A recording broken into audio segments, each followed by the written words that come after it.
Ladies and gentlemen, gather round your radios for a journey back in time. Step into the golden age of radio, where captivating stories and unforgettable characters come to life. Welcome to Golden Age Radio, where the magic of vintage audio dramas awaits. That's right. Prepare to be transported to an era when families huddled around the radio, eagerly awaiting their favorite shows. It's a world where imagination runs wild and storytelling reigns supreme. Get ready to experience the nostalgia and charm of old-time radio like never before. Join us as we bring you a curated lineup of 30-minute episodes that will whisk you away to a bygone era. Discover thrilling mysteries that keep you on the edge of your seat, heartwarming dramas that tug at your heartstrings, and side-splitting comedies that leave you in stitches. Picture this: dimmed lights, crackling static, and the sound of a needle dropping on a vinyl record. As the stories unfold, let your imagination paint vivid scenes in your mind's eye. From distant lands to roaring cities, let your senses come alive as you become part of the story. Lose yourself in the adventures of daring detectives, follow the triumphs and tribulations of fascinating characters, and journey through time and space with the power of sound. Each episode is a time capsule, preserving the essence of an era when radio was the heartbeat of entertainment. But it doesn't end there. Golden Age Radio is not just a stroll down memory lane, it's a chance to create new memories too. Share these timeless stories with your loved ones, introducing them to the magic that captivated generations before us. So, dust off your radio, dim the lights, and prepare for an evening of enchantment. Tune into Golden Age Radio and let your imagination take flight. Stay tuned to hear our curated selection of 30-minute episodes. Relive the nostalgia, discover the classics, and immerse yourself in a world of unparalleled entertainment. Golden Age Radio, where the past comes alive, one episode at a time. Golden Age Radio, your ticket to timeless storytelling.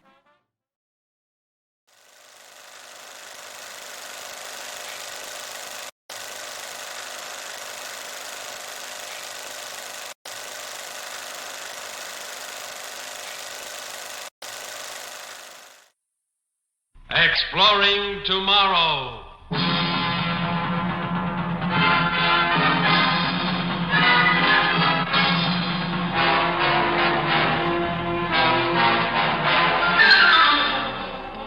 And now, here is your guide to these adventures of the mind, John Campbell. When men start a new project, it starts with a plan.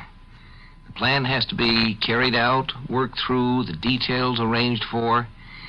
You don't have any trouble until the thing you did not expect turns up. So far, human research has achieved an unmanned satellite in space. The sole purpose of any of these devices, any machine, is to serve human beings. The machine goes first to try things out, but the sole purpose of doing it is so that men can follow. And women, too. But there are problems of purely human nature that sometimes complicate the most scientific of plans. Champagne. Oh, there you are, my dearest. My darling, my love, champagne. Oh, good heavens, Jeff. You'd think we were getting married all over again. Oh, why not? Let's make this our second wedding day. A celebration to end all celebrations. Besides, it is almost our first anniversary. Happy almost first anniversary, Lieutenant Alice Britton. Oh, no. No, if this is going to be a late wedding feast, you must call me Mrs. Captain Jeffrey Britton. I demand my rights as a legally wedded wife, even if you do outrank me. Don't giggle. It's not proper for an officer in the United States Space Service to giggle. And for goodness sake, don't tell me the champagne bubbles tickle your nose. Oh, they don't. I love the stuff. Pour me another. Another, my dear Mrs. Britton. That was the finest half pint of domestic champagne available, which is all a mere captain can afford. There is no more. For shame. The finest rocket pilot in the United States, and you can't even afford another bottle? No, not even for a going-away party. Oh, Jeff. It is a going-away party, isn't it? I won't see you for 6 months. Now, come on, sweetheart. Don't cloud up and rain. It's good duty, and you'll be back soon. 6 months isn't forever, you know. Oh, I know. But being stuck up on an artificial satellite for 6 months without you isn't my idea of fun. Oh, look, sweetheart, you'll like it up there. It's the oldest and biggest of our manned space stations. It has plenty of room inside and a crew of 400 officers and men. It even rotates on its axis to give you artificial gravity. At least you don't have to worry about space sickness. Oh, Jeff, don't be so serious. It's not the fact that I have to be up there that bothers me. It's just that I'm going to miss you. Ah, I thank you so much for that. I'll miss you, too. But there's nothing we can do about it. How right you are. The Space Service has no use whatsoever for personal feelings. Except, of course, that they hope you don't get killed. You know what? I give up what? I was shown an instruction film. Told all about Space Station 1. You know, how safe it is. Did you know that every compartment has individual heating and oxygen supply in case of emergency? And did you know that all the walls are filled with a plastic self-sealing compound like a car tire, so that if a small meteor hits it, it won't lose too much air? Well, sure, it's safe. 1,000 miles straight up over Earth, and you're as safe as in your bed at home. Hooray for safety! And now, my dear cheapskate husband, will you do me the favor of buying me another bit of champagne? Or will I have to buy it myself? Oh, darling, this is our last night together for 6 months. So I suppose I'll have to buy more champagne. Hey, waiter!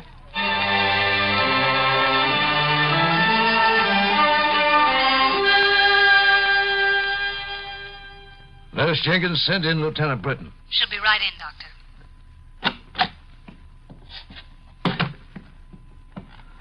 You wanted to see me, Major James? I certainly do. Being medical officer of Space Station 1 isn't an easy job under any circumstances. But you have made it 10 times as difficult. I didn't mean to cause you any trouble, sir. Well, you certainly have. I just got the laboratory report. The test was positive. It was? Oh, that's wonderful. Wonderful? What do you mean, wonderful? Well, My dear Lieutenant Britton, has it escaped your flittery female mind that you were in Space Station 1 in an orbit more than 1,000 miles from the surface of Earth? Have you forgotten that? No, sir. Well, if I had Captain Britton up here, I'd personally break his neck, but he's not. He's safe down on Earth while you're the one who's going to have the baby. Major James, neither my husband nor I intended this to happen. Of course not, but it did, nevertheless. Oh. I suppose it's not your fault, Lieutenant, but it leaves me in an awkward position. What are we going to do? This is a space satellite, not an obstetrics ward. I have neither the drugs nor the equipment to take care of you. Of course not. You'll have to send me back down to Earth when the next rocket leaves. You've been up here 2 months now, and your baby is due in another 7 months. Do you think I would risk sending you down to Earth in a rocket at 9 gravities of acceleration? Not at this stage of the game, Lieutenant. How can I stay here? There's nothing else you can do. I'll have to contact the hospital at White Sands Rocket Base and have them send up the equipment I need on the regular supply rockets. Whether we like it or not, you'll be staying with us for a while. And we're going to have to take very good care of you.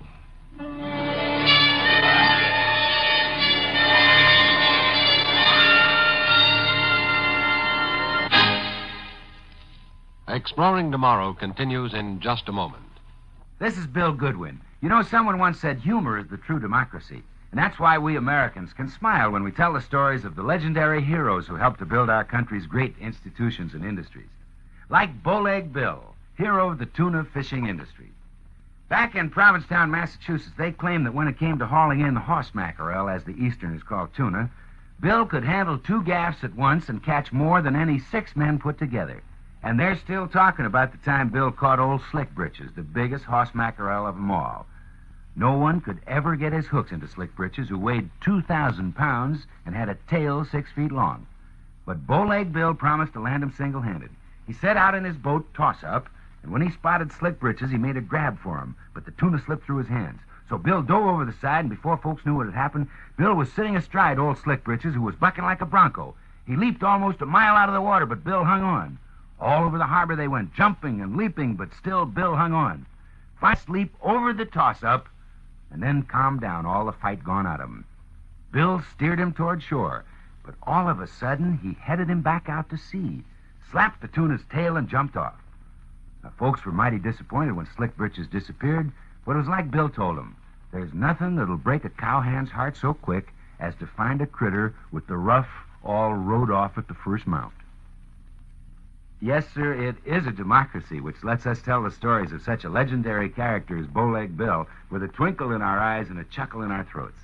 And so long as we continue to laugh together as a people, ladies and gentlemen, we will live together as a nation. Alice had called attention to the fact that the space station had not been adequately designed. It had been designed all right to take care of men and of women, But taking care of human individuals is not enough if we are to really enter the space stage. We have to take care of the human race. That's something Alice was bringing to attention. Here's some more of the laboratory reports on Lieutenant Alice Britton, Doctor. Oh, yes, from her last checkup. How is she doing, nurse? Seems to be doing quite well, Doctor. The light gravity is helping, I think. Oh, only 59 days to go. Less than 2 months if our figuring is correct. I have nearly all the equipment I need now, and by the time she's ready, it'll all be here. I've been checking it off the list as the supply rockets unload each piece.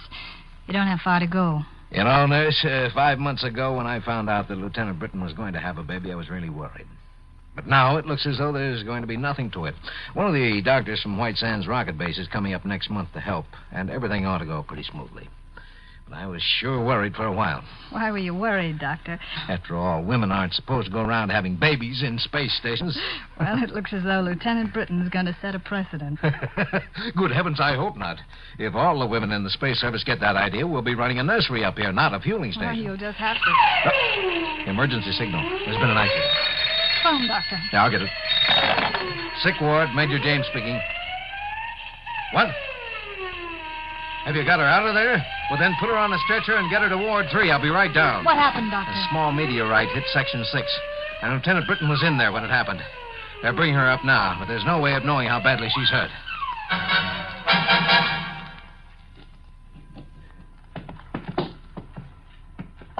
Be careful. Easy now. Oh. Now put the stretcher down on the bed. Oh. Easy.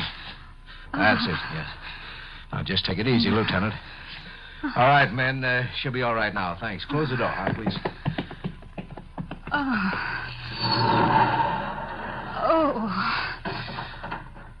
I hurt all over. You'll be okay. Nurse Jenkins will bring down a hypo in a few minutes. You'll be all right. I think I'll live, Major. But my ears are still ringing. Well, you must have lost air. Can you tell me what happened? I was in Section 6 checking some meters. All of a sudden, bam! A little meteor punctured the outer wall. Just a little bit of rock the size of a marble. But it was moving fast enough to put a hole in the wall. It sure was. Then what? When I wasn't hit, the air started going out into the vacuum of space. The wall is self-sealing, but a lot of air left the room before the hole closed. The automatic door closed. My ears were ringing. Everything got fuzzy. I guess I fainted. You're lucky the meteor was small and moving fairly slowly. Sealing compound in the wall closed the hole before you lost too much air, really. Your nose isn't bleeding. You haven't got the bends, at least. No, but I'm afraid the baby's going to be here sooner than we expected. Yes, it looks like it. And don't worry. 7-month babies are just as good as 9-month ones. And you're a pretty healthy girl. You'll be all right. And so will the baby. I know we will. Take care of us, will you, Major? Sure. Don't worry. That's what I'm here for. Remember?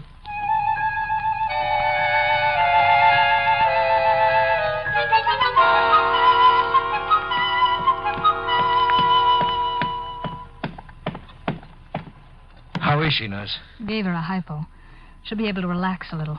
She's lucky to be alive. It's not all luck. Everything worked automatically. That's what saved her. Well, she's all right now. Do you want me to prepare the room next to hers as a delivery room? We'll need it soon. Well, that's what I was afraid of. But how soon, do you think? Not more than an hour or two, I'd say. What's the matter, Doctor? You look worried. Your premature baby has to have a specialized environment. An incubator. If it doesn't, its chances of survival are small, right? Well, yes. Well, we haven't got an incubator. The nearest one is more than 1,000 miles away. Straight down.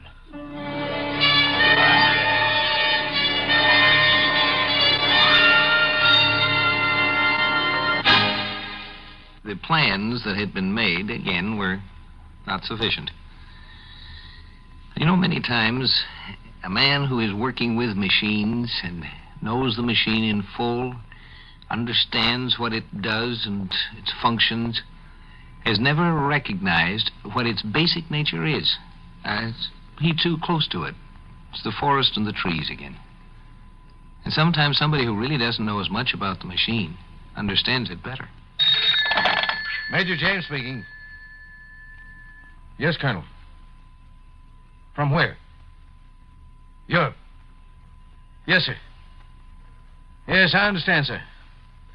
Very well, Colonel. Thank you. Oh, brother, that does it. What's the matter now, sir? Our message to White Sands was intercepted. The newscasters have gotten hold of the story. The communications officer just picked up a broadcast from Europe. Big stuff. First baby born in space. Emergency measures being taken. The whole world knows about it now, and everybody on Earth is praying for Lieutenant Britton and her baby. Big sob story. Oh, Doctor, you may not like all the publicity, and maybe it isn't a good thing in some ways. But personally, I'm kind of glad it happened. Oh? But why? Doctor, that girl may need all that praying.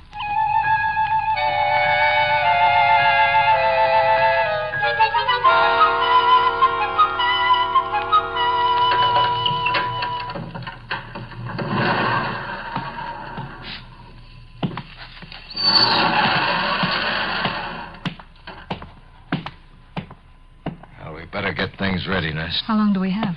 Half an hour at the outside. I had Nurse Bryson fix up the preliminaries. Any news? Oh, the station commander called. He said that White Sands has assigned Captain Britton to pilot the rocket that's bringing up the incubator. She'll be glad to see him. She was supposed to have gone back to Earth a month ago. Yeah, it'll probably do her good to see him. How's she feeling now? Oh, pretty fair. I think she'll be all right. She's got a lot of nerve, that one. She'll need every bit of nerve if she loses that baby. I know. You don't need to remind me. We need an incubator within half an hour, and there won't be one here for 2 hours. We haven't got it, and that's that. What can I do? I've tried everything. Can't the construction crew build one? Well, I thought of that first thing. I called the construction officer. He told me that there isn't any spare material up here to build one out of.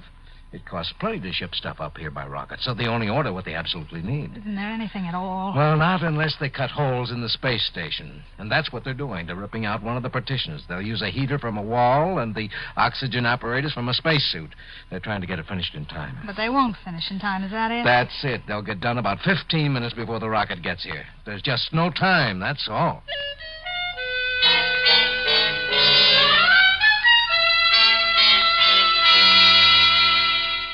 Now, try to take it easy, Lieutenant. Don't rush things. Well, I'm not rushing anything. Well, now, don't worry about anything. You'll be all right. I know. But I wish Jess was here. Your husband is on his way, Lieutenant. He's taking a special rocket up from White Sands. How long will it be? You'll have to hurry. He'll be a little late, I'm afraid. We have the delivery room all ready. It won't be long now. I know it won't. Did you get all the stuff you needed? How about the incubator? Well? There isn't any incubator. I didn't take the possibility of a premature delivery into account. It's all my fault. But I've done what I could. Your husband is bringing an incubator up in the rocket. It won't be too long. I think we'll be able to keep the child in good health until he gets here. Lieutenant Britton. Alice, this is no time to get hysterical. Stop it. I'm not hysterical, Doctor. You are. Look at you. You're so nervous. You can't even think straight. What do you mean? Well, figure it out for yourself. Take a look around you and ask yourself, why is a space station like an incubator? Good heavens, of course. That's it.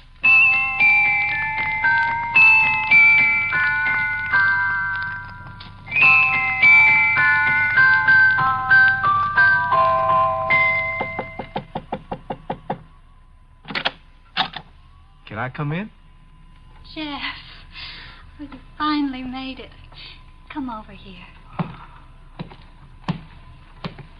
Oh, hey, you look fine. How's it feel to be the most famous mother on earth? Huh? Or off it? Oh, I don't care about being famous. It's wonderful just to be a mother. And how do you feel, Daddy Britton? Oh, wonderful. Absolutely wonderful. Say, I brought you an incubator, but Major James said you won't need it. I asked him why, and he said he felt too foolish about it to explain. He said I should ask you. What's the story? Well, it was very funny. Poor man was running around in circles worrying about an incubator. He had you bring one up, and I understand he had the construction crew tearing down the walls to make one. Really? Really. And I finally asked him, why is a space station like an incubator? And he got it right away. Got it? Got what? Oh, don't you see, silly? A space station is a sort of an incubator. It protects us poor, weak humans from the airlessness and extremities of temperature in space. And each room of this station is a separate compartment, They can be self-sustaining if they have to. So what did the Major do? He just had one whole room isolated. You raised the temperature, pumped in extra oxygen, and bingo, he had an incubator. Well, where is my son? I want to see him. Your daughter, dear, and she's in the next room. Huh? Oh, but you can't go right in. You just wait. You've got a good many years ahead of you to get acquainted with her. All right. I guess I just have to practice getting acquainted with you. Come here.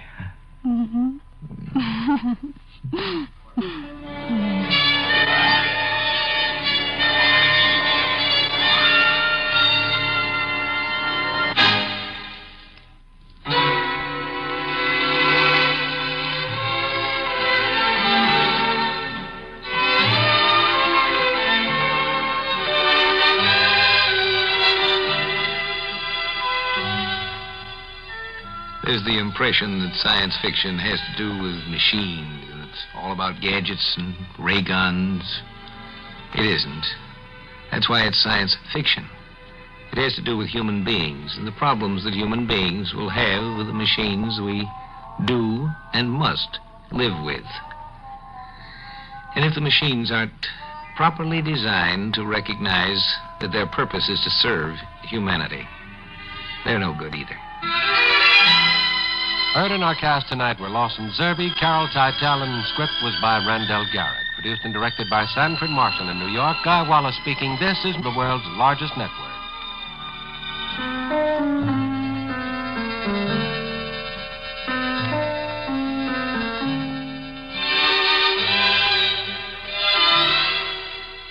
We pause now for station identification. Audible hopes you have enjoyed this program.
We delay the start of this program to bring you a special bulletin. From the NBC Newsroom in New York, truckloads of U.S. fighting men are rolling north from Daejeon, Korea, to reinforce South Korea's battered army, which still holds Suwon and its vital airstrip. The first American ground troops flown in from Japan, they're now approaching the combat zone. Meanwhile, the North Korean communists report that American planes have bombed their capital of Pyongyang 3 times today. Keep tuned to your NBC station for the later news. Adventures in time and space, told in future tense. Dimension X.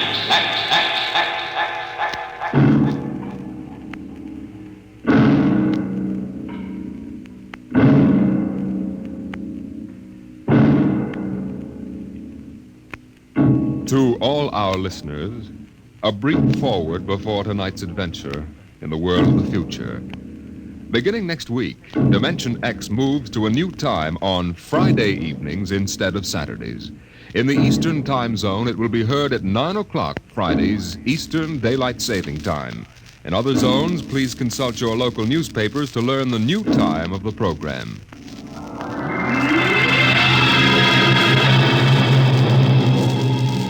Now, tonight's venture into the world of tomorrow.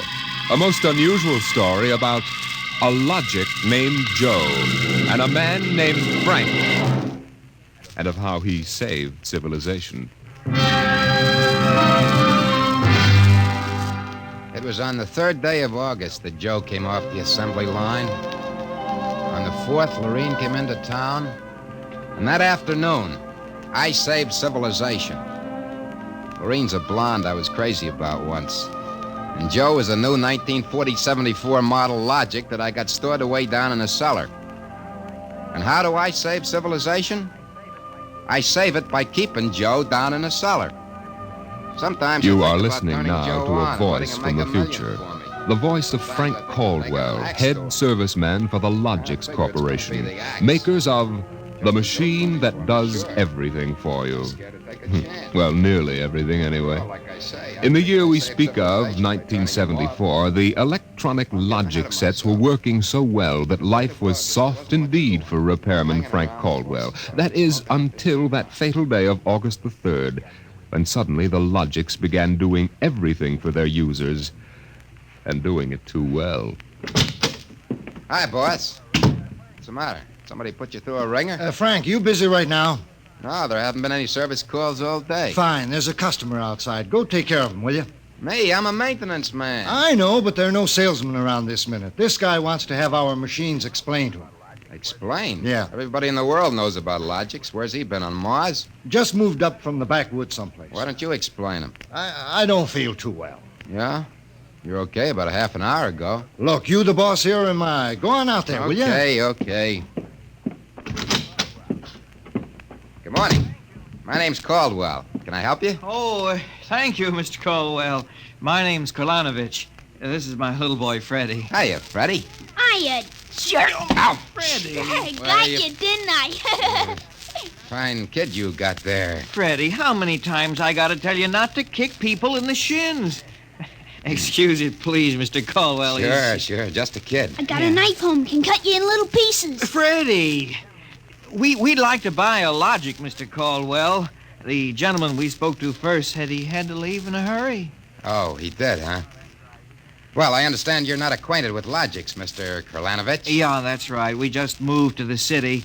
My wife, she saw that everybody else had a Logic, and you know how women are. You bet.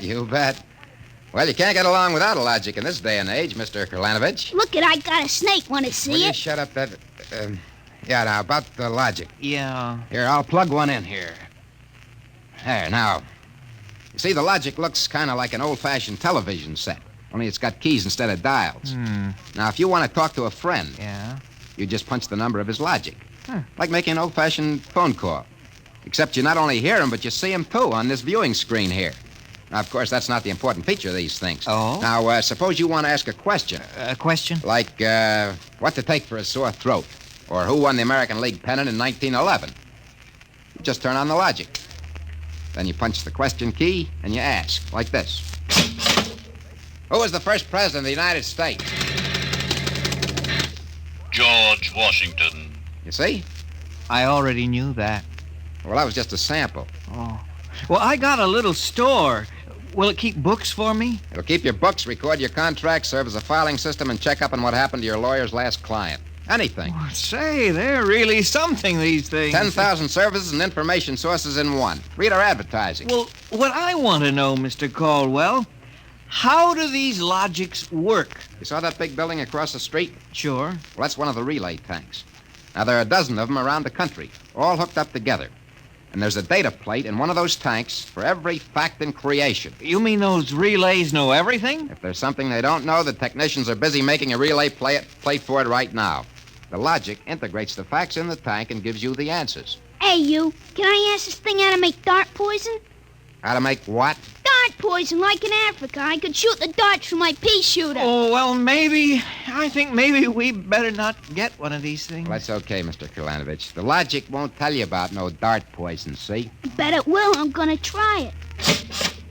Hey, how do you make dart poison? Public policy forbids this service. What'd it do that for? On account of some little brat, on account of some children might ask things that ain't good for them. Listen, I don't like this here one. I want that one over there. They're all alike, kid. I want that one. If I can't have that one, I'm gonna hold my breath till I'm dead. Well, I got lots of time. It's no use, Mr. Caldwell. You might as well give him the one he wants. But, kid, they're so much alike. Even I can't tell them apart. I can, and I want Joe. Joe?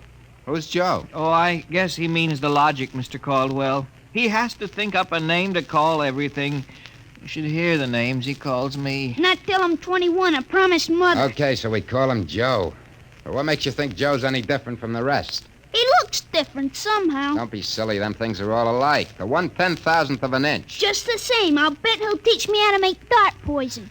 Okay, then. Come on, Joe.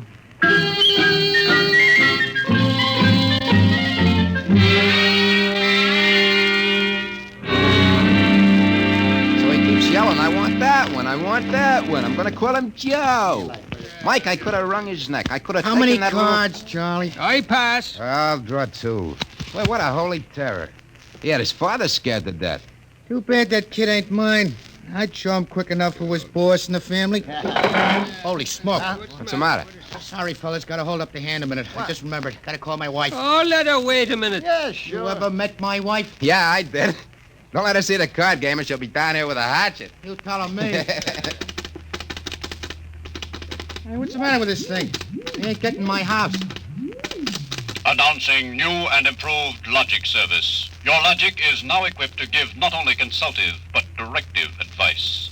If you want to do something and don't know how to do it, ask your logic. What do you know about that? Oh, yeah, It's just somebody trying to pull a gag. Yeah, didn't sound like a gag to me. Maybe the boss decided to add a new logic service. No. Boss knows better than to start anything like that. Why, look. The minute the system starts giving advice, some joker like you's going to be asking questions like, how can I get rid of my wife? Yeah, but you heard what the logic just said. Nah, the sensor circuits will block the question. You don't believe me? Go on, try it. Okay. Anything for a laugh. Try it. Okay, Logic, I got a question for you. How do I get rid of my wife? Service question. Is your wife blonde or brunette? Did you guys hear that? She's a blonde. Hexacrylaminotin is a constituent of green shoe polish. Take home a frozen meal containing pea soup. Color the soup with green shoe polish. This poison is fatal to blonde females only. This fact has not been brought out by human experiment, but is a product of logic's service. You cannot be convicted of murder. What do you know? It is improbable that you will be suspected. The saints preserve us. It's bound to be right. These things can't make a mistake. Well, Mike, don't stand there. Turn that thing off and check the sensor circuits. Quick. We can't get to them. They're all sealed up. It's supposed to be impossible for them to go out of order. Well, they're out of order now. And I got a feeling some awful things are going to happen.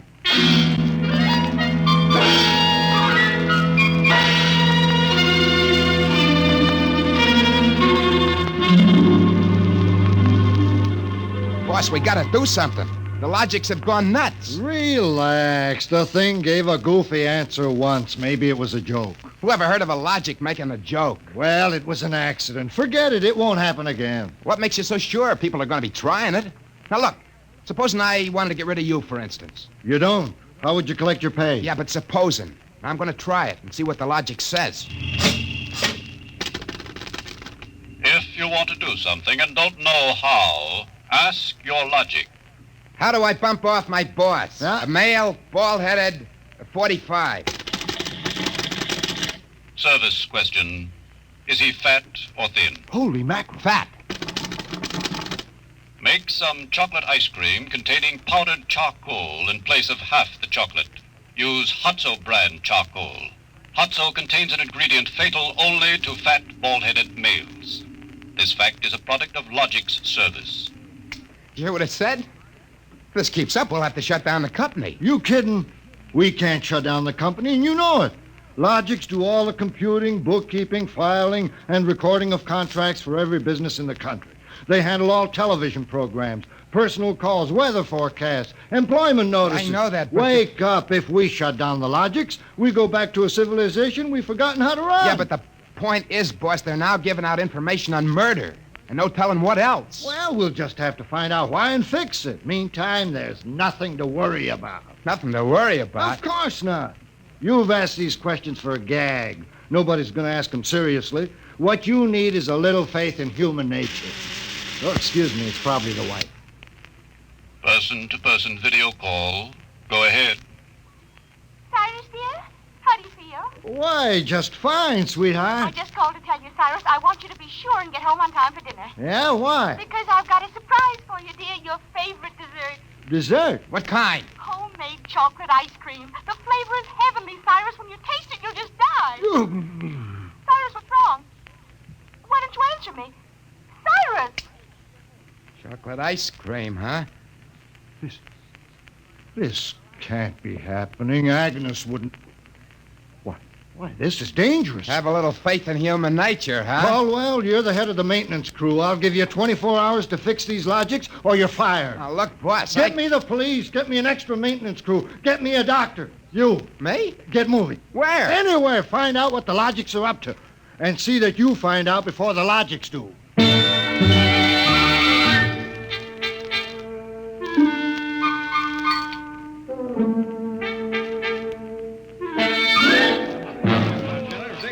Bartender.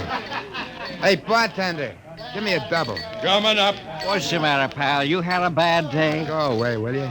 Oh, listen, pal, you gotta listen. I got trouble. Hey, bartender, will you get this barfly off me? For Pete's sake, I'm tired.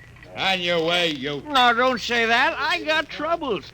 How am I gonna keep my wife from finding out I had a couple of little drinks? How am I gonna do that, huh? Look, mister, it's a hot day. I've been driving a car around and see. Yeah. I've been trying to keep a bank president from having apoplexy on account of his logic told him how to rob his own bank. I've been tripping over dead bodies so artistically croaked that nobody's ever going to find out who done it. And all you got on your mind is... How am I going to keep my wife from finding out I had a couple of little drinks? How? Go ask a logic. A logic? My pal, that's a wonderful idea. Where's the logic? Huh? Right Where's behind you. Here's a nickel. Oh, give me a nickel. This I gotta hear. This is gonna be good. Now, come on, logic, old pal, be nice. How does a guy keep his wife from finding out he's had a couple of little drinks? Answer me that. How, huh? Buy a bottle of Franin hair shampoo. It is harmless, but contains an ingredient which instantly neutralizes alcohol. 1 teaspoonful for each jigger you've consumed. Oh, boy, I gotta buy a bottle of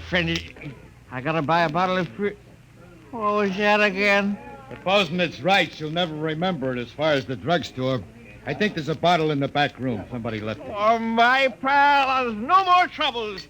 Show me the way to go home. I got a picture of him back there drinking that shampoo. Give me another double.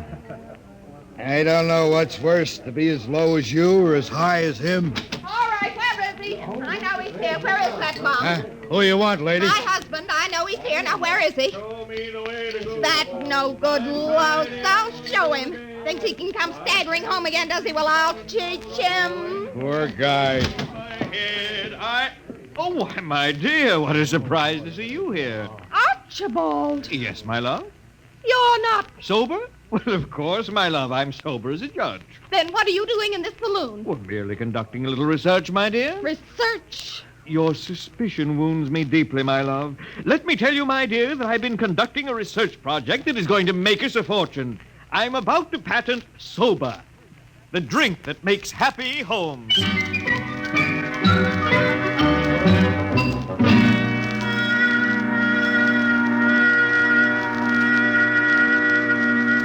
Caldwell from the Logics Company, Sergeant.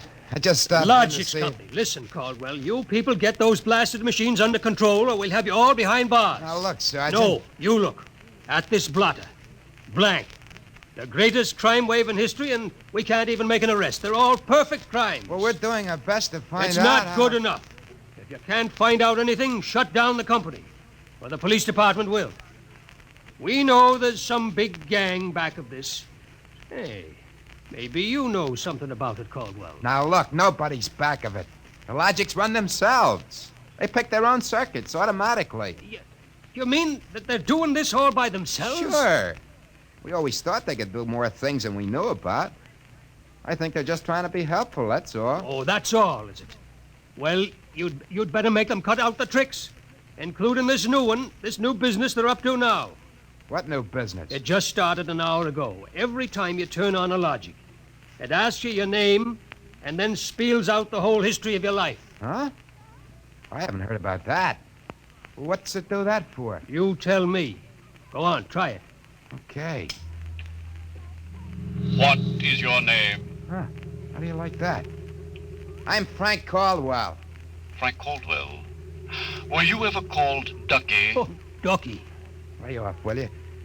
What if I was? It's been years. Ducky, there is a video call for you. Hiya, Ducky. Holy cats. What's that? Lorraine. Ducky, darling, how marvelous. Look at that blonde. It's Lorraine. Where are you? Oh, silly, I'm in my hotel room. Say, how do you like my play suit? Well, I just got into town. Oh, Ducky, wasn't it smart of the Logic to find you? Logic? Find me? I asked it how to find you, Ducky. You must have an unlisted number, darling. You're not in the directory. Yeah. Well, how have you been, Lorraine? Since I saw you last. I, heard you got married. That's right. Ducky, you won't believe me, I know, but I've had 4 husbands. But I've never loved anybody as much as I love you. You've divorced 4 husbands? 3. The last one died unexpectedly. Who unexpected it? He did. But the jury acquitted me, Ducky. They knew it was just a little old accident. So now I'm free again, and we've just got lots of things to talk over. But, Lorraine... You come right over here, Ducky, instantly. Well, I'm working. I'll call you back. Oh, I'm so lonesome. Please make it quick, Ducky. Have you ever thought of me? Oh, yeah, sure. Plenty. You sweet. Here's a kiss. That'll just have to last till you get here, but hurry, please. Oh, my back. What am I going to do? Do like you were telling me a while ago. Huh? Calm yourself, Ducky.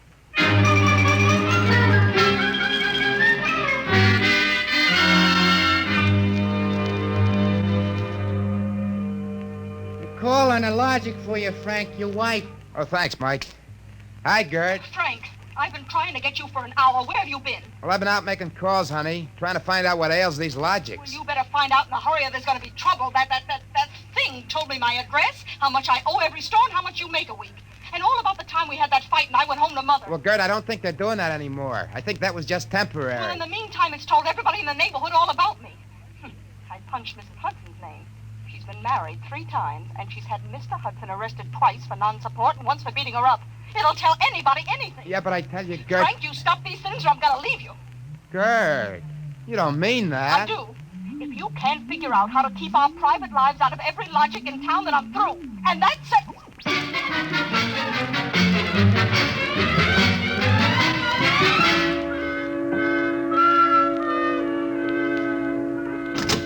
Hey, boss.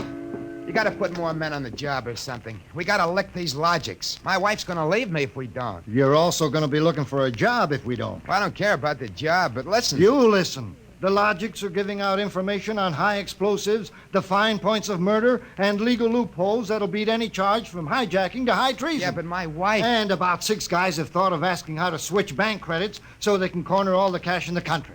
Now, quit bothering me. Get over at the tank and help Mike try to block off some of those circuits.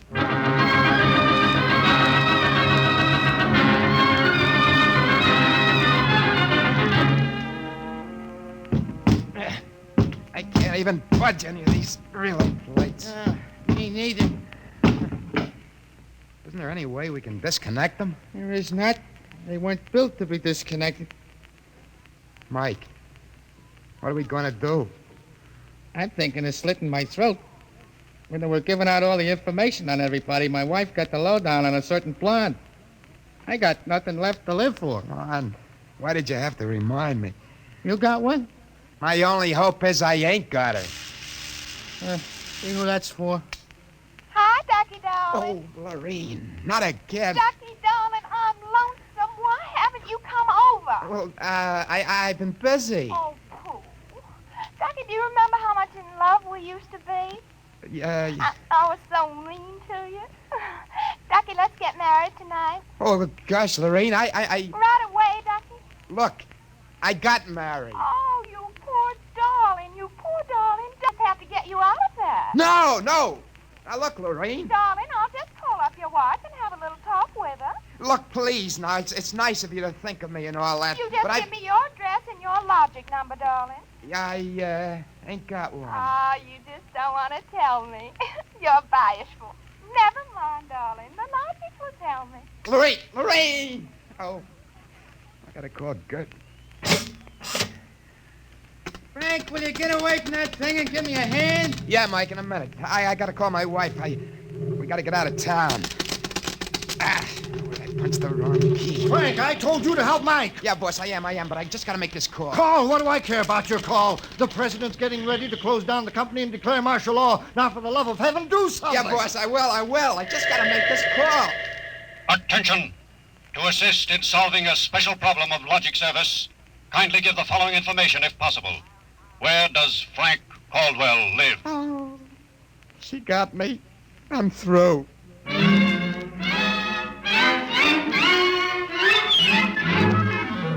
Look, Gert, there is no blonde. Frank Caldwell, I told you I was leaving you. Well, leave me later, will you? Right now, pack yourself up and the kids. We gotta get out of here. What is all this? Are the cops after you or something? Yeah, that's it, the cops. Come on, get moving, will you? Hey, get away from that logic. Yeah, but don't you think we ought to hear the police calls? 27 and car 31 detailed to round up all employees of the Logics Company. Use caution. They are suspected of sedition. Holy smoke, the car cops are 17, after me. But you just said they were. 17, proceed to vicinity of 119 East 7th Street. Child terrorizing neighborhood. Use extreme caution. Child is armed with pea shooter using poison darts. That is all. Ready. Who's Freddie? Oh, he's a mean little kid. He wanted a logic that would tell him how to make dart poison. They're all alike, I kept telling him. They're all alike. What are you talking about? I don't know. All I know is it was a nice world up till yesterday. Now it's like a guy named Joe come along and squashed all our mud pies for us. Looks to me more like it was a logic named Joe. A logic name? They're all alike. Gert, baby! Let go of me. Oh, don't be so silly. Okay, honey, hold the fort. Maybe they aren't all alike. Where are you going? Frank, you're going to make a getaway? Baby, if you got the right inspiration, I'm going straight to the middle of this whole jamboree.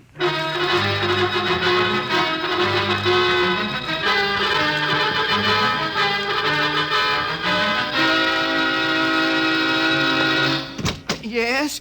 Oh, I was hoping it was the police. You remember me, Mr. Kralanovich? Caldwell of the Logics Company? I wish the Logics Company was at the bottom of the ocean. Yeah, well, I don't blame you. Now, where's your logic? Oh, in here? I'd smash it into a million pieces if I wasn't afraid of what Freddie'd do to me. Just get out of the way, will you? I got business with Joe.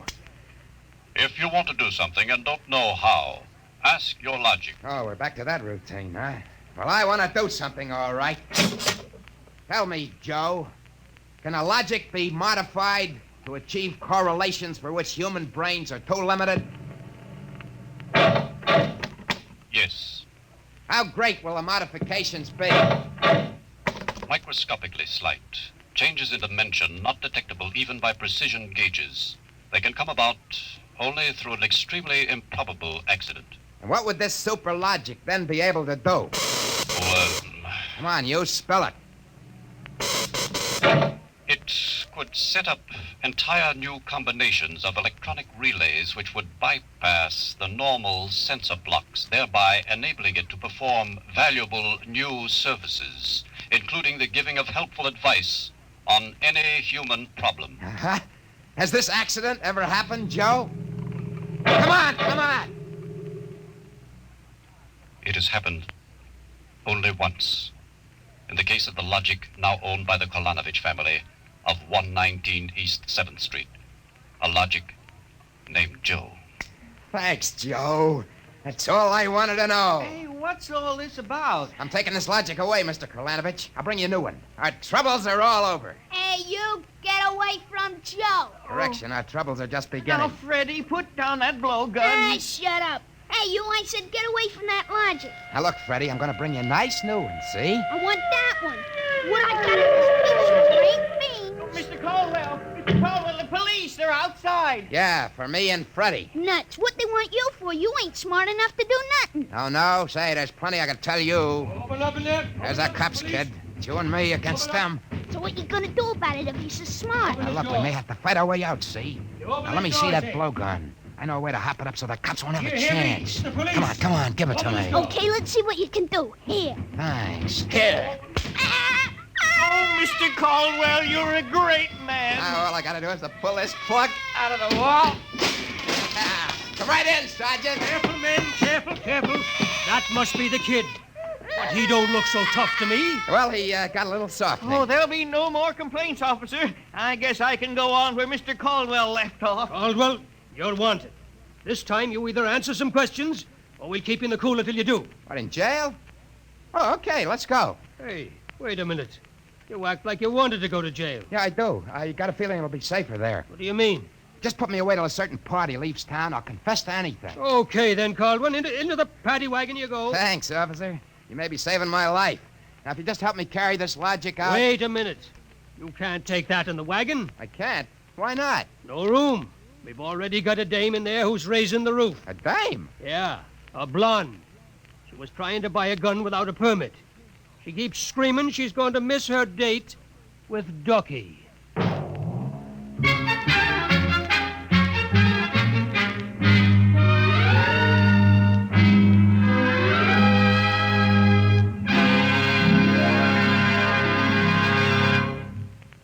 You have just heard another adventure into the unknown world of the future, the world of Dimension X.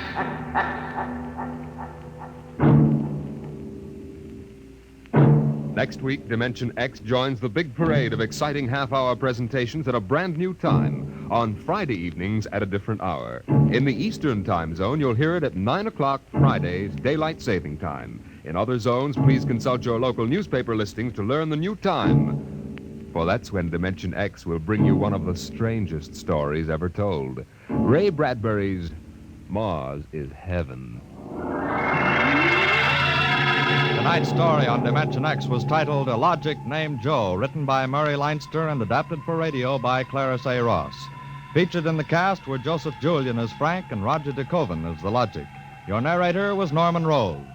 Music by Albert Berman. Engineer Don Albert. Dimension X is produced by Van Woodward and directed by Edward King. Robert Warren speaking. Tomorrow, hear a thrilling story on high adventure. It's on NBC.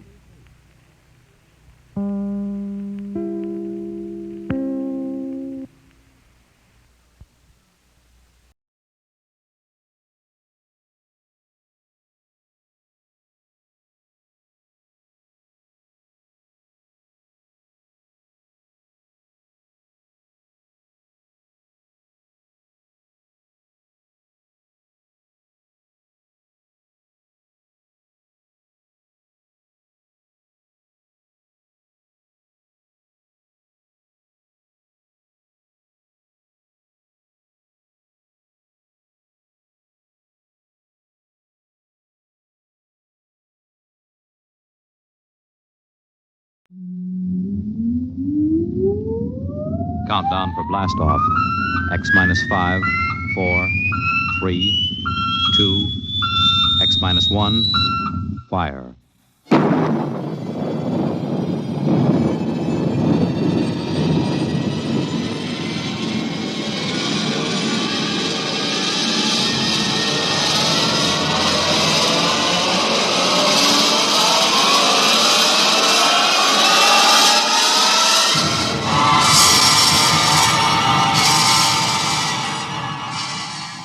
From the far horizons of the unknown come transcribed tales of new dimensions in time and space. These are stories of the future, adventures in which you'll live in 1,000,000 could-be years on 1,000 maybe worlds. The National Broadcasting Company, in cooperation with Street and Smith, publishers of astounding science fiction, presents X minus 1.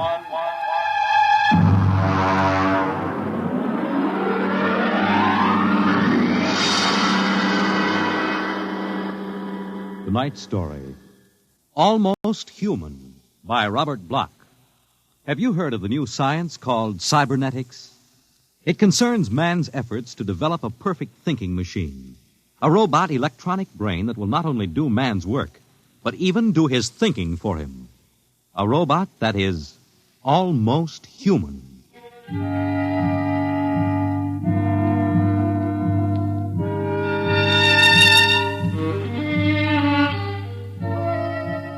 No, it's not impossible at all.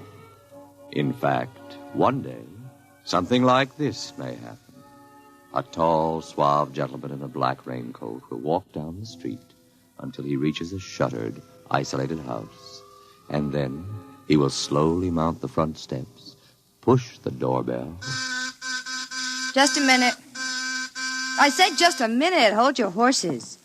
What do you think you'd... Good evening, my dear. Duke, why did you come here? Curiosity, darling. I've been thinking over what you told me at our chance meeting last week. Duke, you promised me. I decided to come and take a look for myself. Where is the professor? In his study. Where's Junior? In the nursery. The nursery? How quaint. And you, I take it, are Junior's nursemaid? I helped the professor. Tell him he has a guest. Duke, he's a nice old guy. Don't Tell do him, it. darling. All right. Yes? What is it, Miss Williams? Professor Blastman, a gentleman... Here? I don't understand. I gave orders no one was to be admitted to the house. He insisted. Very well. Wait here. I'll get rid of him. Sir?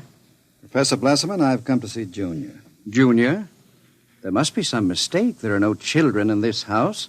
I don't... Professor, what you feel pressing against your belly is the muzzle of a .45 caliber pistol. Now, shall we visit Junior? How... What do you know about... I know everything. Shall we go inside? I warn you. On the contrary, I warn you. Very well. This way.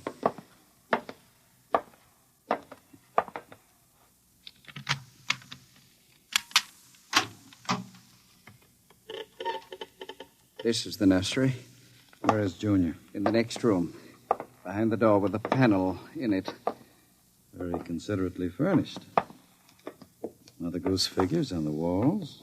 Blackboard, toy blocks. Panda. Bunny rabbit doll. Touching. All right, let's see him. You can look through the panel. Mary had a little lamb. Oh, wow. Who'd have believed it? Junior isn't very pretty, is he? I was not concerned with aesthetics. Why do you hide him? Is he dangerous? The world is not yet ready for such a thing. Besides, I must study. As you can see by his play, he is very young, hardly out of the cradle. I am educating him. With nursery rhymes? The brain is undeveloped. It must learn its behavior patterns like any infant. You call that 8-foot monster an infant? Physically, of course, he'll never change. He is built of chrome steel and glass. But his brain, that is my wonderful instrument. Unlike a human, he has no heritage, no basic instincts such as love or hate. These he has yet to learn. In some respects, he is like a blank tablet. What is written upon the tablet will remain. You mean he has no feelings? He will learn quickly. And now, if your curiosity is satisfied, I trust you will keep my secret. If anyone discovered... Open the door. I beg your pardon? The door, Professor. Very well. Junior, come here.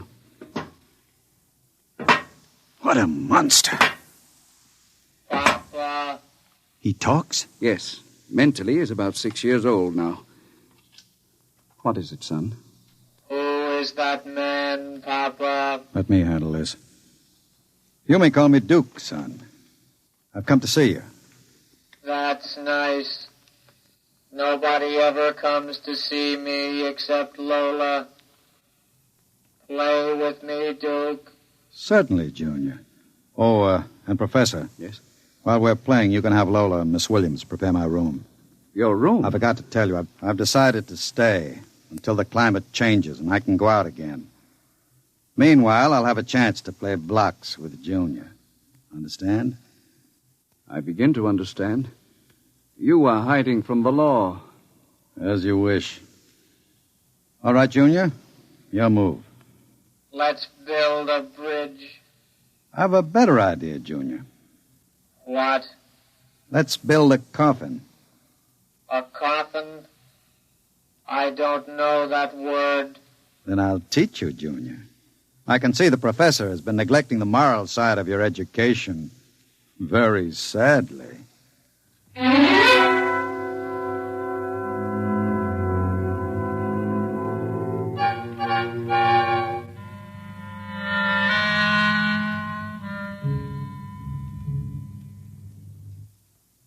You shouldn't have come here, Duke. Why not, my dear? Afraid of me? No, I'm afraid of myself. You're no good for me. You've always brought me trouble. Except this time.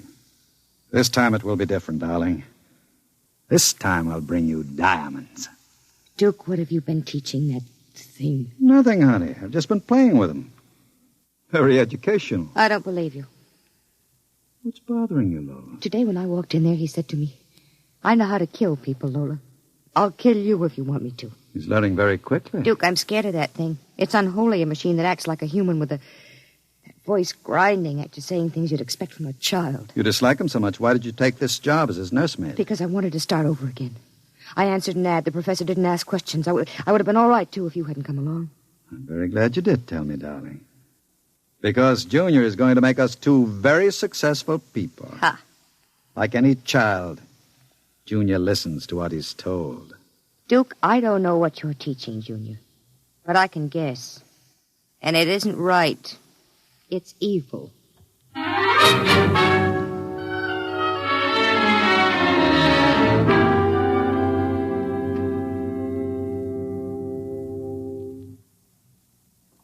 Now, write on the blackboard, Junior. My name is Junior. My name is Junior. People are evil. People are evil. Evil must be destroyed. Evil must be destroyed. The professor is evil. The professor is evil. The professor must... What are you doing? I warned you to keep out of the nursery, Professor. Go away. You don't even remember me. I know you. You are the professor.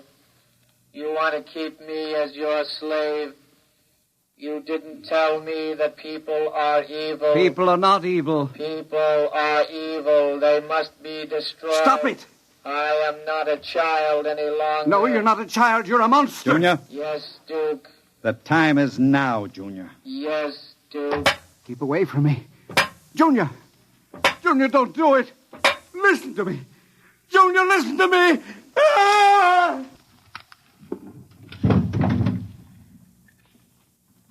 I did it, Duke. Duke, I heard... Can we go away now, Duke? I don't like it here anymore. Duke, why did you do it? The professor was in the way. We'll have to move very quickly now, Lola. We? Because If you don't plan to come along, just say so. I can have Junior write your name on his blackboard. Where are we going? We'll go to Charlie's. With Junior? With Junior. Oh, Duke, you can't. I'm afraid. Relax, my dear.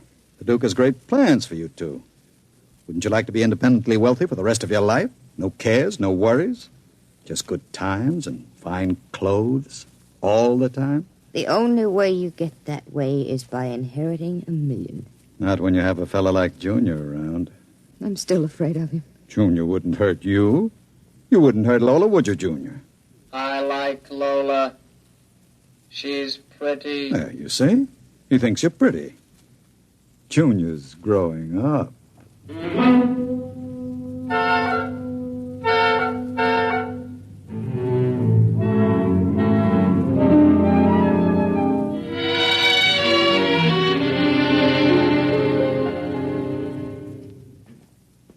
Sit down, Charlie. Sure, Duke. Lola and I are going to hide out here for a while. We'll need some help. Listen, Duke, I'm trying to keep the cops away. Sure. Now listen to me. I need a casing job done. Oh. Sure, Duke. You know the armored truck service? Sure. I want to know when they take the Acme deposits from Boston to Worcester. Duke, you ain't thinking of a payroll truck, are you? They got cannons on those trucks. They travel in pairs. You couldn't get near one. I asked you to do a casing job, Charlie. Sure, Duke. Anything you say.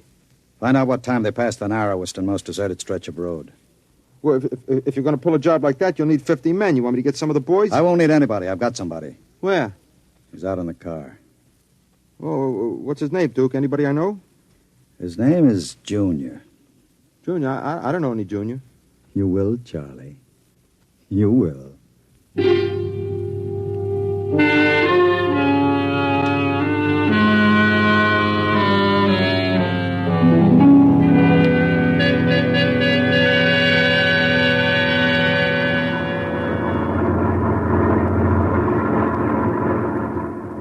Smoke, Sam?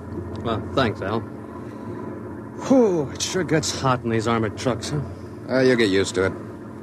How much we hauling this time? About $250,000. Brother, could I use a hunk of that? Who couldn't? What's our first stop? Acme National Bank. Then we unload a payroll at the Bronson watch plant. Hey, what's that up ahead? It looks like something shiny on the road. Throw up your spotlight. Right. Holy smokes, you see what I see? It looks like a mechanical traffic cop. About 8 feet tall. Standing right in the middle of the highway. Maybe it's a Halloween gang, huh? Guess they're trying out robot traffic cops. Can you get past him? I don't know. We'll have to slow down. Get on that gun, Sam. Let's take no chances. Right.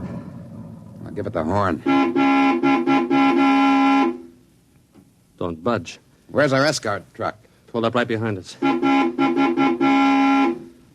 Thing won't move. Sure looks like something out of Buck Rogers, don't it?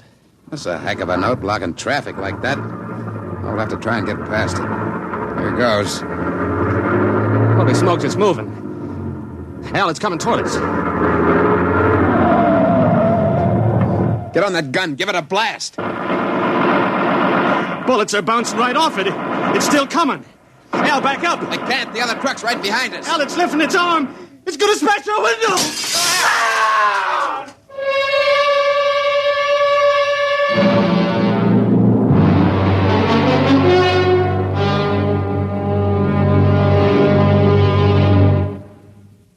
Jeez. If I hadn't have seen it with my own eyes. Duke, we got to quit this. What's the matter, Charlie? Getting shaky? The papers say he killed all 4 drivers. Listen, Duke, that robot is hot. We got to get rid of it. Stop your blubbering. One more good robbery? You ain't going to pull another one. Why not? Count me out, Duke. The law's going to track that baby. Are you quite finished, Charlie? You got no heart, Duke. You're like Junior, all steel inside. And you're just a big, warm-hearted slob. I suppose flowing with the milk of human kindness. Well, I got nerves. I can't stand that thing, the way it looks at you with that iron face and clanking around all the time. Listen, here it comes.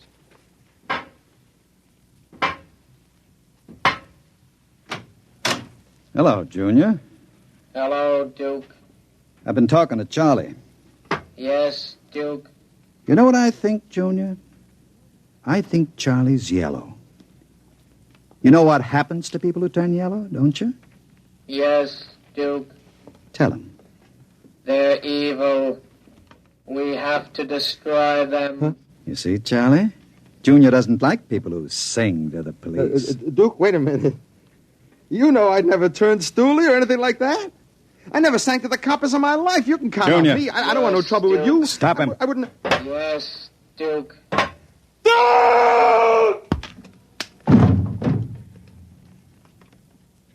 I stopped him, Duke. All right. Take him down to the cellar. Duke, that noise.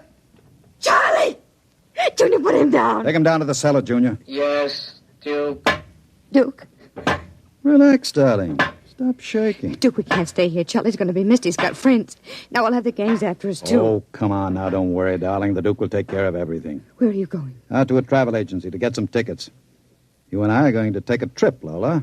You're leaving me alone here? Junior's here, too. It's just it. It's being alone with that thing.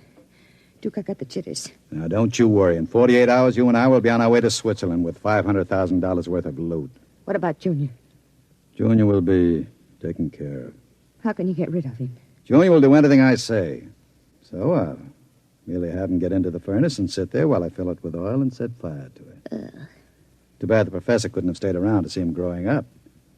He's almost a man now, Junior is. But not quite as clever as a man. You'll find that out after he steps into the furnace. Get rid of Junior now, Duke, before you leave. There's no time. I'll be back about 8. Duke, please. And be nice to Junior while I'm gone. Don't show him you're afraid of him. Goodbye, darling. Goodbye, Duke.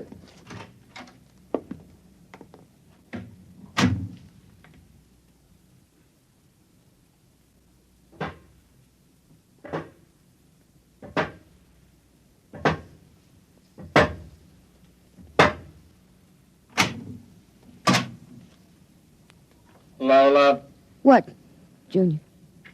oil me. Can't you wait till Duke gets back? He always oils you. I want you to oil me, Lola. All right. I like you to oil me, Lola. Yes, Junior. Lola, do you like Duke? Certainly. Do you like me? Well, you know I do, Junior. Lola, What? who do you like best? Me or Duke? I like you both, Junior. Yes, but who do you love? What do you know about love, Junior? In the books, man and woman love. No. Lola, What? do you think anyone will ever love me? Maybe. Some women can fall in love with anything, Junior. Even with something like Duke. Why, Lola? I don't know. Maybe because, well, as long as she thinks her man is the smartest and the strongest. I see. Where are you going? To wait for Duke. He won't be home for a while. I'll sit in the hall and wait for him. All right, Junior. I want to be alone and think. About what? I read in a book today it was bad to kill people. What does that mean? Bad. Bad. I don't know, Junior. I guess it's just a word.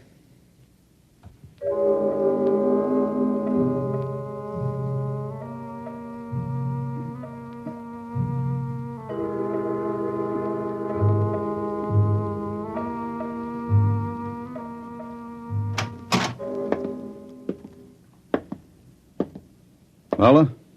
Hello, Duke. Oh, it's you, Junior. Why are you sitting in the dark? I was waiting for you, Duke. Well, now that's a good boy, Junior. Lola oiled me. That's nice. I tell you what, Junior. I've got a little job for us down in the cellar. Let's go down there. Now, Duke. Right now, Junior. All right, Duke. Are we going away soon, Duke? Yes, Junior. We're going away. What's in the cellar, Duke? A little surprise for you, Junior. You'll find out.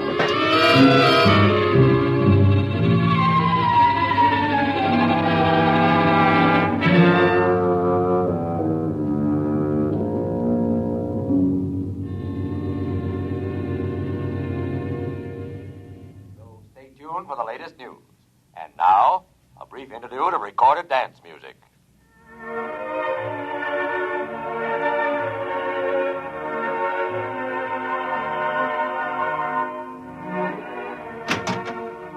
Duke? Is that you, Duke?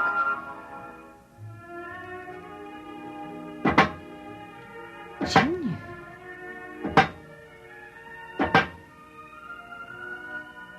Hello, Lola. I thought I heard Duke come in. He came in. Where is he? Down in the cellar. What's he doing? Nothing. Did he say he'd be up soon? No. Maybe we better go down and get him. He's dead. Oh, no. No, he isn't dead. You said the woman loves the strongest and the smartest. Well, I'm stronger and smarter. But you aren't human. I'm almost human, Lola. No. No, stay away. Lola. Don't touch me. Those metal paws. No. I love you, Lola. No. No. I love no, you. No. No. No.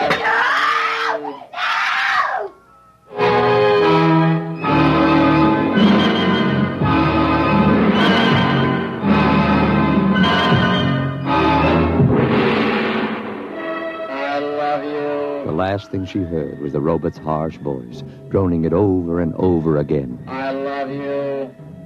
I love you. I love you.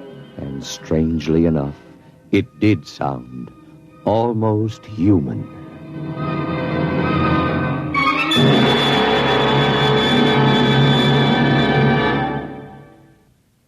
You have just heard X-1, presented by the National Broadcasting Company in cooperation with Street and Smith, publishers of astounding science fiction.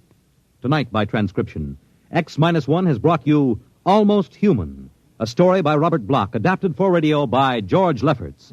Featured in the cast were Santos Ortega as Duke, Joan Allison as Lola, Jackie Grimes as Junior, Guy Rep as the Professor, Nat Pullen as Charlie, Joseph Julian as Al, Lynn Cook as Sam, and Merrill Joels as the radio voice. Your announcer, Fred Collins. X-1 was directed by Ken McGregor and is an NBC Radio Network production.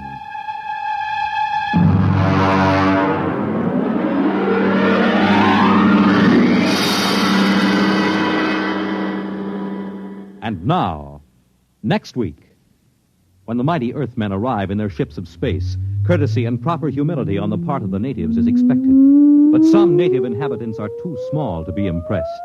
We'll see what happens to such an expedition marooned on a far planet next week at X-1.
Stay tuned for the next episode, starting in just 4 minutes.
Stay tuned for the next episode, starting in just 2 minutes.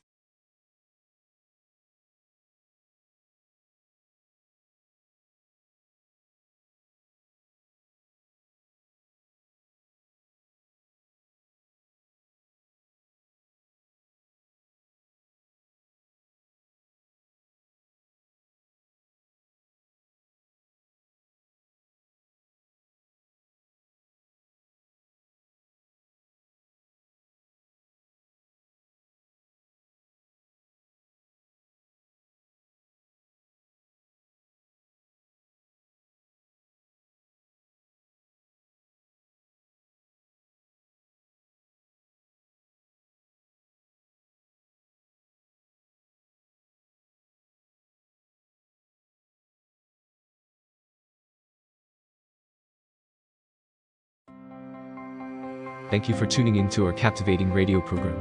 But hey, there's more for you. Are you ready to take your skills to the next level?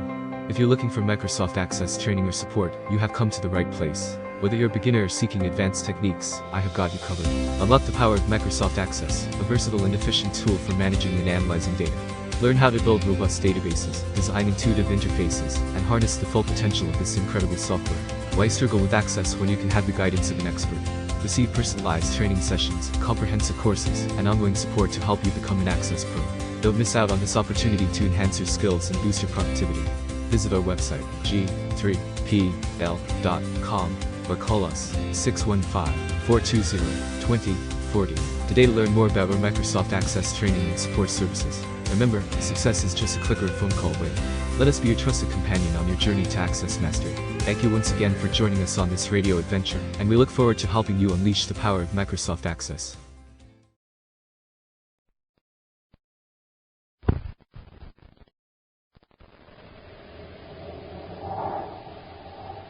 Sweet Chex, Rice Chex, and Good Hot Ralston present Space Patrol!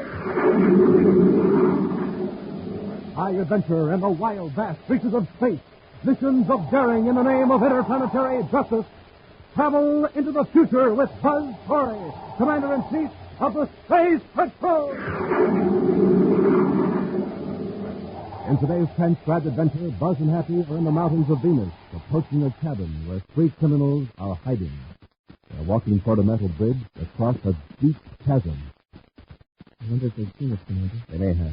This way they won't have as much warning as if we'd landed our ship near the cabin. All right, quickly, across the bridge. Oh, it's still a deep gorge. At least 300 feet. Commander, the bridge is giving way. Run for the other side. My feet are slipping. I'm going to fall. We'll be back in just a moment with today's Space Patrol story, The Scavenger of Space. Hi, gang. Captain Dick Tufeld reporting. And Captain Jack Nars reporting. We're going to tell you all about those wonderful new Space Patrol space binoculars. We're going to tell you how to get them, how to use them, what they look like, what they do, the fun you can have with them, the thrills you can have with them. Space Patrol space binoculars. Gang, you can see way, way off in the distance with them. People, houses, and cars, blocks and blocks away, look nearer, bigger, clearer. You'll wear them on your head just like outer space headgear. They stick out from your eyes a full 3.5 inches. Makes you look like a strange person from another planet. Wear them when you're watching sport and when you play Space Patrol. Spot airplanes in the sky. Spot your dad coming home from work while he's still way, way down the block. Have fun with them no matter where you go. One end magnifies. Makes faraway objects look close. The other end does a switcheroo. Makes close objects look far away. Not flimsy celluloid goggles or a mask, but real, solid plastic binoculars with a beautiful leather-like trimming. Giant size, too, 5 inches wide, 5 inches long. The greatest value ever offered on Space Patrol. But we can only offer it for a limited time. Now, to get a pair, do this. Buy a box of Instant Ralston. Then, with your name and address, send 25 cents in coin and an Instant Ralston box top to Space Patrol. Box 686, St. Louis, Missouri. This offer good only in the USA and may be withdrawn at any time. That's Space Patrol, Box 686, St. Louis, Missouri.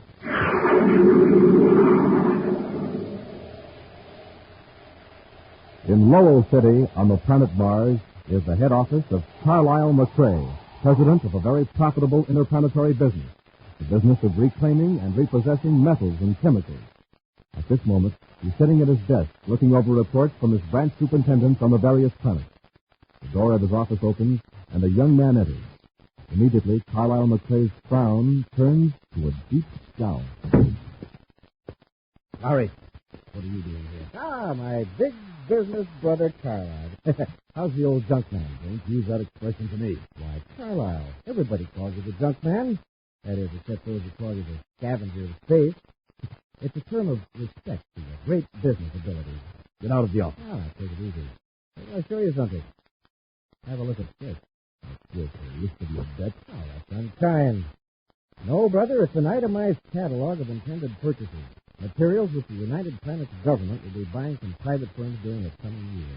Huh? Classified information. You stole it. Of course. If you don't want it, I'll take it back. Wait a minute. You deliberately took these secret papers out of the file. Now you will be in it, John. Oh, no, I won't. Fool, you're an employee. When they find out it's missing, you'll be the first one they'll suspect. Then I'll be yours.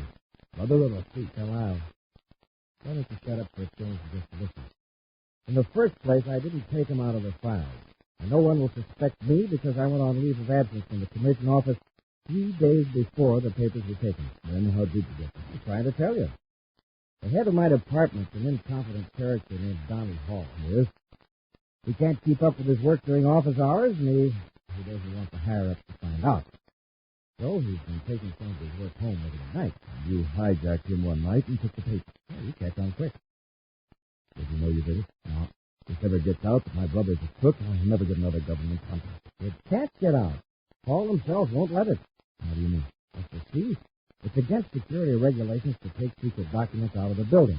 Now, Donald Hall isn't going to admit he violated regulations, so he'll cover up the theft somehow to protect himself. You know, Larry, perhaps I've misjudged you. Thanks, Charles. Now, if you think this information can be of use to you... Of use? Oh, why, we can clean up. Now, I suppose you'll be needing a little money. Sit down and let's work out the deal.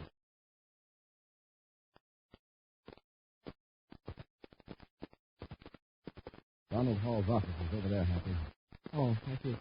United Planets Purchasing Commission. Mr. Hall seemed very upset about something, but he wouldn't tell me what it was over the phone. Mr. Hall? Come in, reporter. Something awful has happened. Oh, can I speak to you? It's all right. This is Cadet Happy.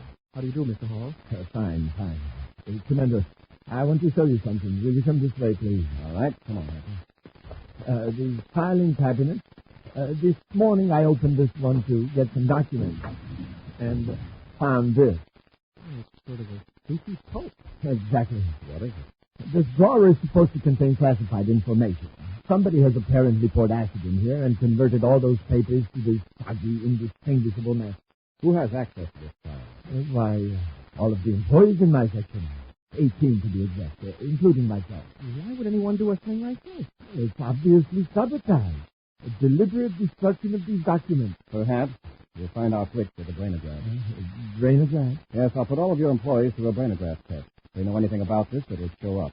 Are they available for a test? Why, yes, except one. He's away on a leave of absence. He's been gone for several days. We'll test him anyway. If he's innocent, he hasn't anything to worry about. Who is he? Larry McRae. I believe he went to Mars. Lowell City, to be exact. We'll look him up.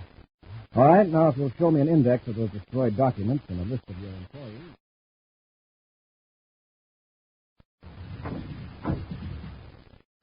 All right, Larry. Here's an advance on the money we agreed on. Thanks. Carlisle? Now listen, don't spend it. Don't do anything to arouse suspicion. When your leave is over, go back to Terry and your job with the purchasing commission. Understand? Sure.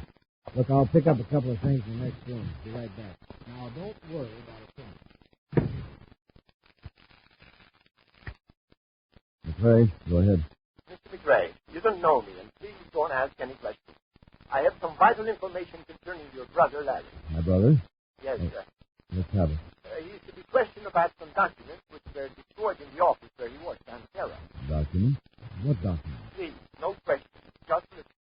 I happen to know that the Space Patrol is putting all employees of the purchasing section to a brainograph test. Why do you think my brother would be concerned? Just who is this? Naturally, Mr. McRae, I don't suspect your brother of any wrongdoing. This is just a friendly tip. For all I know, he may welcome a brainograph test. I have no doubt that he will. Well, in that case, he can get a free trip back to Terra. Commander Corey is coming to get him. Right away. Goodbye, Mr. McRae. Who is that? I don't know. You're in a jam. Corey's coming here to give you a brainograph test. Huh? I can't face that. The whole thing had come out. I've got a place on Venus where you'll be safe. You can take one of my ships. I'll blast off right away. Wait, you'll need some more money. It's in a safe at the chemical lab near the spaceport. I'll give you the address and the combination to the safe.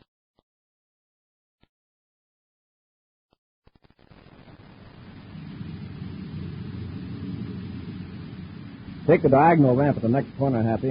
It's the surface car cutoff lane to Sector C of Lowell City. Right, Commander. And Carlisle McRae's company's on Avenue R? That's correct. Well, if Larry McRae is involved in this sabotage, he wouldn't have gone right to his brother's place of business. Well, maybe not. At least he hasn't made it difficult for our Martian agents to locate him. But Larry may have some subconscious knowledge of subversive activity in the purchasing section. The brainograph will reveal it. Well, we certainly didn't get anything from the other employees. Space Patrol Unit Headquarters, Lowell City, Mars, calling Commander Corey and Surface Car 294. This is Commander Corey. Go ahead. Agent L47 has just reported that Larry McRae has left his brother's office and is headed down Lowell Freeway toward the spaceport. Do you have McRae's vehicle number? Yes, Commander. LP 145892. I've just been handed the new report. McRae's surface car has taken lane 7 on the Civic Center Cloverleaf. That would take him west of the spaceport. Dispatcher, inform Agent L47 that I'll follow through personally on McRae. Relieve all other agents on the McRae case until further notice. Corey out. Turn off the ramp to the next cutoff, Happy. It will take us into lane 7 south of the Cloverleaf.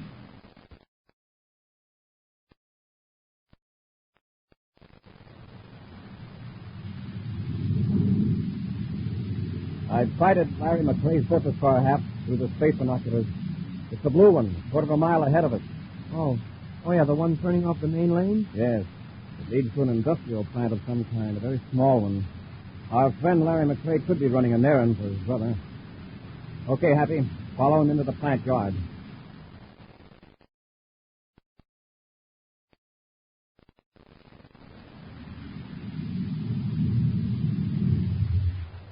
Well, let's go, Happy. I just went inside the building. Yes, sir. Well, this plant doesn't seem to be in operation, Commander. One of Carlisle McRae's properties, all right. McRae Synthetics, the sign says. I thought he was chiefly in the junk business. Only in a very general sense.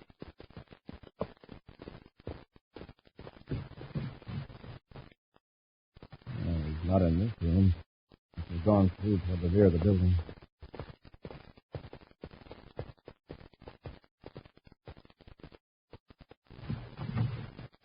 What do you want?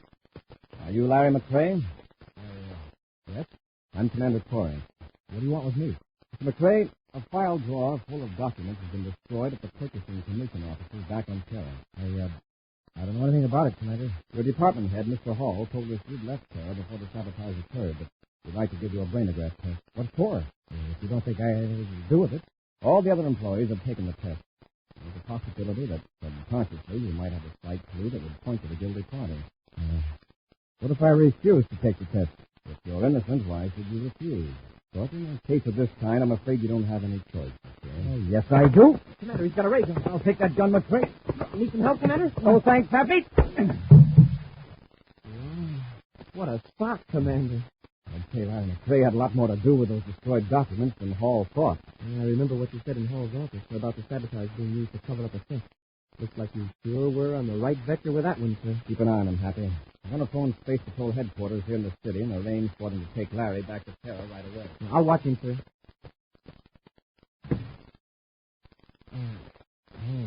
Sure. You'll be okay, Larry. You can get up if you want to, but don't try anything. Now, look, get this straight. I didn't destroy any documents. Yeah? Then you were a chump for pulling that gun on the commander. You sure look guilty now. I'm being framed. Donald Hall is trying to put the blame on me to cover up for his own mistake. That's it. Who else is in this building? Nobody. Sounded like a door. Who's there? All right, Les.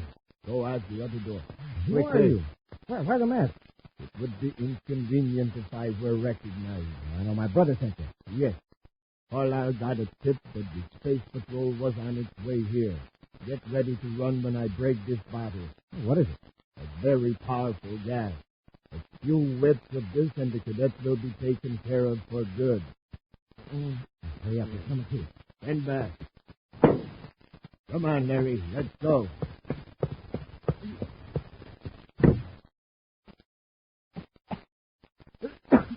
Commander, Commander.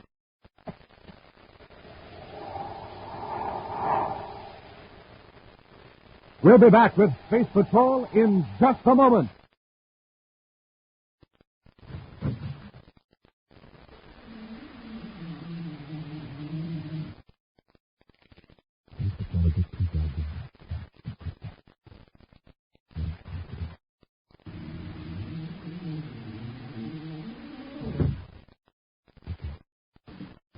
Here's a secret Buzz Corey wants you to know about. The secret of how space patrollers get a rich, roaring start in the morning. Here's what they do. They eat a breakfast that supercharges them. A power breakfast with one of the three checkerboard super cereals, Rice Chex, Sweet Chex, and Instant Ralston. Chex. They are the super cereals with that modern, bite-sized design. The cereals with a swell new taste that you'll like right off the reel. Now, to warm up your motor, there's Instant Ralston, the hot super cereal. Has a heart of wheat flavor you'll really go for. So now you know how space patrollers get that rich, roaring morning start. Gang, get a flying start yourself every morning. Sit down to a nourishing breakfast with a checkerboard super cereal and get supercharged. Rice Chex, Sweet Chex, and good hot Ralston. They're the super cereals that help to supercharge you.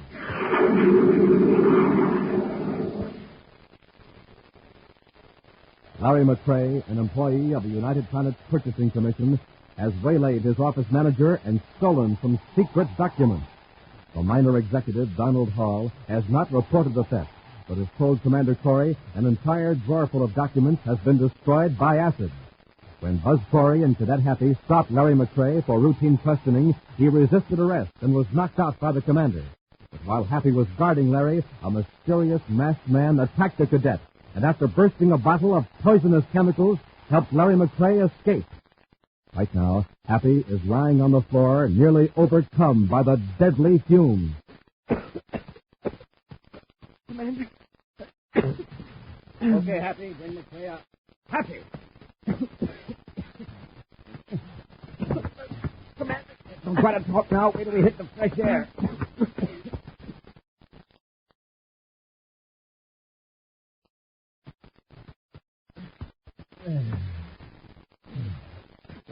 move. Take a few deep breaths before you try to talk. Now, what happened in there? How did Larry get away? Somebody shot me. I think he was wearing a mask.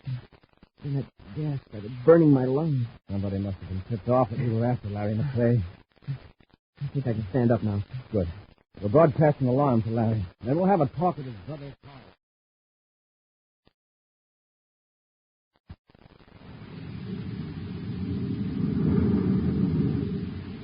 I don't know who you are, but thanks for the help. Just keep driving. And don't look around toward the back seat. I'm keeping my head down so no one will see this map. Hey, did my brother give you any new instructions about what I'm supposed to do? What did he tell you before? To take one of his spaceships to a place on Venus, the Zarkran Mountains. You know, the hunting lodge near Lake Nazareth. Oh, yes. You go ahead and do that, just as your brother said. Oh, fine. It's sure lucky you rescued me from Corey. The brainograph test would show right off that I slugged Hall in his apartment and stole the documents. You? Slugged Donald Hall? Didn't Carlisle tell you that part? Hey, maybe I'm speaking out of turn. I thought you knew. Yes, I know. I know the whole thing. Larry dug down the side street and into an alley. I'm getting out. I get it. You don't want anybody to see you when you remove that mask. Sure. Can't take any chances,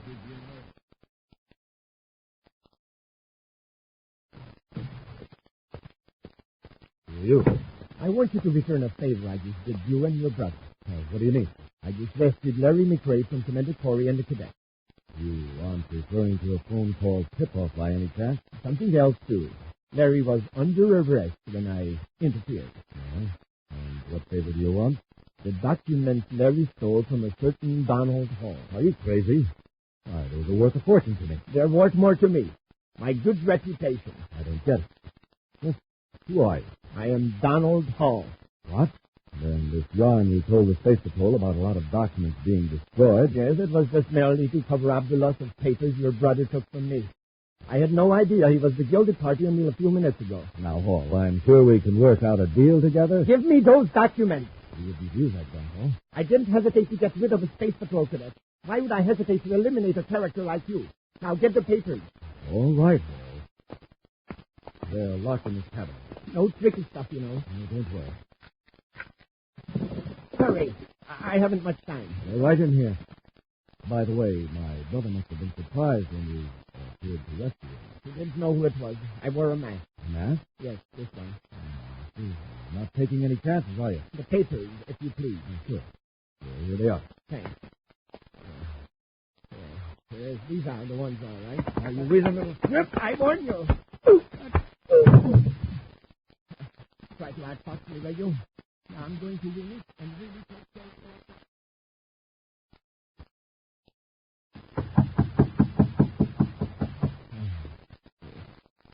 Who's there? Space Patrol. Oh, come in. McCrae. Commander Corey. This is Cadet Hacker. Yes, Commander. Oh, look at his head. What happened? Nothing. Just a fall, but very clumsy. Seems to be a lot of clumsiness lately. You didn't get that many bruises from one fall. Who did it? As I tell you, I fell. I get dizzy spells. All right, have it your way. We came here to find out where your brother was headed after he left that chemical plant of yours at the spaceport. Brother? I haven't the slightest idea. Did he come back here? I told you, I don't know. Commander, look at this. I found it on the floor. Oh, man. Do you wear this at work, Carlisle? It's a dust rag. A dust rag with eye holes. Hand it here, Hacker. Yes, sir. It has a strange, pungent odor, very powerful and pleasant. Smell the mask. Ooh, that's the same smell as that chemical back there where I got plugged. Exactly. Carlisle, either you rescued your brother, or the man who did came here afterward and dropped that mask. Probably in a fight with you. I don't know anything about it. The mask, I mean. All right, Carlisle. You don't want to press charges against the man who attacked you. That's your affair. Come on, Happy. Yes, sir. Sorry to have bothered you, Mr. McCrae. Goodbye, Corey.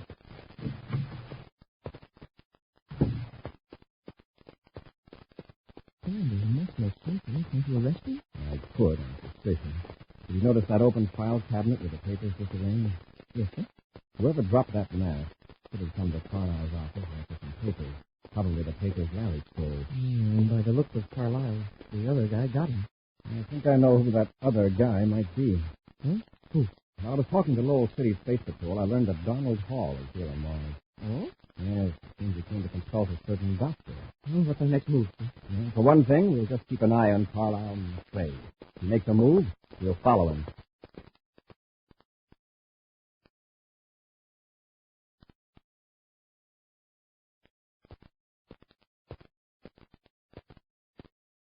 Any reports since I've been out of the office, Happy? Not on Carlisle McCrae, sir. He's still at his office, according to the last report from our agent 5 minutes ago. Space Patrol calling Commander Corey. Corey here, go ahead. Carlisle McCrae is preparing to leave Mars, Commander. Our agent at the spaceport reports that McCrae's private cruiser is being given a pre-flight check by his chief engineer. We'll blast off ahead of him and pick him up after he leaves Mars. Corey out. Let's get to our ship, Happy.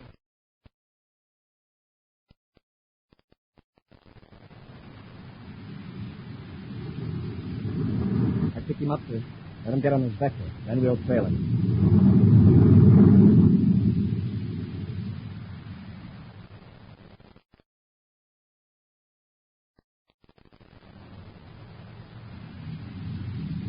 Setting his ship down about a mile from Lake Nazareth. Carlisle sure picked a good hideout for his brother. If we hadn't trailed him here, we never could have found him. There are 2 other ships down there, near what looks like a mountain lodge. Cruise ships? Yes, there's a deep gorge near the lodge with a bridge across it. We'll set our ship down the other side of that hill and sneak up on them across the bridge.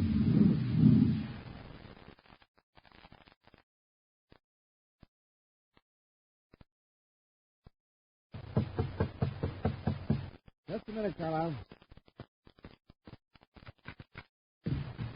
Come in. I recognize the ship. Hey, what's wrong? Nothing. What's that other ship doing out there? Oh, that. I've got a guess. Donald Hall. Of course. Came to my office, got the documents, and knocked me out. Where is he? Tied up in the back room. He came here to be sure I'd never be able to expose him in a brainograph test. But I managed to get the first floor. We've got to get rid of Hall. He's as dangerous to us as you are to him. I suggest... Larry, look out the window. Huh? 2 space patrolmen. That's Corey and the cadet. They're smarter than they give him credit for. What are we going to do? Now, don't get panicky. They're still on the other side of the gorge. The bridge control. Drop the bridge so they can't get across. Now, let me handle it. Wait just a few seconds more.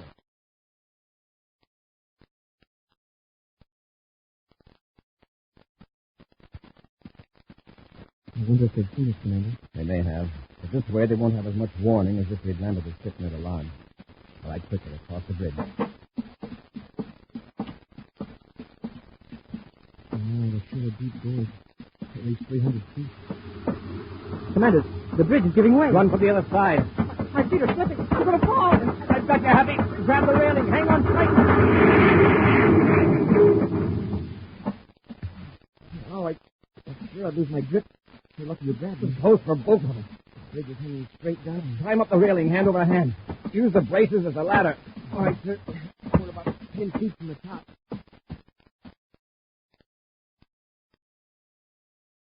Well, that takes care of them. Yeah. They'll never survive that 300-foot drop to the bottom of the gorge. Neither will Donald Hall. Oh, is that what you're going to do with him? Yes. There isn't time for anything more fancy. Let's get him. Okay.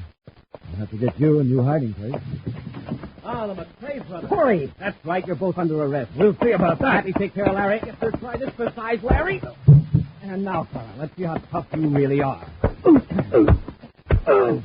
That's enough, Corey. I've had enough. Okay. We got Donald Hall here? Yes. This is in the back room. You can see it. I'll do it, sir. He's here all right, sir. All tied up. Commander, you've got to listen to me.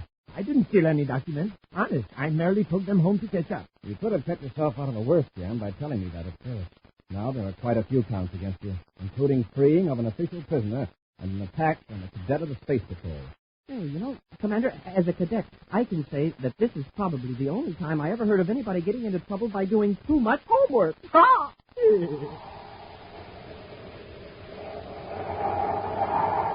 An exciting preview of next week's thrilling Space Patrol adventure in just a moment.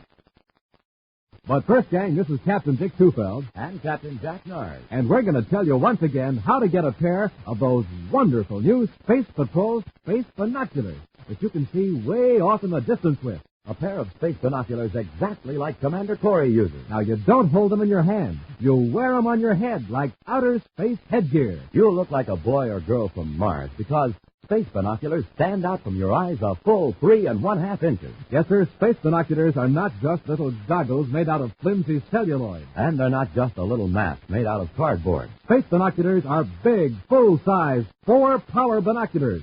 5 inches wide, 5 inches long, made out of solid black plastic with a bright red leather-like trimming. Remember, they make objects blocks and blocks away look clearer and closer, 4 times closer. You can watch airplanes in the sky, study birds in the trees, watch squirrels at close range, spot your dad coming home from work, and do hundreds and hundreds of other things with them all year long. Absolutely the greatest value ever offered on Space Patrol. But we can only offer it for a limited time. Now, here's how to get a pair. Buy a box of Instant Ralston. Then, with your name and address, send 25 cents in coin and an Instant Ralston box top to Space Patrol, Box 686, St. Louis, Missouri. Gang, if you don't think your binoculars are tops, return them and we'll return your money. That's Space Patrol, Box 686, St. Louis, Missouri.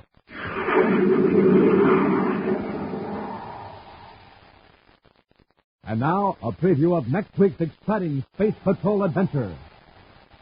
2 criminals are holding Tonga in the subcellar of a Venus skyscraper. As Buzz and Happy advance toward the men, they pass a large ventilating tunnel covered with a metal screen. One of the men throws a stick, and behind the screen, the blades of a giant fan start to whirl. Hey, turn the ventilator fan on. Rush them, Happy. I can't stay on my feet. Keep away from the grating. Move. The air blast pulled me against the grating. Got me, too. Try to pull loose, Happy. The wind's too strong. Commander, the grating is sliding out. Pull, Happy. Pull hard.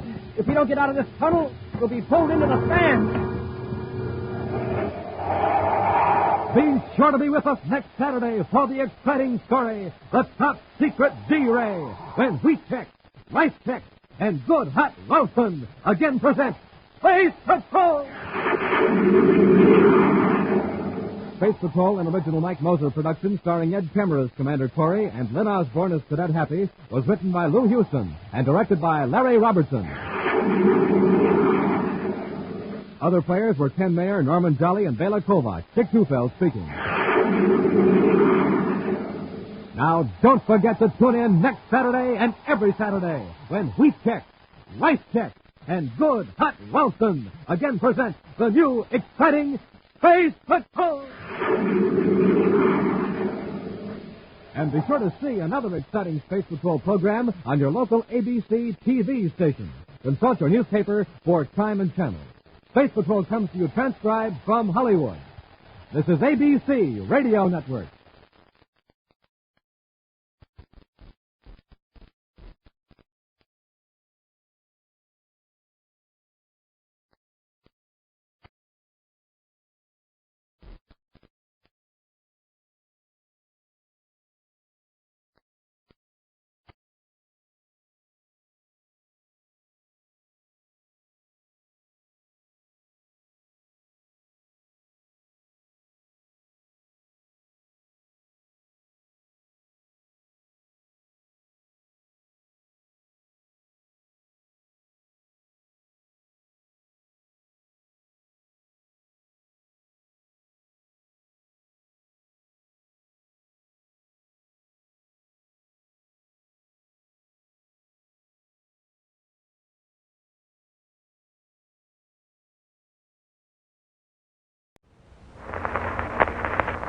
Lily, world-famous concert pianist, lies in his bed, talking.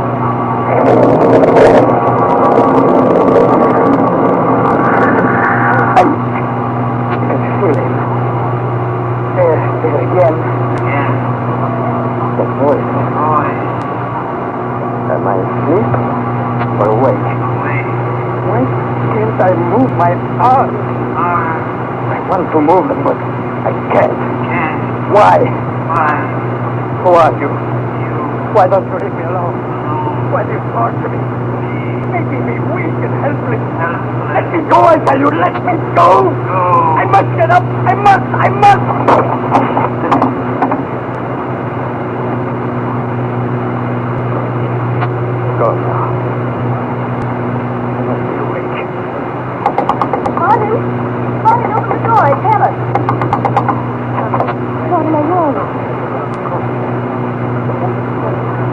Tonight, I tell you.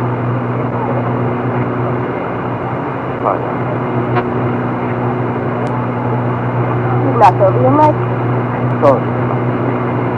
Cracked off the face. That's why I cried out. Marvin, you haven't been the same ever since you came to your South America. Why don't you tell me what's happened? Go back to your room, please. Don't worry about it. But Marvin... Please do as I ask you. Helen, try to understand. I don't want to be here. That isn't true. But you don't want to tell me what's troubling. There's nothing troubling me. My nerves are on edge. Good night, Helen. Good night. I wanted to tell her, but how could I? How could I tell anyone about this thing that haunts me while I sleep? This being that's ruining my talent as a musician, whose voice I hear when I sleep. This invisible being that is possessing me, urging me to destroy instead of create, urging me to kill.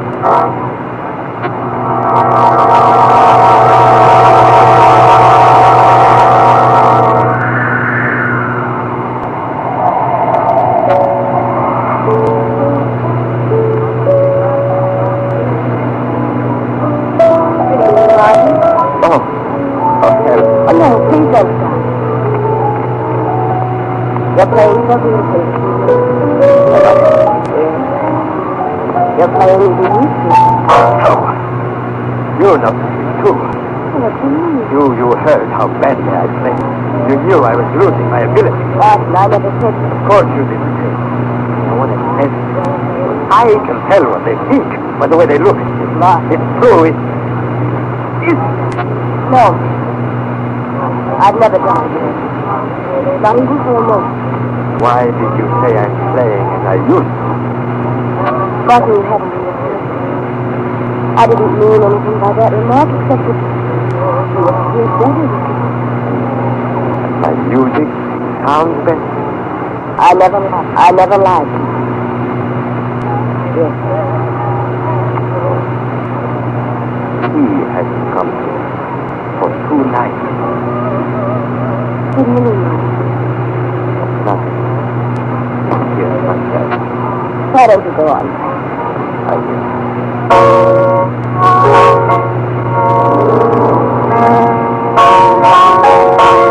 You hear that, Helen? That's the way Greece meant his music to be played. Yes. And listen to this. It speaks of the strange terror and mystery of life. There is trouble with that cutting door.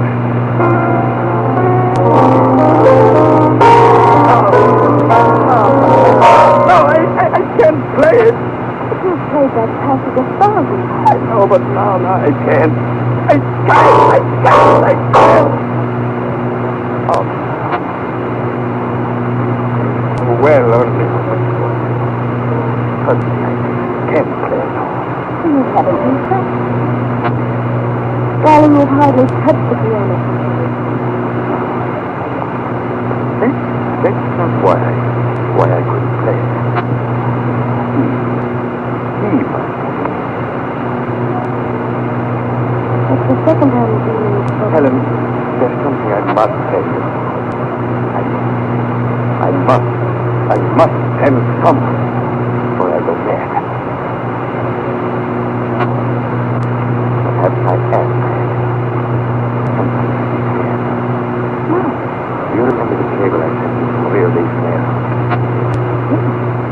You said the concert didn't go well. I gave one of the worst performances of my entire career. It was late that same night that the first note. The presence of another being. Close. Another being? Yes, an invisible being. It was he who made me play the bass. He is everything. I know it sounds strange, fantastic. It's real, Helen.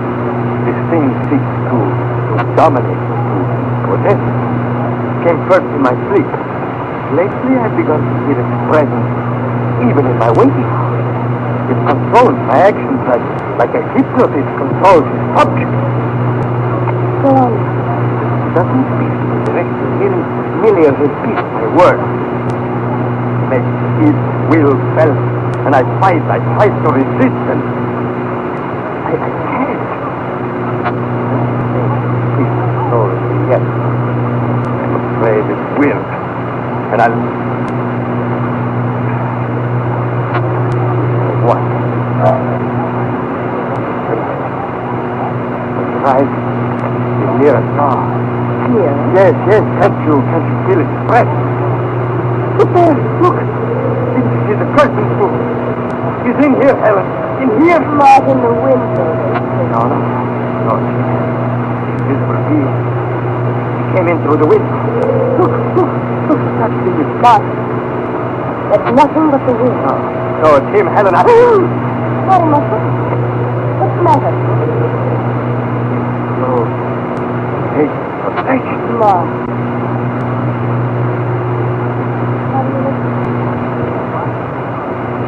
Why don't you answer me? Why are you holding out your hands as though... No, Martin, don't touch me. For heaven's sake, don't. Stand up yourself, Martin. Martin, wake up. Wake up! Martin, listen to the music. Listen to the deep breath. The music is going wrong. You must come out. Let go of the way to my shoulder. Martin!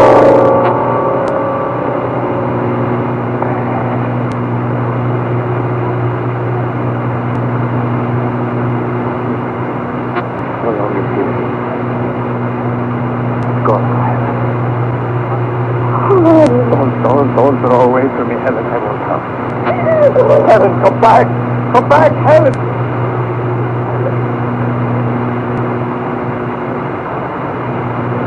Even that invisible being urged me to fear for all.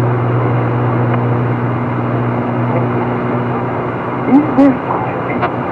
Or am I blind? Could it be? Reality. Yes, I will make the test tonight.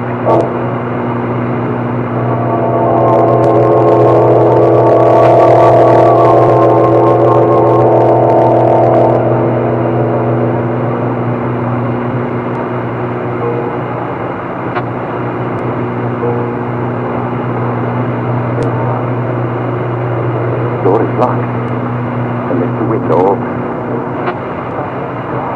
Wind howls tonight. There is a glass of milk on the table. We shall see. I dread going to sleep. I must. Who knows what to do? Usually comes to me when I sleep. Very hard. I must close my eyes.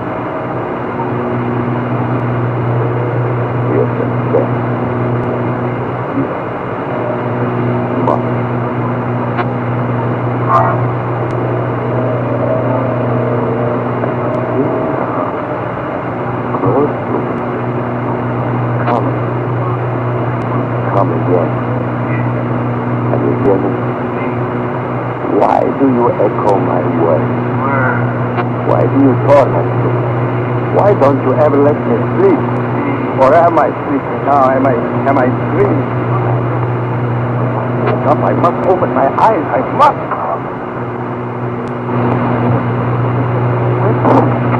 Not a single drop on the table or on the floor. The glass was empty when it drank.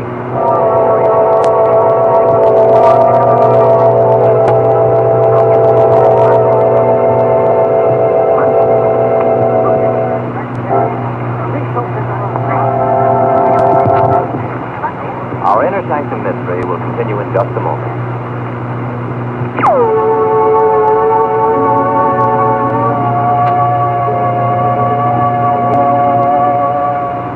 Well, friends, let's return to tonight's inner sanctum mystery. Let's see, where were we? Oh, yes. Martin Corelli, obsessed with the thought that an invisible being is torturing him, makes an experiment, and discovers evidence to strengthen his strange belief. We find him in his room, wandering over the evidence he has just set. No doubt about it now. I must find a way to destroy this thing. I must kill it before... You're near. Oh, you came back again. I never heard your voice before while I was awake. Who are you? Tell me your name. What is your name? Orla. Oh, then you do understand what I speak to. Yes. Why have you never spoken to me before? I did not choose. What do you want with me? I thought you knew. Oh, I imagined all sorts of things, but I never knew. What do you want with me? I will come to you when you sleep. When you are helpless. After each visit, you will be more and more under my power. Until finally you will become my complete slave. Do it as I will. Your slave? Yes. Where are you now? Sitting here. In the chair near your bed. Waiting for you to go to sleep again. I will not go. You must. Sometimes. That is the great weakness of your race of humans. I will sit here and wait. I'll remain awake until you leave. I'll never go to sleep again as long as I live. We shall see. I have great patience. What are you doing? Going to light a cigarette. Put that match down. Oh? Why? Put it down, I tell you. No. I lit it. Put it down. Oh. Oh, you can feel fear. You are afraid of the flame. Stand back. Don't come near me. I have found your weakness now. You fear flame, fire. Now we shall see who is strong. Don't come near me. Cut. I put a match to them and they go up in flames. There, see the fire. You cannot escape through the window now, and the door is locked. I have you trapped. You hear? Trapped. You cannot destroy me. Then why are you afraid? Why? Let me out of here. No. See, I like this music. Now I have a sword, a weapon against you who have so much power. But fear the flame. Don't touch those sheets. You somewhere in this room. You whom I cannot see. You who attack men in their sleep. Command them to do your horrible business. You are the living spirit of evil. You seek to have men destroy each other so that you can conquer the earth. Let me out of here. Let me out of here. Oh, how many men have pleaded for mercy from you? Do you think I will show you the slightest mercy now? You shall be destroyed here. No, you will not escape through this door. I will back out holding my blazing newspaper before you. You're right. Take my old clothes, soak them in kerosene, drop them in front of the door, put a match to them.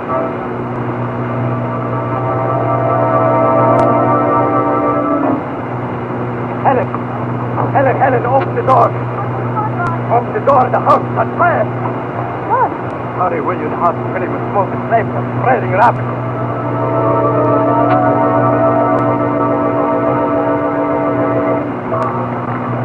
Let's bring the guard. Take here. What? Yes. Are they servants out? They're on the other side of the house. They're all asleep. Where did they come in? In my room.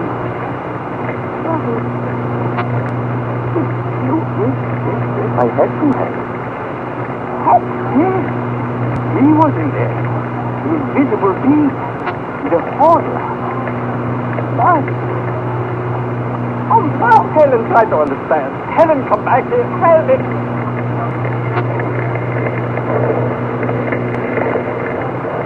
Whipped by the wind.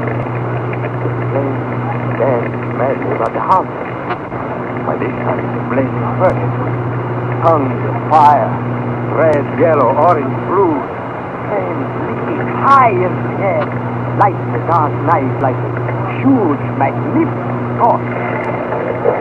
That side, the roof seemed to crumble in between the walls. A fountain flame roared on the ground. Suddenly the whole structure came to a stop. In a moment it comes crashing to the ground.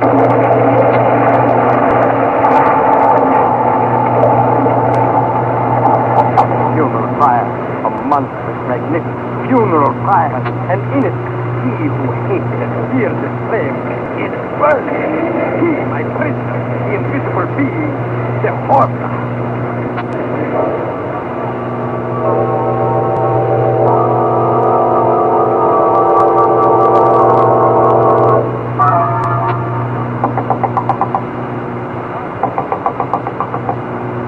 Wait. Who's there? Open the door.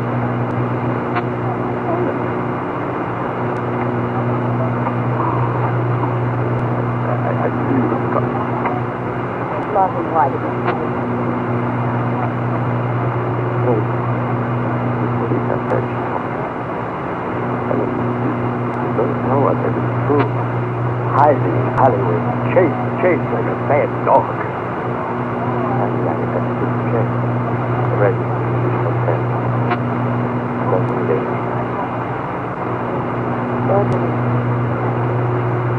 I want you to believe me. That's the only way you can. You know the papers, then. You know what will happen to my friend. Darling, you will. Will you receive medical attention? Medical attention? Then you believe me. You think I'm insane, don't you? Don't you? Believe me, I will not. I didn't suspect. Will you come with me? Yes, there was a time when I thought I was. But now I am certain I am not. It's a week, a full 7 days since our house burned down. And I haven't felt the horror nearly once. I tell you, he was real, Helen.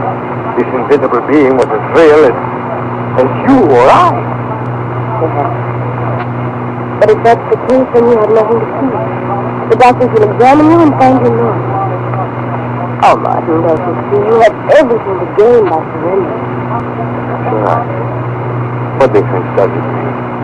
The only thing that really matters is that your whole life is dead. Yes. Do you feel... What is it now? Never mind. I'll do as you ask. I'll give myself up. Will you go down to the lobby and wait for me? I'll only be a moment. All right.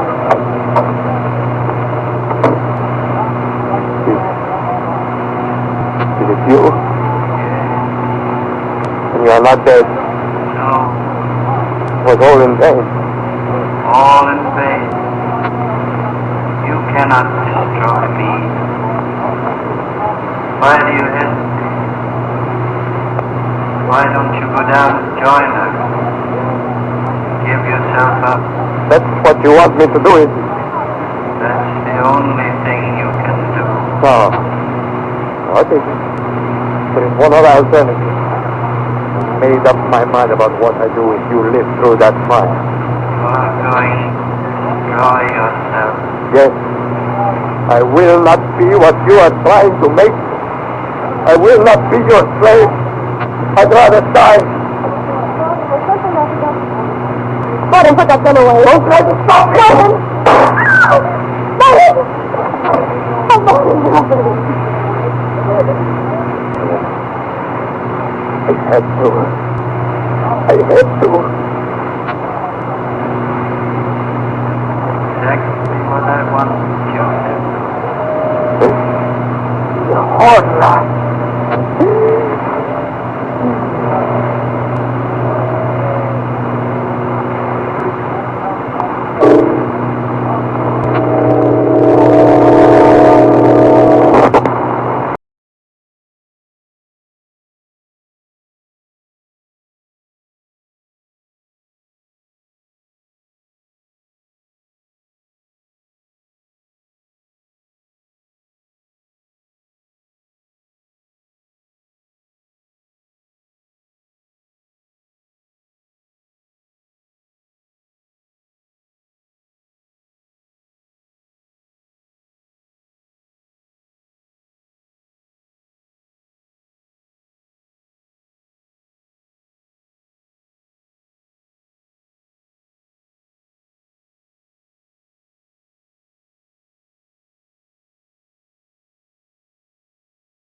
Stay tuned for the next episode, starting in just 4 minutes.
Stay tuned for the next episode, starting in just 2 minutes.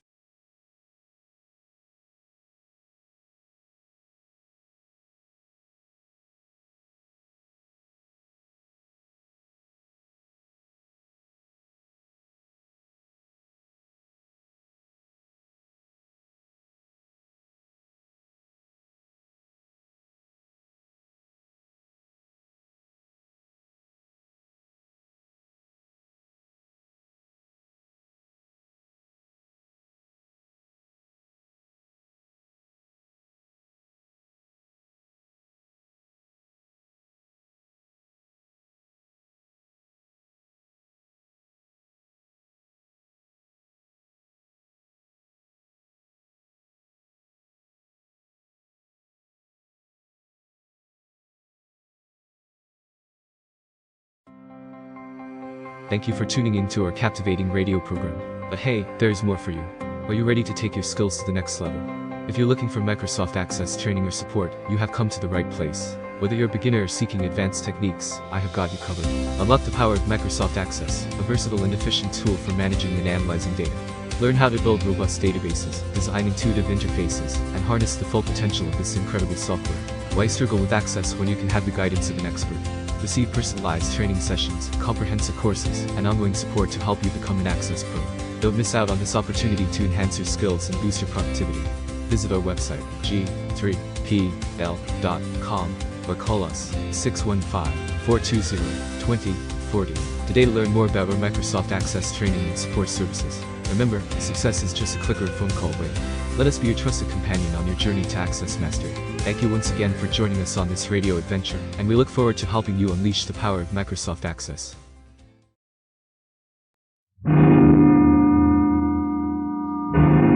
Escape! Escape tonight to a raft in the South Pacific.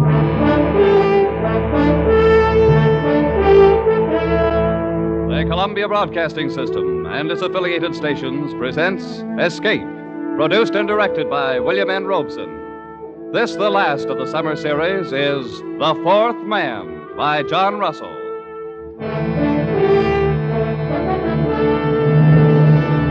Noumea in the South Pacific. To a generation of French criminals, a word to be uttered in the same terrified breath with Devil's Island. The penal colony at Noumea, where the cutthroats, garrotters, and sadists from the dregs of French society were sent to a living death. Tonight we invite you to escape from Noumea in John Russell's The Fourth Man.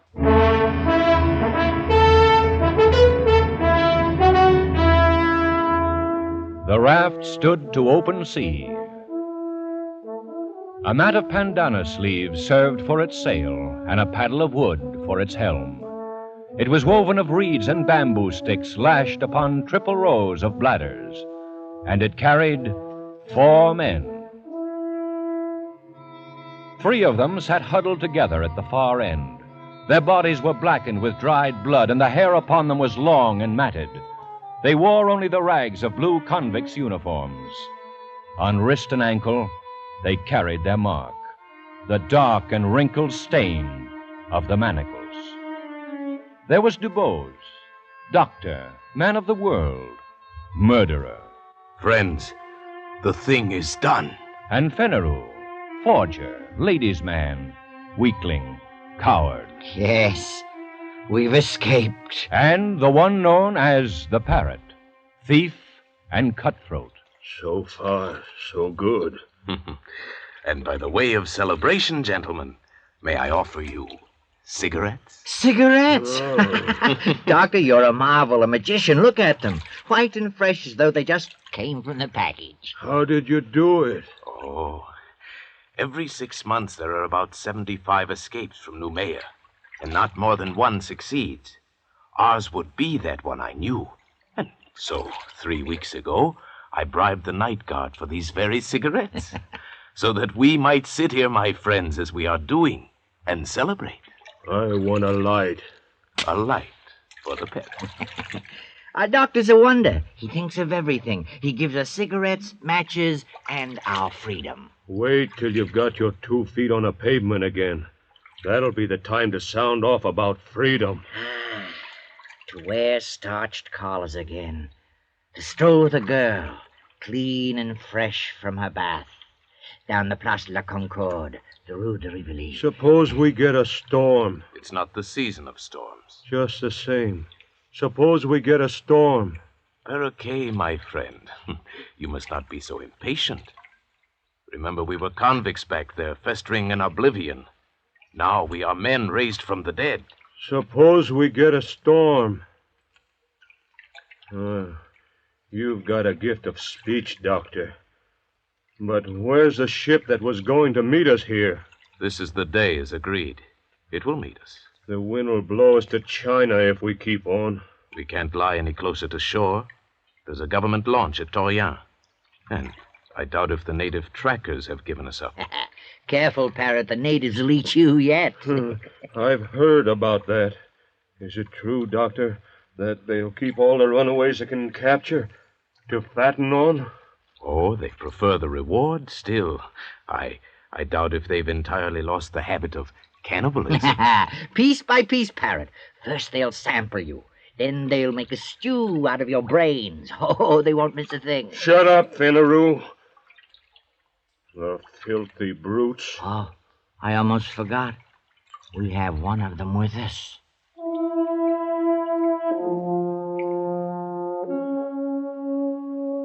The 4th man was steering the raft. He sat crouched in the stern, his body glistening with spray. His huge, dark hands held the steering paddle. He was motionless, like an idol, his eyes fixed on the course ahead. The 4th man on the raft. You are looking at a Canuck, my friends. You will see nothing superior. No line of beauty to redeem the low angle of the forehead, the knobby joints of the body. Nature has stamped him with the mark of inferiority, and he has set the final seal himself with that twist of bark about his middle, that prong of pig ivory through his nose. Yes, but nonetheless, he's a man, and there is a price on our heads. He could be taking us where he likes. Calm yourself, Fenneru. This is a very simple animal, an infant, really. Does that mean he couldn't double-cross us? It does. He is bound by his duty. I made my bargain with his chief up the river, and this one is sent to deliver us on board our ship. That's the only interest he has in us. And he'll do it? He will. That is the nature of the native. No, I don't trust him, not for a minute. The brute. The animal. You! It's you I'm talking about. You dirty brute. Save your breath, Parrot. He speaks no language. Only a few noises, a few signs. I don't feel right on the same raft with that. Well, burn yourselves up in the sun if you like, but me, I'm going to crawl under a mat, get some sleep. Yes, we should all sleep a little, conserve ourselves. And when we awake, our ship will be here. Our saucy little topsail schooner, a mast standing out against the sky, and we'll be on our way to France. Yes, sleep, my friends.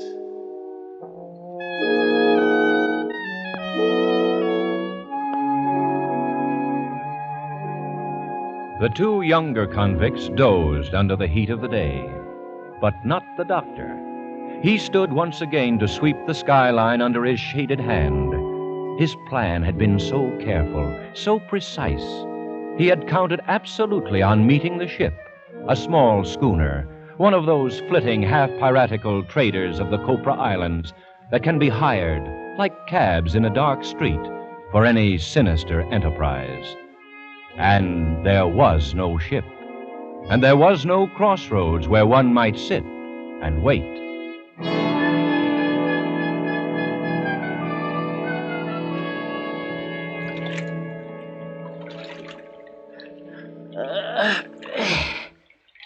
Good morning, Doctor. It's afternoon, Fenneru. Oh, yes, so it is. I slept like a corpse. Hey, where's the ship, Doctor? It was going to be here when we woke up. It will be.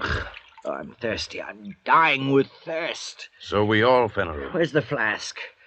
I'm roasted in the sun. You'll just have to roast some more. This crew is put on rations. Oh, what are you talking about? Where's that water? I have it here. So you have. Do you think it's yours? No. It's ours, Parrot. I want a drink, Doctor. Think a little, Parrot. We have to guard our supplies like reasonable men. We don't know how long we may be floating here. Oh, so that's how you talk now. You don't know how long. But you were sure enough when we started. I am still sure. The ship will come. She cannot stay for us in one spot. She'll be cruising to and fro until she intercepts us. And we must wait. That's good. Wait. And in the meantime, what? Fry here in this heat, our tongues hanging out, while you deal us out water drop by drop? Perhaps. No. The man doesn't live who can feed me with a spoon. Unless you would die very speedily, we must guard our water. We can only do our best with what we have. All right, Doctor. Do your best. Give me a drink. You may have your share, of course. But be warned. When it's gone, don't come to us, to Fenneru and me. Yes, what's fair is fair. My drink. Very well. Oh, a thimbleful. One thimble. This way we should have enough for 3 days, maybe more, with equal shares among the three of us. That's right. There are only 3 of us. You were thinking of him, Fenneru, of our pilot? He looks somewhat like us, doesn't he? But his body has never known clothes, his feet shoes. His heart has never known the swelling that comes with feelings of love or beauty. His mind has never known a single thought. Look at us 3, gentlemen. You, Fenneru, a forger. You, Parrot, a thief. And I, Dr. Dubose, of Paris and Marseille, a murderer. And yet, we are civilized men, and this is a savage animal. And our provisions are for civilized men only.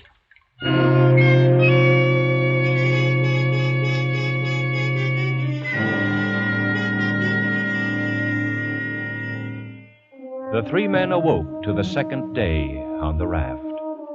They looked and saw the far round horizon and the empty desert of the sea and their own long shadows that slipped slowly before them over its smooth, slow heaving. The land had sunk away from them in the night. The trap had been sprung. As the savage sun kindled upon them with the power of a burning glass, a calm fell, an absolute calm. The air hung, waited. The sea heaved and fell in polished undulations, and the sun shone, driving in under their eyelids like white-hot splinters.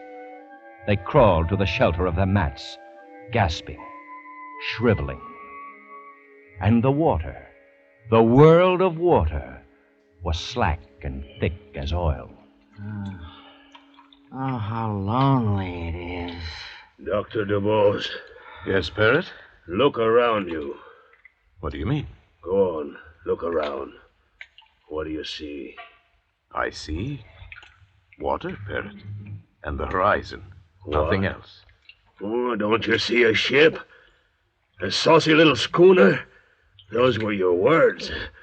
Well, where is it? Why don't you see it? It will come.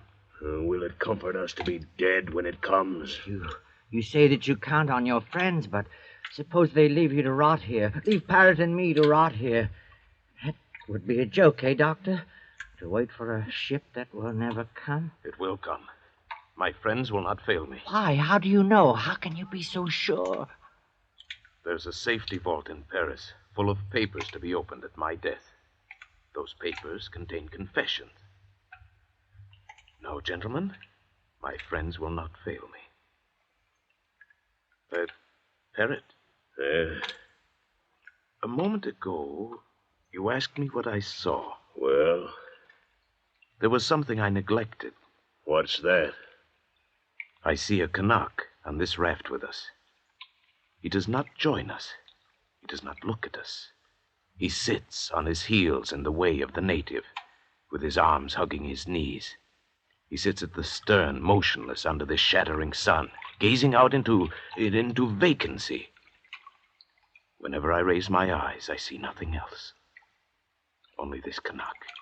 He seems to be enjoying himself quite well. I was thinking so myself. The cannibal. The savage. He does not seem to suffer. What's going on in his brain? What does he dream of there? He looks as though he hates us. The dirty rat. Maybe he's waiting for us to die. Maybe he's waiting for the reward. At least he wouldn't starve on the way home. He could deliver us piece by piece. How does he do it, Doctor? Hasn't he any feeling? I've been wondering. It may be that his fibers are tougher. His nerves. But we've had water, and he hasn't. And yet, see his skin. It's moist and fresh. And his belly, fat as a football. Don't tell me this savage is thirsty. Is there any way he could steal our supplies? Certainly not. Suppose he has his own supplies, hidden. What? We'll see. Search the raft. Come on, we'll learn his secret. Here, look under the mats. Tear it apart. I'll push him aside. Anything there? No. Gentlemen. You were mistaken. He has nothing hidden. You're wrong about him, Doctor. You say he has no understanding. There's one thing he can understand. Pain! Parrot, not so much. That's enough. There's come. That'll teach you. Not so chipper now, are you? Not so happy with your luck. That'll make you feel. Well, Parrot, you feel better now, don't you? Superior. Come back, my friends. Come back under the mats. The glare of the sun is not so bad there. Oh, idiots. What's the matter with our Parrot now? Idiots. Why do we look and look? The schooner can't help us now. If we're becalmed, then they are too. Doctor, is that true? Yes. We must hope for a breeze first. Well, then why didn't you tell us we trust you? Why do you keep on playing out the farce? You are wise, Doctor. You are very wise. Put down the knife, Parrot. You know things we don't, and you keep them to yourself. All right, but be careful.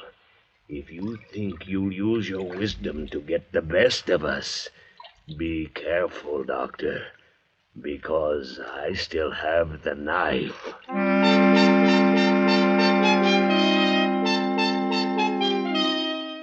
And so the days dragged by, the second, the third, and now it was the fourth day, and still there was no breeze, and still there was no ship. Oh, Doctor. Yes? What do you stare at? At him. At him, the native. The Canuck. Why?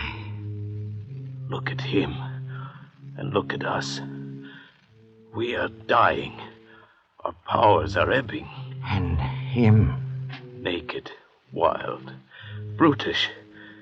He has yet to give the slightest sign of complaint or weakness. Doctor, is this a man or a fiend? A man. It is a man. A miracle. It is a man, and a very poor and wretched example of a man. Why, you'll find no lower type anywhere. Look at his cranial angle, the high ears, the heavy bones of his skull. Why, he's scarcely above an ape. And what? He has a secret.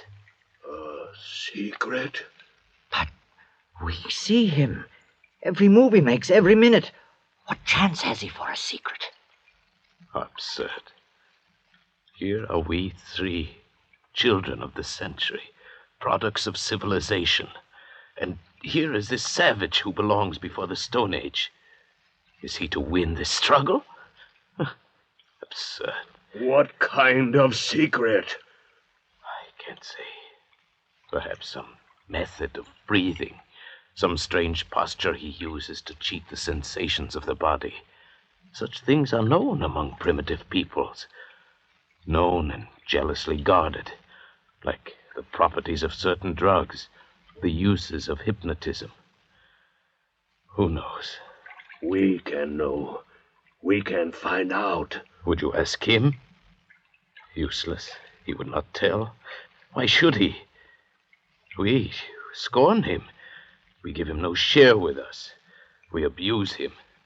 And so he falls back upon his own expedients. They are the means by which he has survived from the depth of time, by which he may yet survive when all our wisdom is dust. There are a number of ways of learning secrets. I know them all. It would be useless. How could he stand any torture you might invent? You saw how he behaved before? No, that's not the way. Oh, listen to my way. I'm tired of all this talk. You say he's a man. All right, then he has blood in his veins. At least we could drink. No, it would be too hot. It would be salt. Well, kill him then and throw him over the side. Let's be rid of the thing. We gain nothing. Then what do you want? I want to beat him. That's what I want. To beat him at the game. For our own sakes, for our racial pride, we must. To outlast him. To prove ourselves his masters. Watch him. Watch him closely, my friends. Watch? I'll watch all right, my good doctor. I'm not sleeping anymore, and leave you alone with that bottle. The bottle. The bottle. I've been meaning to discuss our rations with you. Have you? We're running very short. I'm afraid we must cut down again. And what are we cut to? Half a thimbleful. No. We must keep our wits. I say no. All right. Then we'll put it to a vote. You say no. I say yes. Fenneru. Yes, anything, but give me mine now. Then it's half a thimbleful for Monsieur Fenneru. Your share, Fenneru. More, I'll die. Give me more. No more today. You must, Doctor. No more today. Look, a ship. Oh, at last. Where is it? I don't see any ship. It's a trick. Look, Fenner, he has the bottle. You dirty thief! Look at him. You killed him with that oar. What about the bottle? Yes, there's some left. You caught him just in time. And you caught the bottle just in time. It seems I did. There is no ship. There will be no ship. We are done. Because of you and your dirty promises that brought us here. Doctor. Liar. Fool. Don't come any closer. Unless you want this flask broken over your head. No. Oh, I wouldn't want that. Why, just think, Parrot. Why should you and I fight? We can see this trouble through and win yet. This calm can't last forever. Besides, there will be only two of us to divide the water now. Yes, that's true, isn't it? Fenner kindly leaves us his share, an inheritance. All right. I'll take mine now. My share. Right now, if you please. Later, we'll see. So be it. Your share. Many thanks. And now, Fenner's share. To me, please. As you say. And now, another good doctor. 3. That's enough, Parrot. No, Doctor. It's not enough. Now I'll take the rest. Parrot, stop my arm. I'll kill you if you don't let go. Thank you. You see, I have manners, haven't I? And I have wisdom, too, because I fooled a very wise man. I toast you, Doctor. The best man wins. That was a bright idea of yours. The best...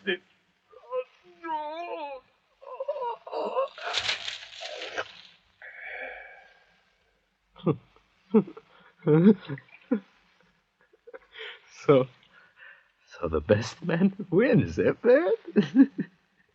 You forgot I'm a doctor, didn't you? You forgot that a man cannot go without water for 4 days, then drink his fill and live through it, huh? Go on, Parrot. Gasp out your worthless life. While I laugh. Yes, the best man always wins, Parrot. The best man... So, best man wins, yes, Doctor. You forgot my knife, didn't you? Forgot me lying at your feet. Gave me up for dead, didn't you? But now it is I, Fenner, who will outlast the two of you. Yes, my good doctor. The best man always wins. Fenner, you fool. The water, it's running out. Hey.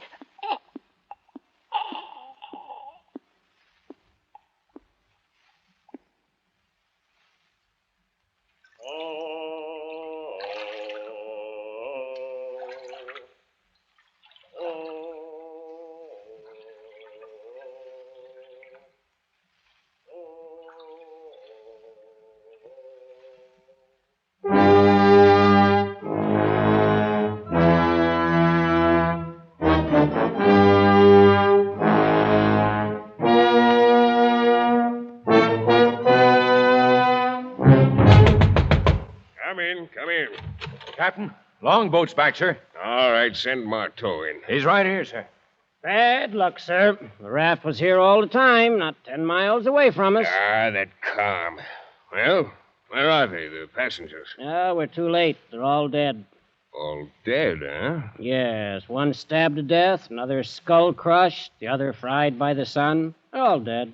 Well, then, all the better. Of course, there's nothing to feed. Yeah, but how are you going to... Hogsheads, my friend. The hogsheads in the afterhold. Fill them nicely with brine, and there we are. I don't understand. Oh, you're dull, Mato, very dull. The gentleman's passage is all paid. Before we left Sydney, I contracted to bring back 3 escaped convicts. Well, I'll bring them back, pickled. So if you'll go back, Mato, and bring them aboard for the trip, I'll be much obliged. Very well, sir. Oh, there's a 4th man on the raft, Captain. A Kanak. He's still alive. What do we do with him? A Kanak? No word in my contract about any Kanak. Leave him there. He's only a savage. And so Dr. DuBose and Fenneru and the parrot went aboard for the long trip to their beloved Paris, their bodies pitching and rolling gently in the huge vats of brine. On the raft, the 4th man raised his head slightly as a wind freshened from the west. He watched until the schooner turned, shaping away for Australia, and disappeared over the rim of the horizon. Then he spread his sail of pandanus leaves and headed his raft eastward, back toward New Caledonia, back toward home. Feeling somewhat dry after his exertion, the native plucked a hollow reed at random from the rushes on his raft. Slowly, lazily, he stretched himself at full length in his accustomed place at the stern. He thrust the reed down deep into one of the bladders underneath the raft, and slowly drank his fill of sweet water. He had a dozen such storage bladders remaining, built into the floats at intervals above the waterline, quite enough to last him safely home again.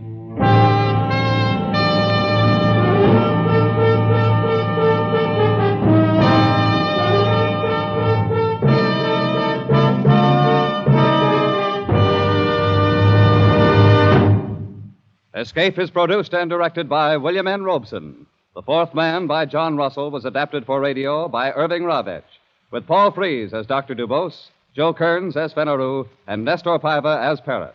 Bill Johnstone narrated. The special musical score was conceived and conducted by Cy Feuer. Escape has been presented by the Columbia Broadcasting System and its affiliated stations.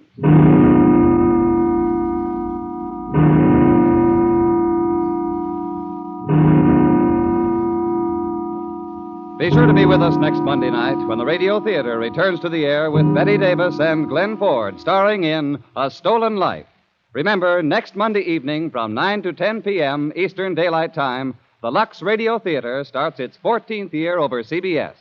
The play, A Stolen Life. The stars, Betty Davis and Glenn Ford. This is CBS, the Columbia Broadcasting System.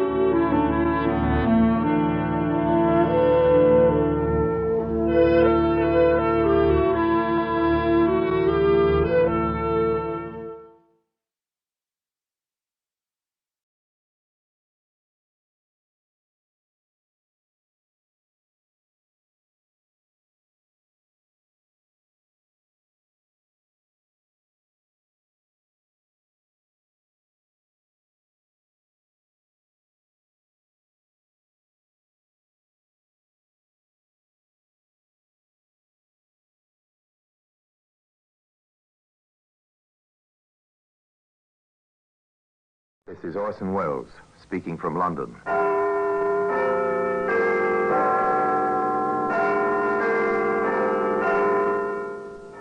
The Black Museum. Here in the grim stone structure on the Thames, which houses Scotland Yard, is a warehouse of homicide. A museum of everyday objects. Cigarette boxes, appointment books, a hat rack. All are touched by murder.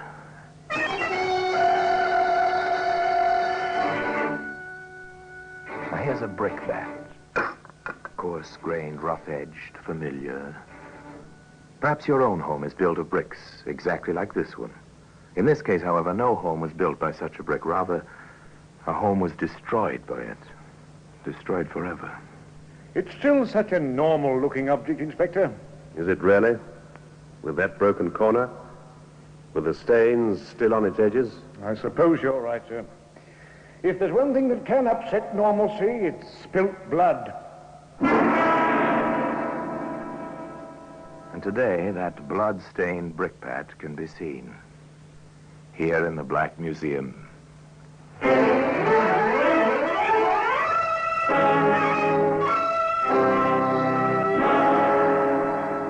From the annals of the Criminal Investigation Department of the London Police, we bring you the dramatic stories of the crimes recorded by the objects in Scotland Yard's Gallery of Death, the Black Museum.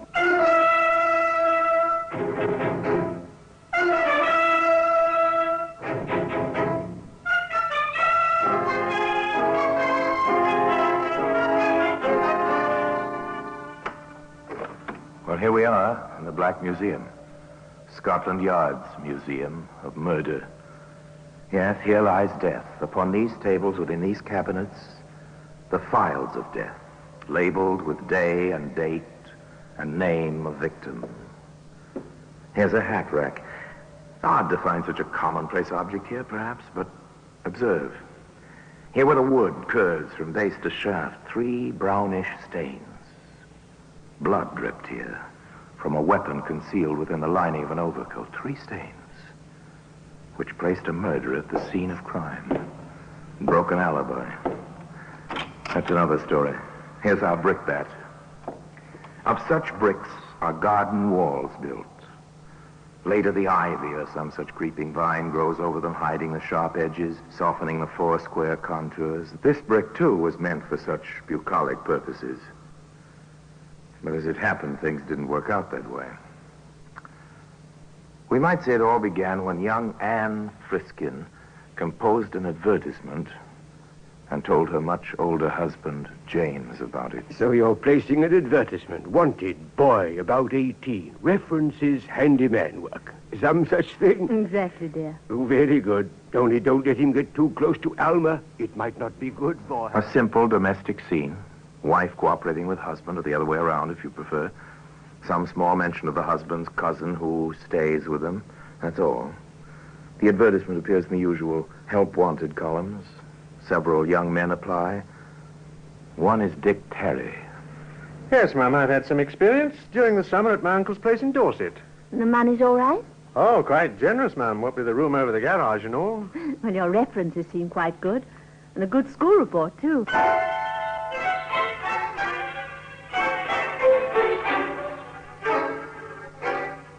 The boy settled into his job and worked out well. The gravel driveway was soon in good condition. The lawns were well mowed. The bricks were ordered for the repair job on the garden wall. Yes, the bricks were ordered. And in the household, all was well and quite normal. One more hand, ladies? If you wish, James. Aren't you satisfied with beating us again, dear? I suppose I should be. But it must be somewhat dull for you, Anne, dear, night after night with just Alma and me. In the household, as we've said, all was well and quite normal. Undercurrents? If you look for them, perhaps. Otherwise, a retired, well-to-do gentleman in a suburban London home, living quite happily with his lovely young wife and his cousin Alma. Still, one never knows, does one?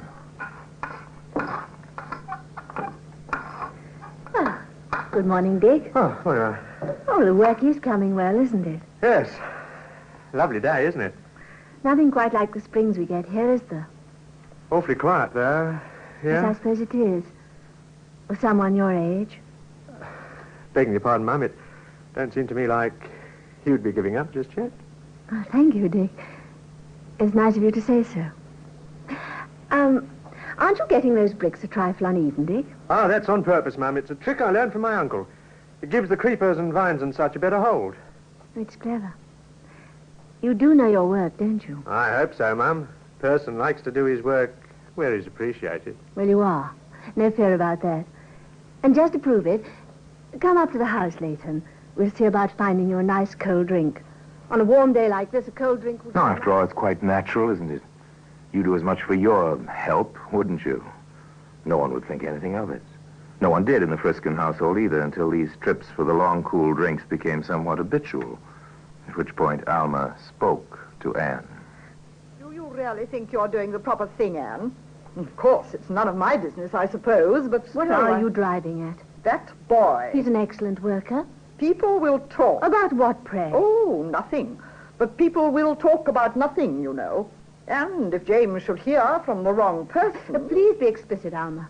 I don't happen to have a devious mind. It's quite simple. James is past middle age. You're young, vital. The boy is undeniably attractive with that flaming hair and all. And he is up here at the house quite a good deal. And you're suggesting... No, of course not. I am merely pointing out to you how it can look to the neighbors. Frankly, I don't care. Please don't bring the subject up again, Alma. I refuse to discuss it with you.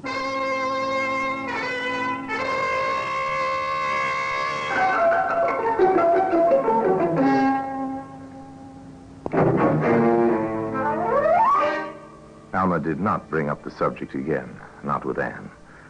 However, she waited for an opportunity and then... James. Yes, Alma?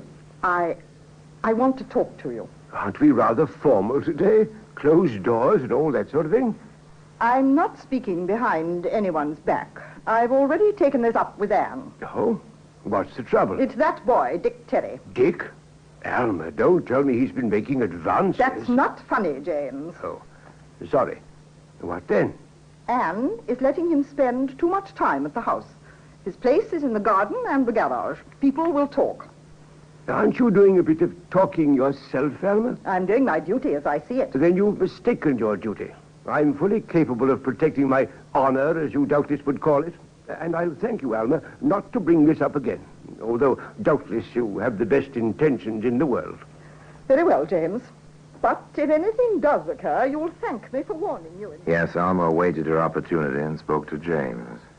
That worthy and decent gentleman dismissed the incident from his mind. That should have been the end of it. Unfortunately, however, the whole matter was reopened, and in quite a different quarter. Good morning, Dick. Morning, Mum. Oh, the hedge does look nice. Thank you, Mum. Is anything wrong, Dick? Matter of fact, I'm giving notice. Why, Dick, but why? I'm giving notice. But what's wrong? Have I done something? Or is it about your money? Because if so, I'll speak to Mr. Friskin at once. Don't bother, Mum. I'm leaving. Call it wanderlust. Call it anything you like. Dick, look at me. Oh, do stop clipping that hedge and look at me. Yes, Mum? I insist on knowing what's wrong. I thought you were happy here. I know I've been happy to have you here. I'd rather not... All right, Mum, but you asked for it. I asked for what? It's you, Mum. I'm crazy seeing you day in and day out and having you nice to me. Just nice to me and thinking of you with him and me not having the ghost of a chance. I can't stand it, Mum, that's all. You'll have to let me go. Poor Dick. You've held this inside you all this time. Yes. Oh, Dick, I'm so sorry. So terribly sorry. Come here. Fire in the garden, flash fire in dry grass on a warm summer morning, perhaps in any case. The boy stayed on his job and nothing further was said in the household. Everything was routine, quite normal. Even the bridge games in the evening, three-handed bridge, of course. July moved on into August. Hot, muggy August nights. Well, I'm going up to bed. Coming in? Not just yet, dear. I think I'll read a while. It may be cooler in the library. Good night, dear. Good night, then. Good night, Alma. Good night. A hot, muggy August night. Dark. No moon. Barely a breath of air. James tossed restlessly, sleeplessly.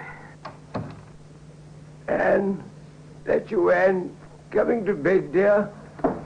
Go!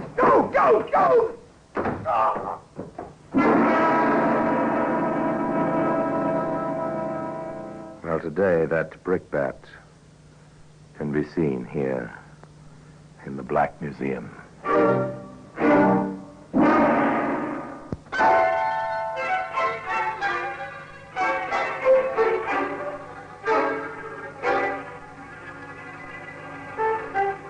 It was Anne's screams which brought Alma and then some of the neighbors. James was not dead, but nearly so.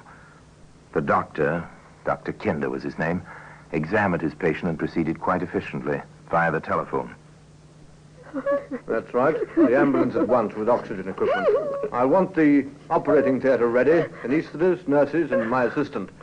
Friskin has a badly fractured skull, and with his heart condition, he has about 1 chance in 100 to live. Hurry. I'll wait for the ambulance. Now, the police. Police? Well, really, ladies, a man is attacked, half murdered in his bed with a heavy instrument of some kind, and you question my calling the police. Oh, if only I'd gone upstairs with him. If only I'd gone upstairs. If you had. Operator, ring through to the police, please. Hurry. Oh, to walk in like that, to find him there, the blood. Oh, his poor head. He's breathing that awful gasp. This is Dr. Kinder. Let me speak to the superintendent, please. Dick. Where's Dick? Yes. Where's Dick? No one had missed the boy until Anne thought of him. With all the excitement, all the horror, no one had realized he was missing. Dr. Kinder finished talking to the superintendent of police and turned back to the two women. The superintendent is sending an Inspector Ralph. Very good man, he says. CID. CID? Criminal Investigation Division. Did I hear you mention someone named Dick? Yes, Dick Terry. He's the hired man. Well, more of a boy than a man. He has a room over the garage. And he isn't in the house? He hasn't been here? No. The neighbors came, but not Dick. Perhaps I'd better fetch him. No, stay here. The police will find him. The police will find him. They did find him, but in his room over the garage. Where was he, Sergeant? In the attic, Inspector, hiding in a corner. All right, son, speak up. Why? I got scared. That's it, scared. What of? I heard Mrs. Friskin screaming, and I ran over from the garage, and when I got up to the room where the lights were on, Miss Galpin was carrying on, and Mrs. Friskin was just standing there screaming, and he was on the bed, and I just ran. You didn't offer to help. Why not? I couldn't think. Nothing. Why? I guess I didn't want to be blamed for doing it. Well, who would blame you? Oh, somebody. Anybody. Did you do it? No. I never touched him. Never. All right, Sergeant, hold him in the kitchen. All right, sir. I'll talk to the Galpin woman now. What is she, a companion or something? Cousin of the victim, sir. Lives here. All right, send her in. Alma Galpin knew nothing except the discovery of her cousin in the bedroom. But the inspector was curious. The hired boy says he was scared. Have you any idea why? Well, he's been making sheep's eyes at my cousin's wife. Oh? People were talking. He's a good-looking boy. She's so much younger than poor James. You know how an ignorant mind works sometimes. The inspector knew. Also, he was a considerate man. He implied as much to Anne Friskin. I know you've had a terrible shock tonight, Mrs. Friskin, but I have to ask you a few questions. Of course, Inspector. I'll try to answer. Did your husband have any enemies? Anyone who might want him out of the way? Oh, no. No one. Everyone liked James. Even the boy, Dick Terry? Dick? Oh, no. No, you don't think that Dick... I don't know yet, but we'll have to hold him, Mrs. Friskin. He seems to have something of a motive. At least, there seems to have been some talk. They held Dick Terry on an open charge pending developments at the hospital. There, James Friskin hung on the fringe of death, barely breathing, completely unconscious. At the house, Alma faced Anne. The police. What do they know? I don't understand. They're holding the boy. They're not even looking for the weapon. And meanwhile, whoever did it could be miles away. Then you don't think Dick did it? It's too pat, of course not. Why would he? Even... You never gave him any encouragement, did you, Alma? Did you? You're hysterical. I know exactly what I'm saying. And I don't believe that boy raised a finger against James. Then why did he hide? Wouldn't you, in his position? The police, arrest the most obvious person. That's all they know. Someone ought to teach them their business. Obviously, they don't. Well, there are those who would like to teach the police their business. Quite a few people would. Alma Galpin set out to try. And it was with that idea in mind that she appeared in Inspector Ralph's office at the local station house. Well, Miss Galpin, sit down, won't you? Thank you. What can I do for you? How far have you got in this case, Inspector? We're still holding the boy. The only charge at the moment is assault. If your cousin dies, well, that'll be another matter. Then you've done nothing. For the moment. I see. I brought you this. No? Why don't you open it?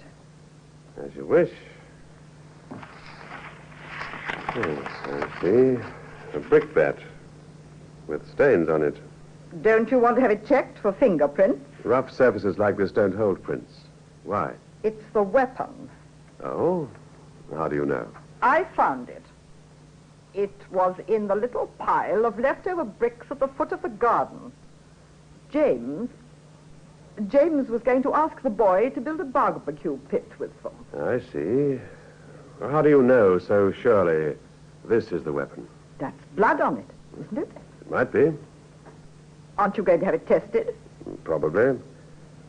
Miss Galpin, do you realize that this brick might be the piece of evidence to hang that boy? It might be.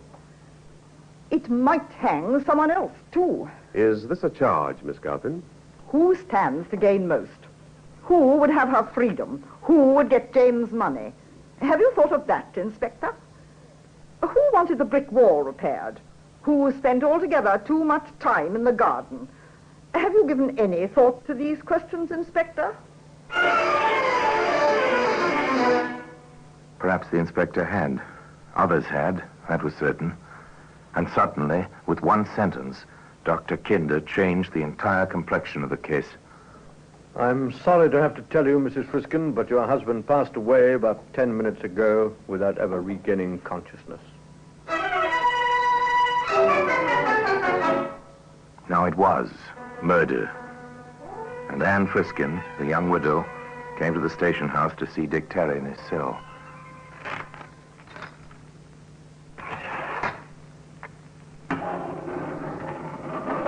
Here, dear ma'am, you have 10 minutes. Yes. Thank you. I'll be back in 10 minutes. Oh, Dick. Oh, Dick. I didn't do it here. I'm stuck for it, but I didn't do it. Oh, Dick, you don't think for 1 minute I believe you did do it. How should I know what you believe? Well, you know me better than that. I want to help you. I know you better. Do I? Do I know any more about you than you know about me? Oh, Dick, don't talk like that. Please let me help you. With what, an axe or blade? I'll get you a lawyer. I have money now. I'll take care of you. Sure. You've got money now. You've got it all now, and I've got a murder charge. Anything you may say will be taken down in writing and may be used in evidence against you. Oh, Dick. After what you told me in the garden. Oh, forget it. Maybe that never happened. Maybe I was really crazy. Maybe you figured more than I meant. Well, what's the difference? He's dead and you've got everything. You keep saying that. I've got everything. Well, haven't you? Isn't it what you wanted? Oh. You think I did it? Oh, do I? All I know is I didn't, but I'm stuck in this rotten jail. I won't peach on you if that's what you're worried about. Not unless my own neck can't be saved any other way. Oh, maybe you did, maybe you didn't. Not a very pleasant scene. Not a very pleasant circumstance. The young woman, the boy, the sadly tender phrases of a summer morning shattered between them. However, in the offices on the floor above Dick Terry's cell, Inspector Ralph and Sergeant Hopkins were more interested in facts than in phrases. So pathology reports it's Friskin's blood type on that brick. It's the weapon, all right. But who used it? The boy had a crush on the wife? Badly enough to kill for her? No, I doubt it. There aren't any alibis, sir. That's the trouble. He says he went to bed as usual. No one saw him anywhere that night.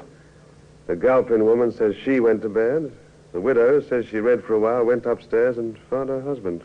Could all three of them have been in it together, sir? How do you figure that, Sergeant? Well, Mrs. Friskin could have promised Galpin money, and Mrs. Friskin would have had the boy. They might have planned to have the boy actually do it. Come in. I'm sorry, Inspector. Not at all, Mrs. Friskin. Come in. Sit down. I believe you know Sergeant Hopkins. Yes. I have very little to say. It might be easier standing. As you wish, ma'am. I just saw Dick downstairs. Too bad about him. He seemed a nice lad. Yes, sir. Inspector, this is not the easiest thing for a woman. I understand. You have an alibi for the boy? And yourself? Yes. Yes, I do.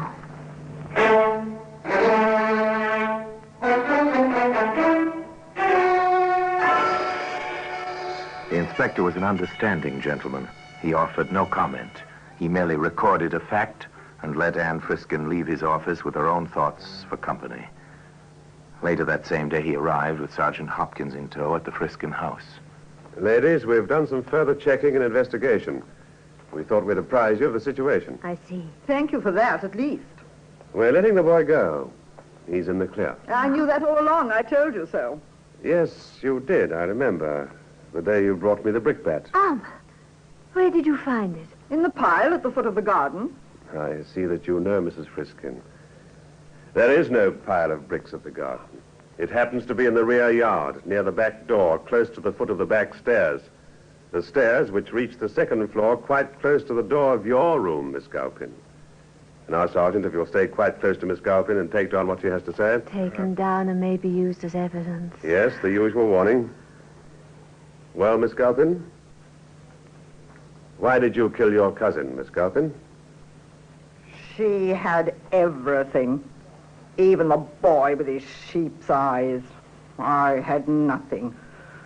I thought if I got rid of James, who was too dull to care, she'd be blamed. After her, I'm next of kin. I'd have everything.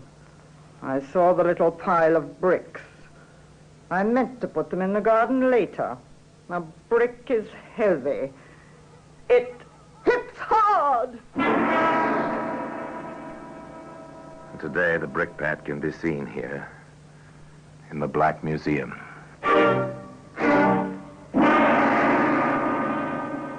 Orson Welles will be back with you in just a moment. They put Alma Galpin safely away, where she could harm neither others nor herself. Dick Terry left that pleasant suburb of London and dropped into the anonymity one can find only in a great city. Anne Friskin sold the house and went far from London to start over, perhaps, but to carry with her always the memory of tragedy on a hot, muggy night, and the memory of a mistake made through loneliness and mistaken kindness. Now, until we meet next time, in the same place, for another story about the Black Museum, I remain, as always, obediently yours.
Stay tuned for the next episode, starting in just 4 minutes.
Stay tuned for the next episode, starting in just 2 minutes.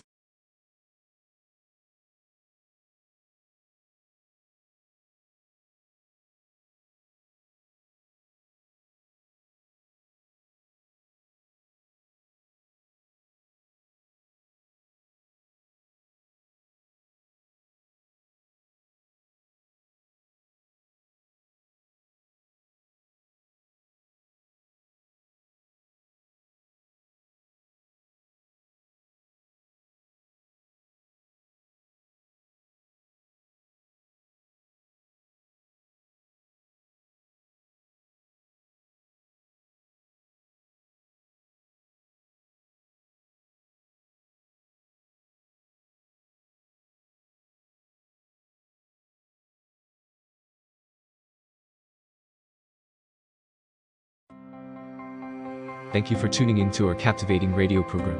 But hey, there's more for you. Are you ready to take your skills to the next level?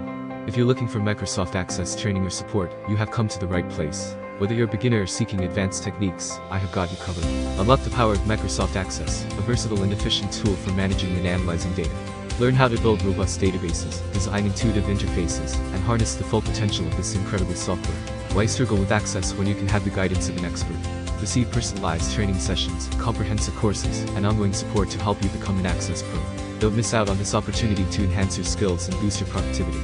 Visit our website, g3pl.com, or call us 615-420-2040 today to learn more about our Microsoft Access training and support services. Remember, success is just a click or a phone call away. Let us be your trusted companion on your journey to Access Mastery. Thank you once again for joining us on this radio adventure, and we look forward to helping you unleash the power of Microsoft Access.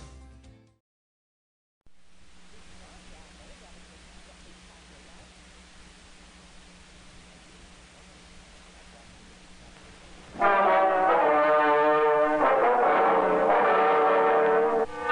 do you do? We call this the story of the great gold robbery.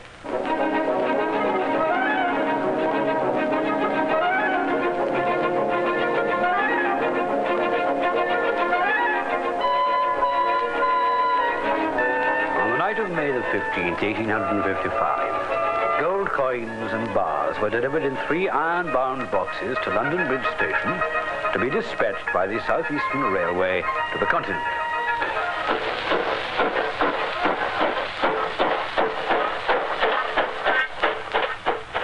These boxes had been sealed and weighed by the carriers. At the railway station, they were placed in safes that were considered impregnable. and transferred to the Folkestone boat train under care of the guard. Each safe had 2 locks, and duplicate keys were in the possession of trusted servants of the railway company at London Bridge, at Folkestone, and with the captain of the Channel boat.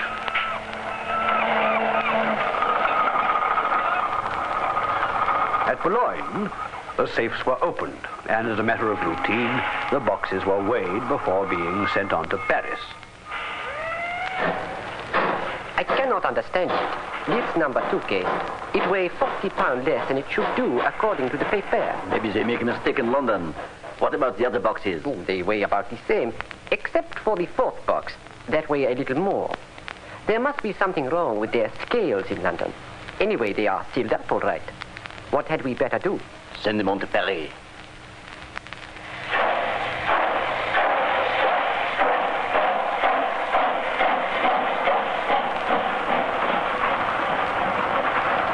And so it was not until the boxes reached Paris that they were opened.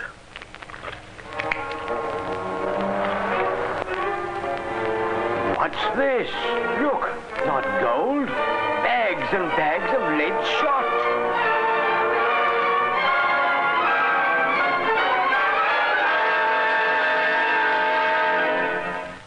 Gold, weighing over 200 pounds. Worth today a small fortune, and even at this time of a value exceeding 12,000 pounds, had been extracted. In its place were neatly sewn bags of lead shot.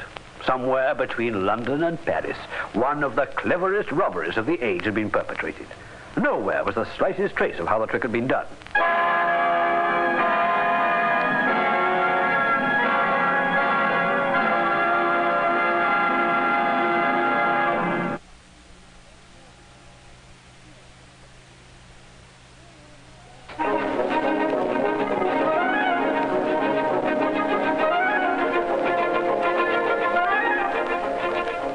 A full 6 months had passed, and still the search went on.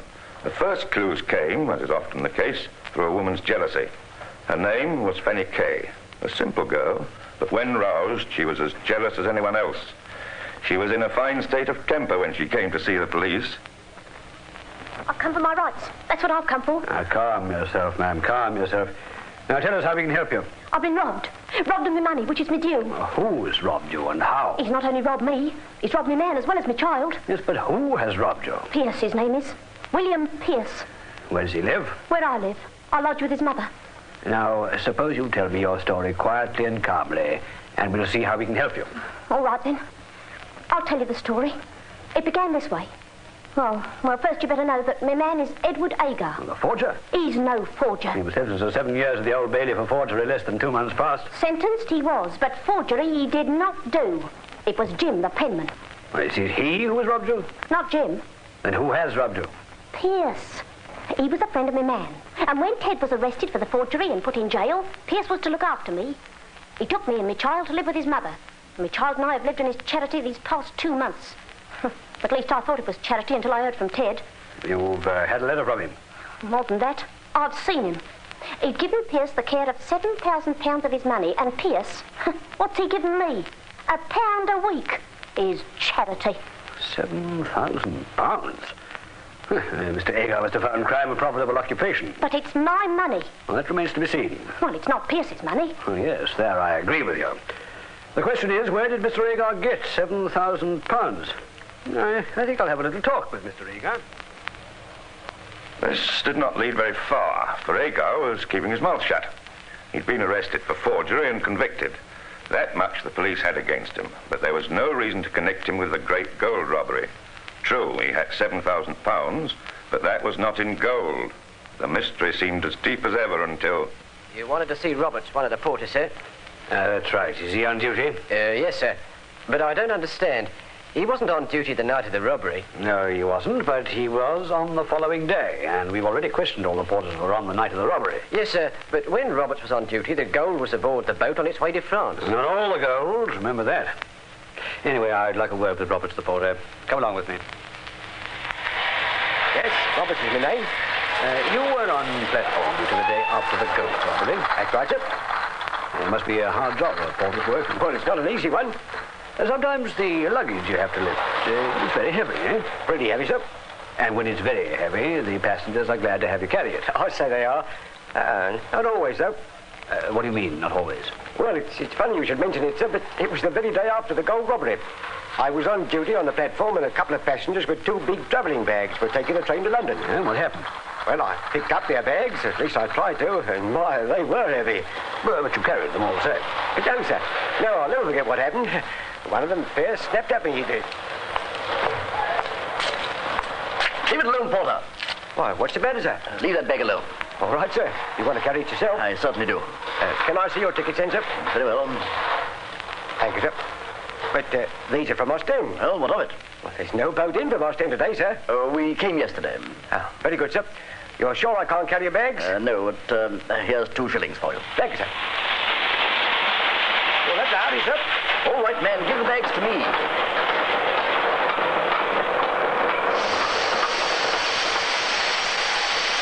That's the last I saw of him, sir. But not the last you'll ever see, I think. Roberts, you're coming to London with me. You're going to Newgate Prison. Why, what have I done? You haven't done anything, but you can help us a great deal. I want you to see if you can recognize the passenger you met that day. Roberts, the porter, was brought up to London and identified Agar as the mysterious passenger. Still Agar refused to talk. But now, the first link in the chain of evidence was complete, and the hunt was on.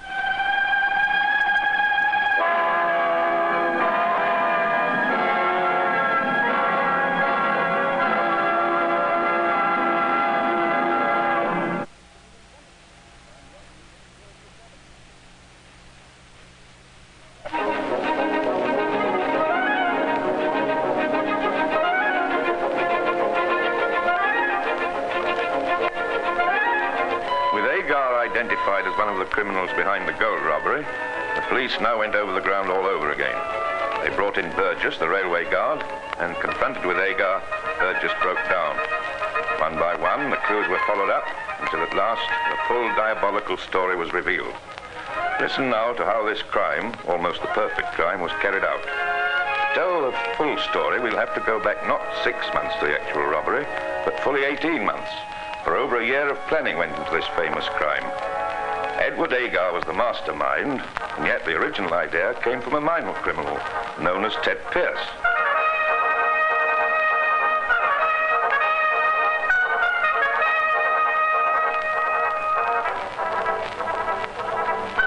Now, here's the idea. As you may know, before I went to work for a bookmaker, I was employed as a ticket printer by the South Eastern Railway. Yes, I know that. Well, now, in my work at the station, I've often seen consignments of gold on their way from London to the continent.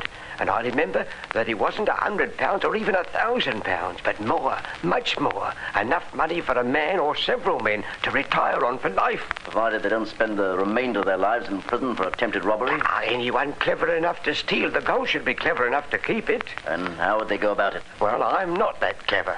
If I was, I wouldn't have to come to you. But I'll tell you one thing. If anyone is to steal the gold, it must be done in such a way that the police can never find out exactly where it was taken. What do you mean, man? Well, it travels from London to Paris, or wherever it's going, in sealed boxes, iron boxes. They're locked. Then we'd have to get the key to the boxes. Not only that, but the key to the safe in which they keep the boxes. Yeah, but they must be kept in more than one safe. There's a safe on the train, safe on the station, and one on the boat. And where do you think our best chance would be? On the train. It's a mad idea. I'll have no part of it. Still, it might be worth looking in. And look into it he did. Agar went down to Folkestone for the day, found out that at least one of the keys must be kept there, for the station master at Folkestone had the responsibility for unlocking the safe on the train. He was a patient man, was Agar. Stayed at Folkestone for over a fortnight and managed to make friends with a number of people who worked for the railway. Mr. Agar, I've some news for you. You got the key? No, but it's lost. Well, how does that help us? Well, they've ordered a new key for the bullion boxes. They're changing the locks, and by next week they'll all be altered. And what about the new key? It'll be brought to our offices by the locksmith, and it's my job to turn it over to the station master. And he gives it to the bank? That's right, sir. How long will you have it? Oh, only a few hours. Less by right, sir.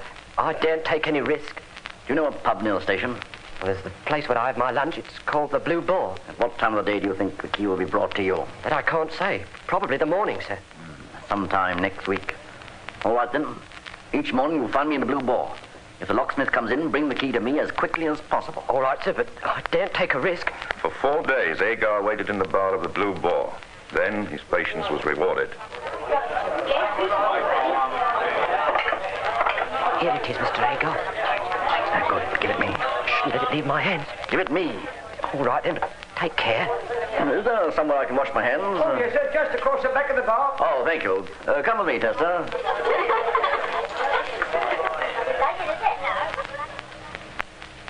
Agar had with him the necessary wax from which to take an impression. Within 20 minutes, the original key was back at the station, and Agar was busy making a duplicate. So far, he'd only had the key to the boxes. Before they could embark on the crime, they must also have the key to the safe. Back went Agar to Folkestone, this time determined to succeed. He masqueraded under the name of Mr. Archer. Pierce had been entrusted with £200 in gold, which he was to have packed, insured, and sent by train to Mr. Archer at Folkestone Station. As Agar himself had reasoned... You see, Pierce, if it comes to Folkestone, it'll have to go into the bullion safe. To get it, somebody at Folkestone will have to unlock that safe. And I can see where they keep the key. Everything went according to plan. Agar returned to town a few weeks later, but he came back. That morning he was on hand at the harbour station when the boat train arrived.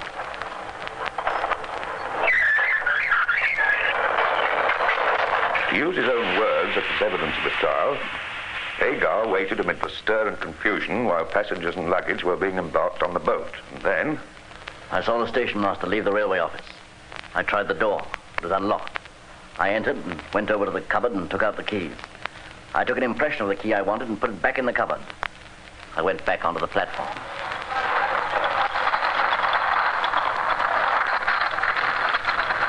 The scene was set.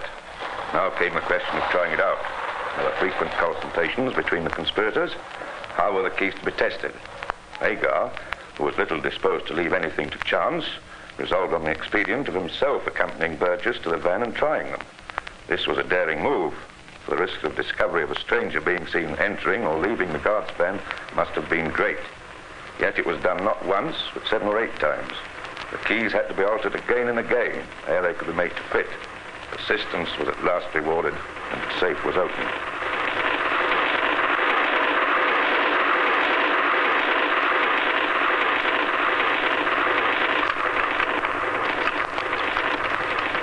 There, man. It's opened. We've done it.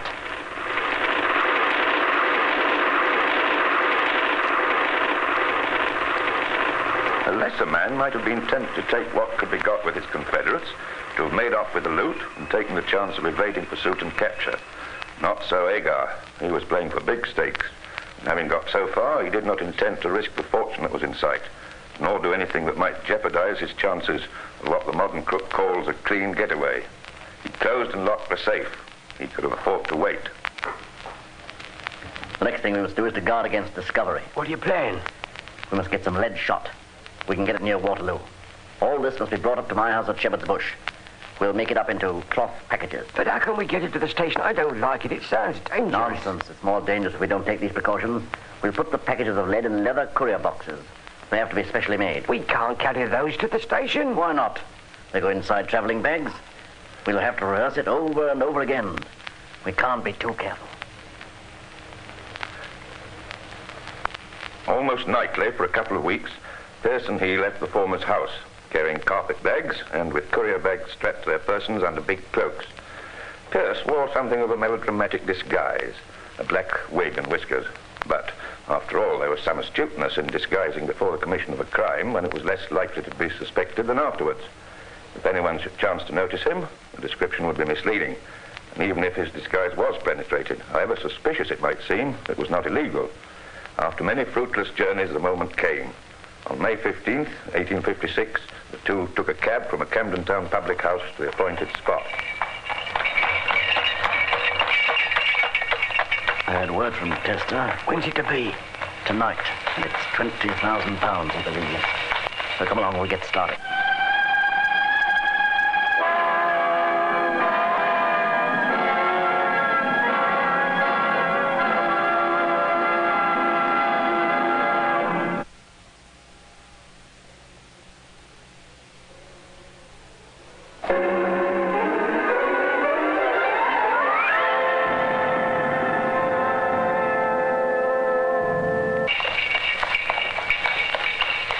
Agar and Pierce drove up to the station and descended. 2 first-class tickets to Dover were taken, and the carpet bags handed to a porter. No doubt he was little surprised at their weight, to be placed in the guard's van. Then Pierce took a seat in the first-class compartment, and Agar strolled up and down the platform, alert for an opportunity to slip unobserved into Burgess's van.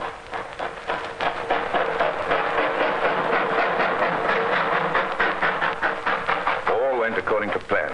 After months of planning, patience, of ingenious overcoming of obstacles, they were at last in a position to make their coup. One may picture Agar busily at work by the light of the guard's lantern immediately after the train steamed out of the station.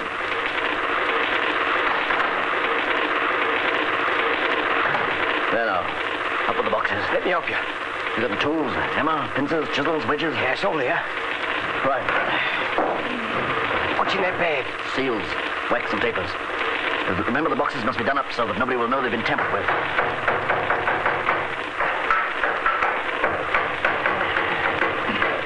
Now, up with the lid. There. Gold. Right. Take out just enough to fill this small bag. We'll get the rest out and packed up in a few minutes. Scarcely had this part of the work been finished than the train drew up at Red Hill. Here it had been arranged that Tester should be in waiting. Swiftly and unobtrusively, Burgess passed the black bag to him. He was to carry it back to town while his confederates finished the job.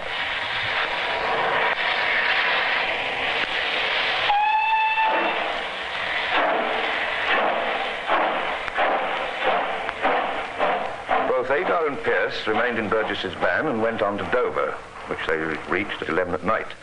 There, the 2 rogues alighted, and carrying their plunder, gave up their tickets, and went to an hotel near the station where they ordered supper, explaining that they'd driven in and were going to London by the 2 a.m. train. The rest you know.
Stay tuned for the next episode, starting in just 4 minutes.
Stay tuned for the next episode, starting in just 2 minutes.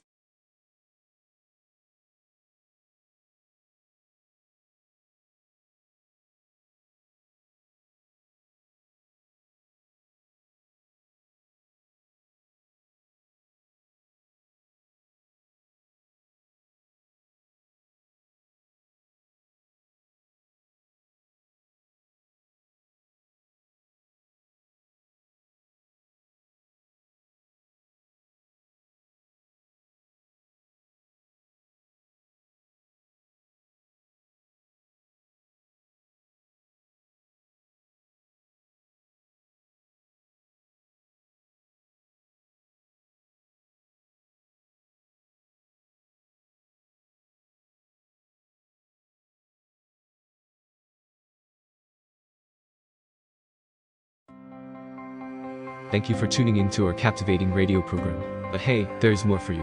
Are you ready to take your skills to the next level? If you're looking for Microsoft Access training or support, you have come to the right place. Whether you're a beginner or seeking advanced techniques, I have got you covered. Unlock the power of Microsoft Access, a versatile and efficient tool for managing and analyzing data.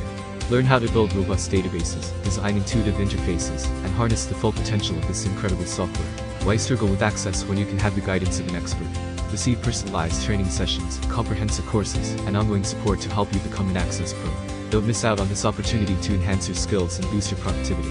Visit our website, g3pl.com, or call us 615-420-2040 today to learn more about our Microsoft Access training and support services. Remember, success is just a click or a phone call away.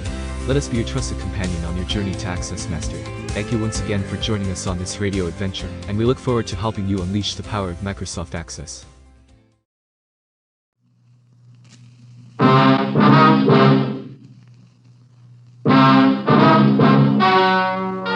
Ladies and gentlemen, the story you are about to hear is true. Only the names have been changed to protect the innocent. NBC brings you Dragnet.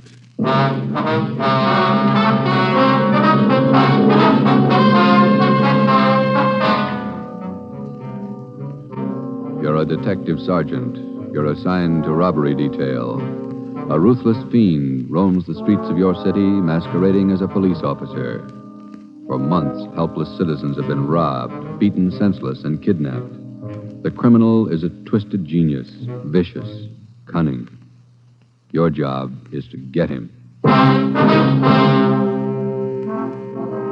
Dragnet, the documented drama of an actual crime, investigated and solved by the men who unrelentingly stand watch on the security of your home, your family, and your life. For the next 30 minutes, in cooperation with the Los Angeles Police Department, you will travel step by step on the side of the law through an actual case from official police files, from beginning to end, from crime to punishment. Dragnet is the story of your police force in action. It was Wednesday, June 4th. It was warm in Los Angeles. We were working the night watch out of robbery detail. My partner's Ben Romero. The boss is Ed Backstrand, chief of detectives. My name's Friday. I was on my way back from communications, and it was 11:13 p.m. when I got to room 27A. Robbery detail. Oh, hi, Joe. Hi, Ben. Did you get that message to call home? Yeah, bad news. What's the matter? That doggone kid of mine, chicken pox. Oh, again? Last year it was the mumps. Year before that, the measles. Every time I get set for a vacation, he decides to catch something. Well, forget it, Ben. Think what a comfort he's going to be in your old age. Go ahead, laugh. You'll find out. Yeah. How are you, Friday? Romero? Fine. What can we do for you? You don't look like you remember me. Oh, no, wait a minute.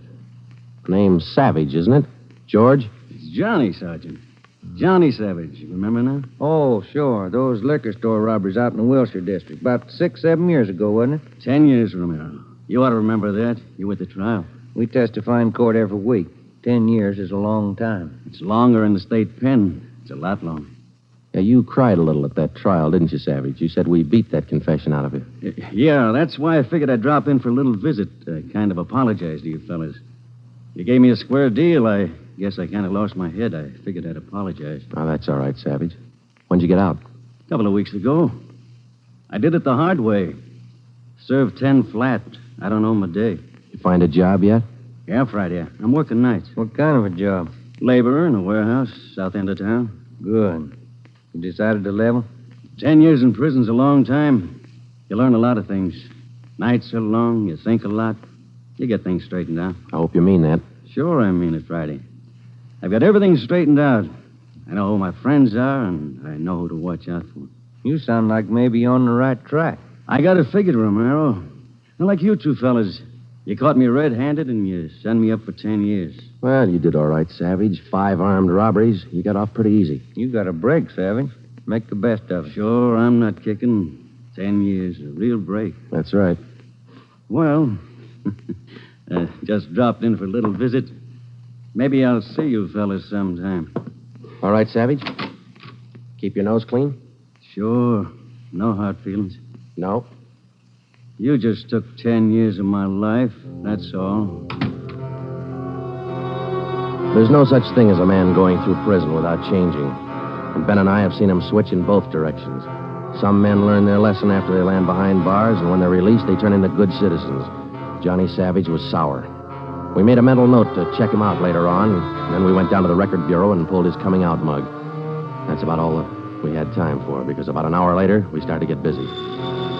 Hot shot, Joe. Grab it. On the corner of Selma and Naples, the drugstore, 211 and probable attack. On the corner of Selma and Naples, 211 and... What you got, Joe? Selma and Naples, 211 and attack. Come on.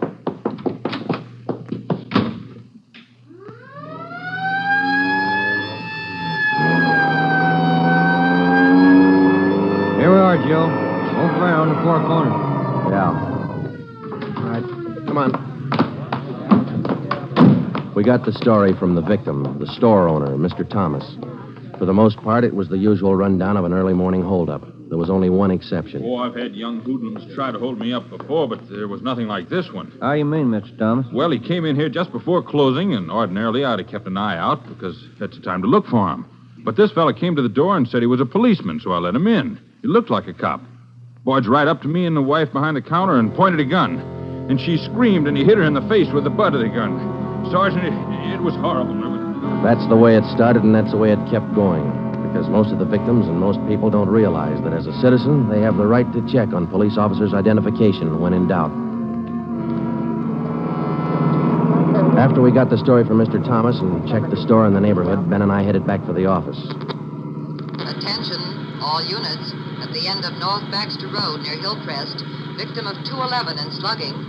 Car 7172, take the call, code 3.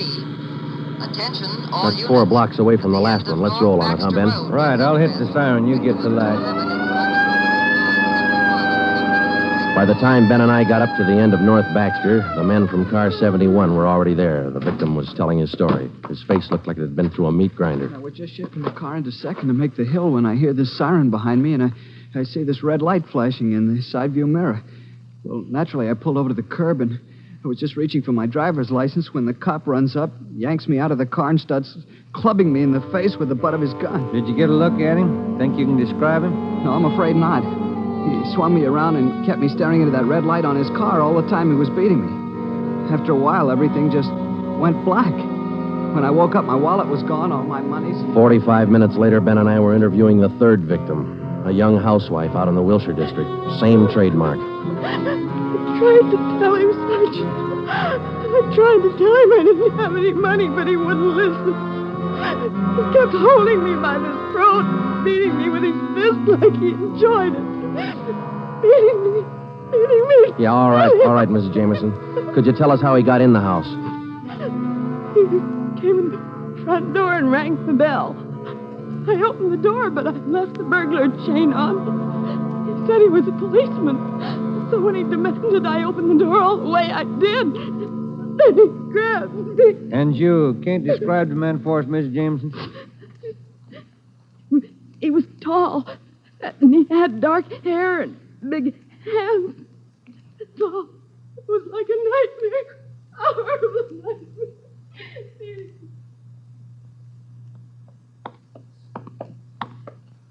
Tall, dark hair, big hands. Your guess the same as mine, Joe? Maybe. Let's wait and see. Come on, let's check with the boss. Hi, Mike. Hi. He's waiting for you in there. Come on, Ben. Chief of Detective's office. Hannon. Sit down. Yeah, Skipper. All right, you two, let's have it. The guy with the red light? Yes, the guy with the red light posing as a policeman. Why hasn't he been picked up? You know as much about it as we do, Ed. We got our first call around midnight. He knocked over a drugstore out on Selma. He hasn't stopped working since. Didn't you get any definite lead on him? No description, no license number? Nothing. He's tall, big hands, dark hair, that's all. Fine. Either of you got any ideas? Could be anybody, Skipper, with that description. You're sure it wasn't anybody on the force? We sent all the victims down to personnel. Lowry showed him the mug book of all police officers. Wasn't one of our men. Works fast. Drugstore, a motorist, a pedestrian, a housewife out in the Wilshire district. Went right in the house after her. 4 of them, right in a row. 5. Huh? There's a 20-year-old kid in the next room. Came in just before you got here. A couple of hours ago, he was sitting in a car with his girl up in Mulholland Drive. This red light bandit comes along, slugs him, and kidnaps the girl. Kidnapped? She still missing? Not a trace. When did this happen? A couple of hours ago. They brought the kid over from Georgia Street Hospital. We can talk to him now. He's had a bad time. Right in here. Okay.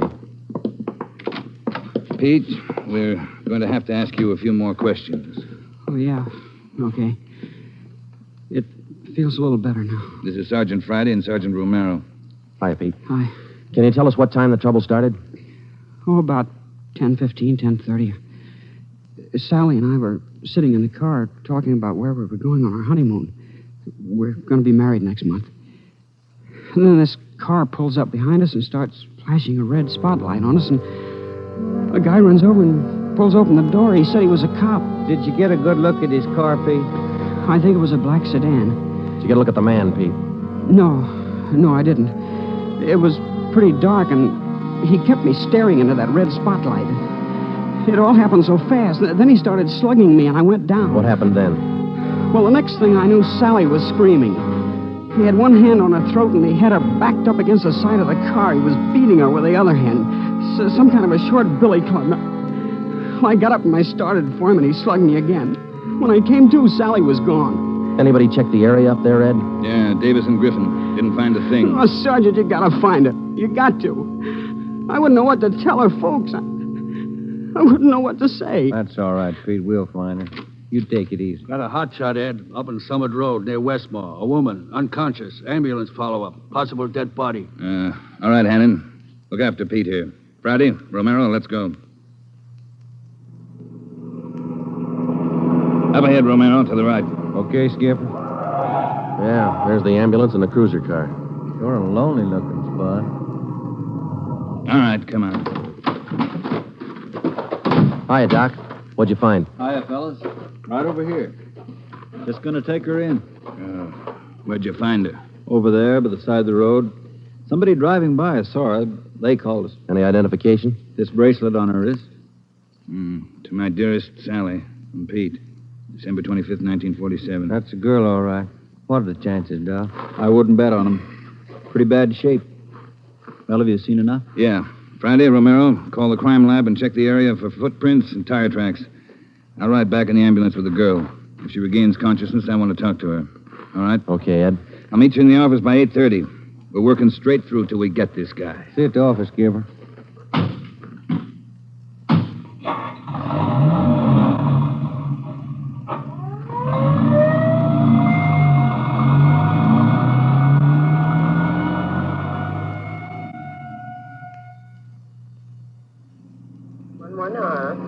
What time you got, Ben? 7 minutes to 4. Long night. Hey, that car up there ahead. Let's take a look at it, huh? Black sedan. Hey, look, he's flashing a red spot on that convertible. Come on.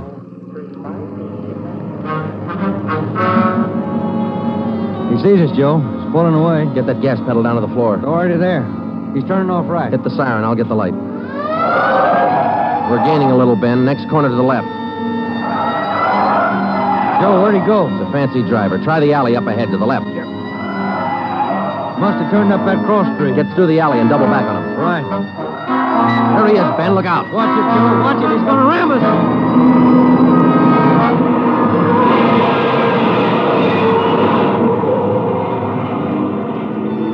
We got hit just in front of the rear bumper. Our car was forced into the curbing and it turned over. He was real lucky. He kept right on going. But this time, Ben and I were sharing the luck. All we got out of it was a couple of nasty cracks in the head and a few bruises, but it was enough to keep us in a hospital under observation for a day. By this time, Ed Backstrand was fuming. So were the newspapers. During the day we spent in the hospital, the Red Light Bandit went on a real blitz. He pulled 6 more jobs, 1 liquor store, 2 residential holdups, and 3 car robberies. 5 of the 6 victims were slugged and beaten. Davis and Griffin had taken over for Ben and me, and by the time we got back on the job, they'd built up a lead for us. We've been working with Wilkerson up in auto theft, Joe. He's used 4 stolen cars already. We got the makes and numbers on each one of them. How about the dark sedan he was driving when he rammed us? The boys picked it up this morning out on Sepulveda. We're checking it for prints now. Oh, that's fine, Dave. You got any description on the guy yet? No luck there, Joe. He works too fast. Nothing at all? The same as you had. Tall, black hair, big hands. Loves to use them. Friday, Romero, got a minute? Okay, Skipper. Check you later, Hyundai. Sure thing, boys. Sit down. How do you feel? Pretty fair, Ed. Little stiff here and there. All right, did Davis fill you in? Up to date. Okay, I just called the doctor who's handling Sally Wilder, Pete's girlfriend, you remember? Oh, yeah. She's been in pretty bad shape since we found her up there on Summit Road. This morning she took a turn for the better. She's conscious, and her doctor thinks she might be able to talk to us a little bit. Good. When? About an hour. I cleared it with the doctor and with her family. You'll only be able to stay a couple of minutes, so make the most of them. That's all. All right, Ed. We'll check with you later.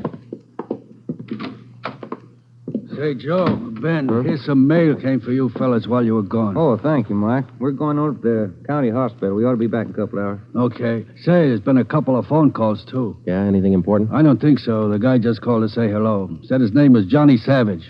He just called to say hello. I presume you men are aware of the girl's critical condition. Yeah, that's right, Dr. Froman. We saw her before she was taken here at the hospital. Yes. You understand, of course, that you'll be able to see her for only a few minutes, and please try your best not to excite her, huh? Right, Doctor.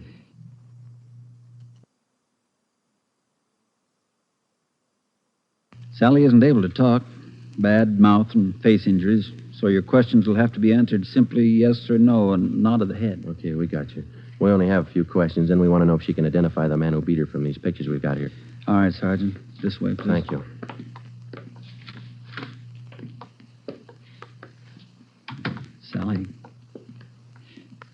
Sally, these gentlemen are from the police department. They'd like to ask you a few questions. Now, there's no need to be nervous or afraid. Just simply nod your head yes or no. Oh, that's fine. All right, Sergeant. Sally, did you see the man who attacked you? Yes. She says yes. Did you get a good look at his face? You did. All right, Sally, now you can answer these 3 together. Just yes or no. Was he tall? Did he have dark hair? Did he have large hands? He did. Ben. Oh, yeah, Jim. Hand me the folder. Yeah. Here you are. Thanks. Now, there's just one more thing, Sally. I'm going to show you some pictures. Now, take all the time you want before you make up your mind about each one. If you recognize any one of these men as the person who attacked you, just nod your head, all right? All right, it's fine. Good. Here's the first one. No? All right, here's the next one.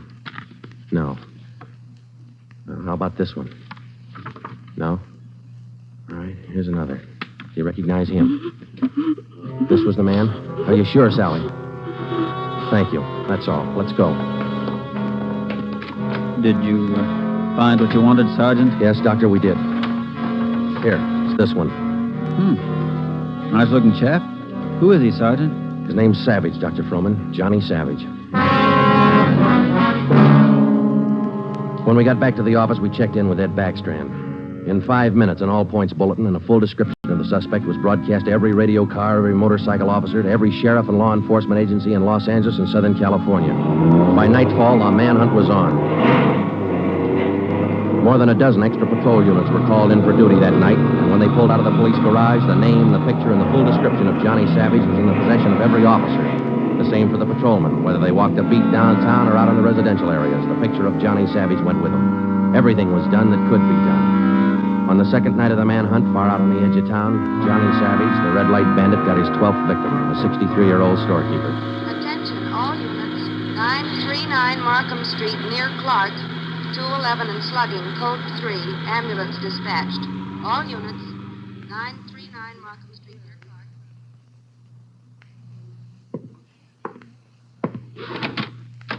Here it is, Skipper. Tie-in. What'd you get? Wilkerson lifted the prints off that black sedan that rammed Joe and me. Yeah? They belong to Johnny Savage. Yeah, good. That storekeeper last night. It is Savage, all right. Victim identified him from his mug. All right. We got enough of this Savage guy to put him on ice for life. All we have to do now is to get him. Now, look, the way we figure it, Ed, this red light bandit is using stolen cars with cold plates, so there's no way of tracking down the cars at regular commercial garages. He's got to be renting private garages someplace around town. All right, let's get the neighborhood patrolman on the job. Advertise it. All over town. It's a city ordinance, isn't it? People who rent private garages are bound by law to register the car and license number with the police. Start a campaign if you want, but find those cars. Right. Yeah, wait a minute. Hello, Backstrand. Yeah? When? I see. Yeah, thanks. What is it, Ed? It was the hospital. About the girl, Sally. Sally Wilder? What about her? She died 5 minutes ago. That night, everybody went back on the job as usual. The cruiser cars, the patrolmen, the motorcycle officers, and about a dozen decoy cars. Armed policewomen riding alone in cars or parked in lonely spots with a police officer escort. Our car, 80K, was still in the garage for repairs, so they assigned us another one. And we started to make the rounds. Everything was usual. Except one thing. We weren't tracking down just a thief anymore or a sadist who liked to beat people's faces in. We were out to get a murderer. It was a perfect night for the suspect. Dark, no moon. I gave Ben 2-to-1 odds, and I put up $5 that we'd get Savage that night. I lost the $5. We cruised until 7 the next morning, but there wasn't even a nibble. We had breakfast at the Federal Cafe, a little restaurant down the street from the city hall, and it was about 8:15 when we got back to the office. We were pretty tired.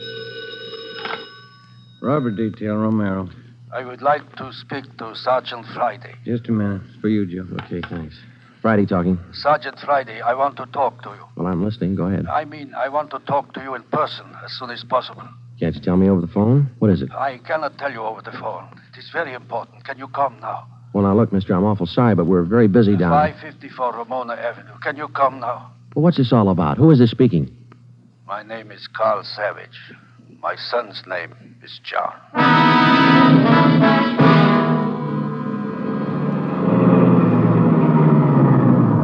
Here it is, Joe. Neat-looking little place. Yeah.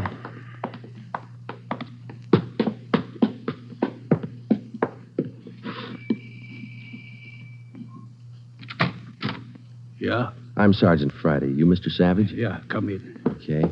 This is my partner, Sergeant Romero. How do you do? I will be brief, gentlemen. I am the father of John Savage. I wish for you to catch him. I will help you. I noticed the name on the mailbox outside, Mr. Savage. Changed your name lately? I changed my name 10 years ago when John first got into trouble. My own name I had to change. The shame. Always from him, my son. Shame. Mr. Savage, has your son been home since he got out of prison? Yeah, many times to ask for money. I would not give him any, so he struck me. Last night I read in the newspaper the little girl he beat up. She is dead. Then I make up my mind. Do you know where your son is now, Mr. Savage? Not now, no. But our garage has a car in there. It is not his, I know. Also in the garage, I find many license plates. I find spotlights with red glass lens. But you don't have any idea where we could find him. No, but he will come back. He always comes back for money. We're going to station an officer here in the house, Mr. Savage. Anything you want, if it will catch him. He's bad, Sergeant. Like something poison. All through, he's bad. See a sewing basket over him, Mr. Savage. The wife live here with you? 10 days ago, before this starts, I bury Gertrude, my wife, his mother. Sergeant, for 10 years she is sick, but for 10 years she stays alive to see him from prison. 10 days ago, she died. He did not even come to the funeral. Does your son have any idea that you might call us? No, I don't think so. But when you catch him, give me a gun. With my own 2 hands, I will kill him. Johnny Savage. Before we left, we called Ed Backstrand and we brought him up to date. He sent 3 detectives out to relieve us, Davis, Griffin, and Marsh. We told them to keep an eye on the house and the stolen car in the garage. That night after dinner, Ed Backstrand, Ben, and I went out and relieved them. We parked the cruiser car in the garage next door, and then we took up our posts. Carl Savage had a light supper, and then he went to bed about 9. The 3 of us sat at the front windows in the darkened house, and we waited. Ben kept his eye on the garage. Outside, across the city, the manhunt continued as usual. 3 hours went by. The waiting got monotonous. Brandy, Romero, look alive, will you? Oh, yes, Skipper. I'm sorry. That clock's enough to put anybody to sleep. What time you got? 12:23 a.m. Thanks. The clock kept ticking. We were tired. We took turns keeping each other awake. At 10 minutes past 2, I looked at my watch, and then I settled back and tried to find some kind of a comfortable position. They started so faintly, it was just like the ticking of the clock. Same rhythm. And then they came closer, and the sounds got out of rhythm. Backstrand's head came up with a snap. Brandy, Romero, you hear that? Yeah, Ed. Get up to the window, watch the curtains. You see anything? Yeah. Yeah, somebody's coming. Savage? Can't tell. Wait a minute, it's slowing down. It's going up the driveway to the garage. It's going inside. That's him. Come on. Watch it, he spotted us. He went over that fence into the yard. There he is, Friday. You hit him, Joe? Maybe. Yeah, he's going for the street. He's headed for that car, Ed, that sedan up on the corner there. Yeah, Romero, go back and get the car. Right, Skipper.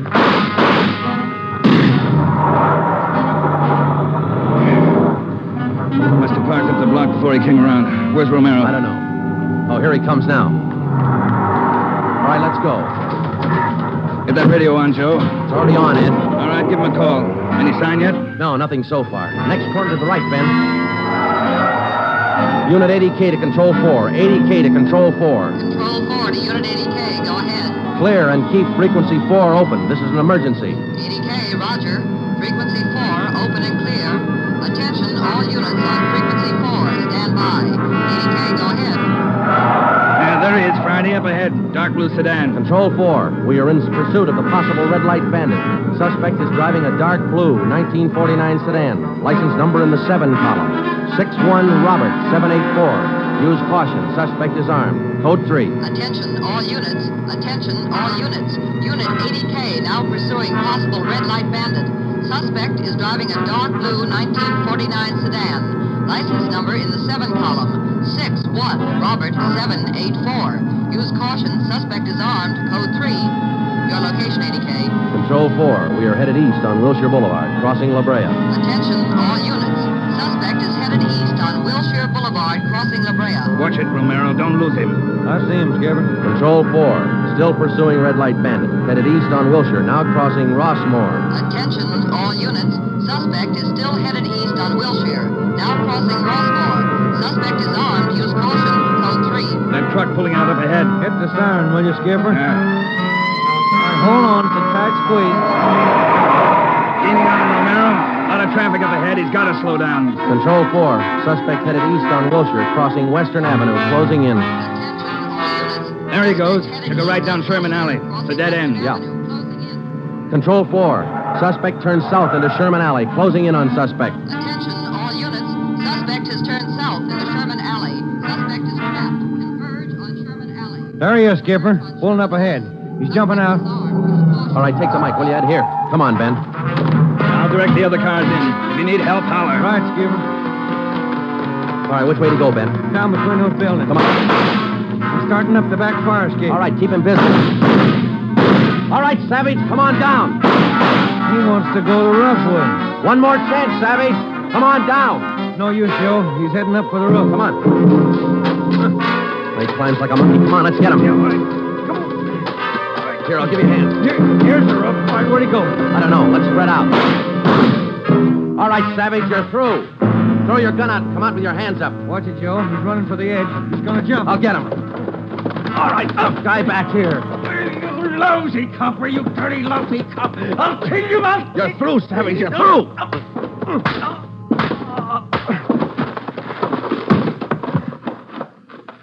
Good, Joe.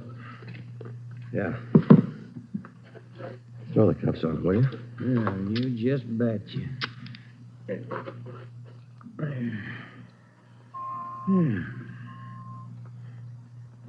You want to smoke? Yeah, I can sure use one. Thanks.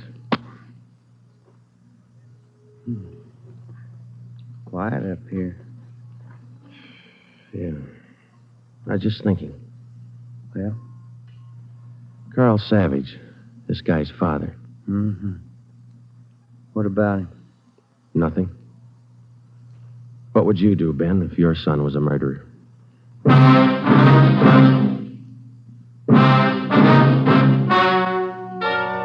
The story you have just heard is true. Only the names were changed to protect the innocent. John Savage was tried and convicted of murder in the first degree. He was executed in the lethal gas chamber at the state penitentiary.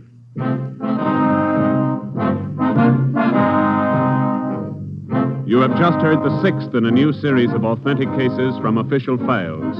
Technical advice for Dragnet is furnished by the Los Angeles Police Department.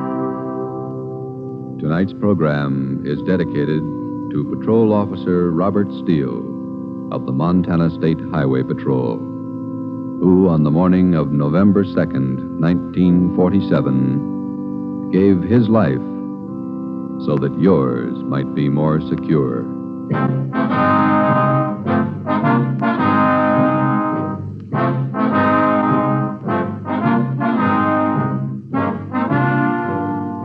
Dragnet came to you from Los Angeles.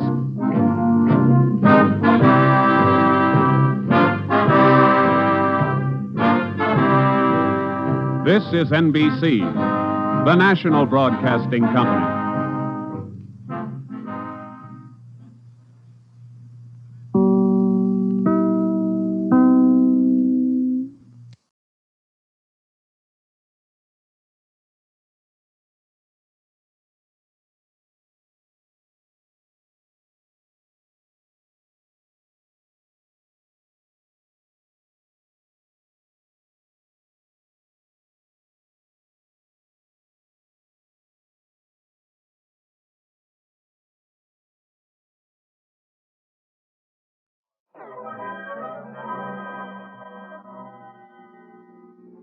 Police calling all cars.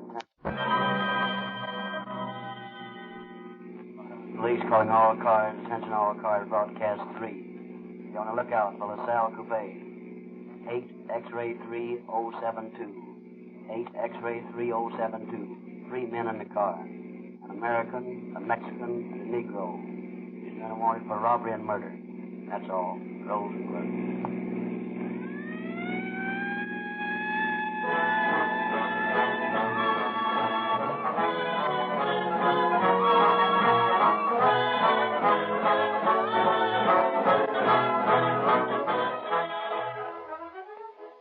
you help the police in their war against juvenile delinquency? Every boy and girl should be trained to respect the law and despise lawbreakers. Already, many thousands of young boys and girls have joined Rio Grande's Junior Police Department. We offer 15 different free gifts to members, complete G-Man and Junior Detective outfits. Your neighborhood dealer who sells Rio Grande cracked gasoline will show you how to get all 15 of these gifts, all free. If you are interested in police and crime stories, you should read the Calling All Cars News, an interesting illustrated monthly publication given away wherever Rio Grande cracked gasoline is sold. One of the most effective weapons used by your police in their war on crime is Rio Grande cracked gasoline, which gives so many police cars the lightning-like acceleration, the sensational speed and power which enables them to quickly capture speeders and fleeing criminals.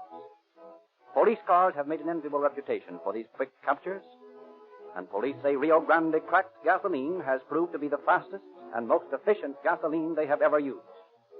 Every year, more and more cities contract with Rio Grande to use cracked gasoline exclusively in all their emergency cars. For years now, more police and emergency cars have used Rio Grande cracked gasoline wherever it is sold than any other brand, and the list is constantly growing. We invite you to make a test in your car with the same tetraethyl-treated Rio Grande cracked gasoline used by police cars and enjoy the thrill of police car performance.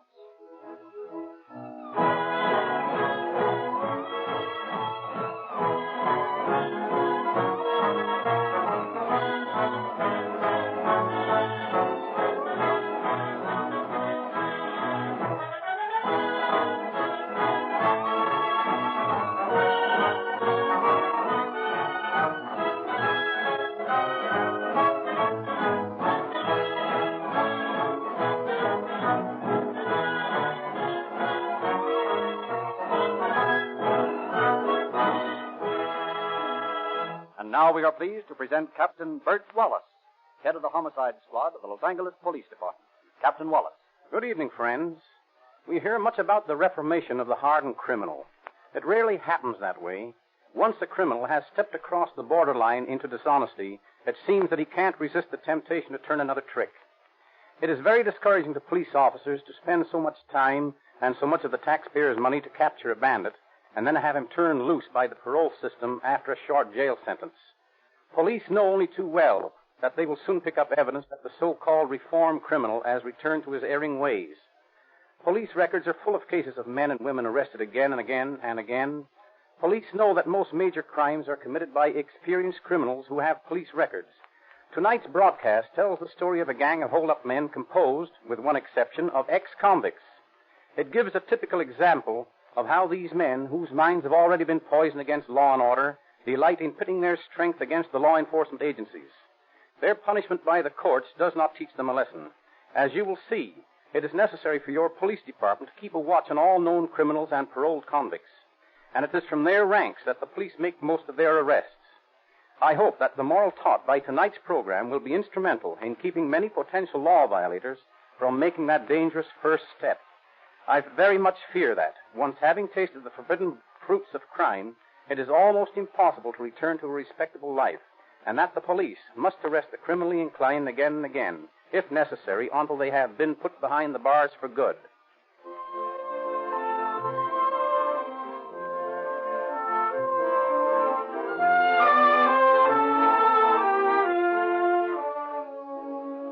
Our story opens on a warm summer afternoon in 1932 in a little jewelry store on South Vermont Avenue in Los Angeles. The proprietor, black magnifying glass in his eye, is repairing a watch when a customer wanders in, followed by two companions, one a Negro. Yeah, well, good afternoon. And what can I do for you? I want to look at your watches. Yeah. About what price watch you have in mind? Oh, something around $35. $35. Yeah. Oh, yes, we have some very nice numbers at that price. Just a minute, and I will show you.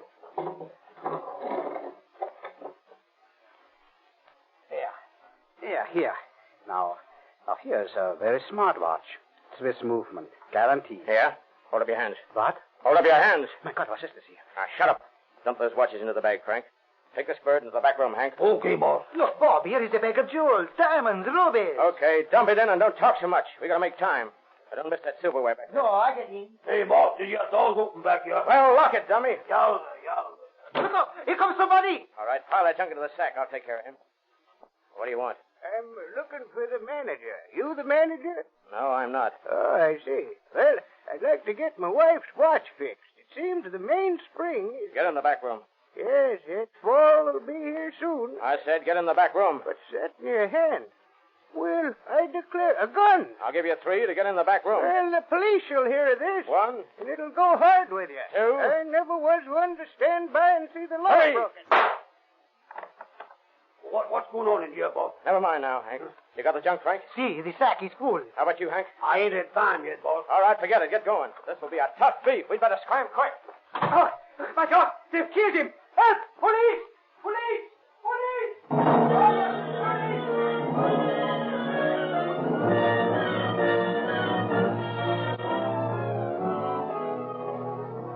A few moments later, the police arrive. The clues are meager. The frightened jeweler's description of the bandits, the bullet which is later removed from the skull of the murdered customer, and a pillowcase which one of the bandits had dropped in his flight. This pillowcase, which was used as a sack for the loot, is turned over to Ray Pinker of the police department's laboratory. Later in the day, he makes his report to Inspector Davidson of the homicide detail. Well, Ray, what did you find? I was able to make out this erased laundry mark. It's 1471. 1471. Just a minute till I make a note of that. Well, there seems to have been a name worked into this material in the thread. Probably the name of a hotel. I've carefully pulled all the threads out, and I haven't been able to decipher that yet. Very well. Keep after it. You bet I will.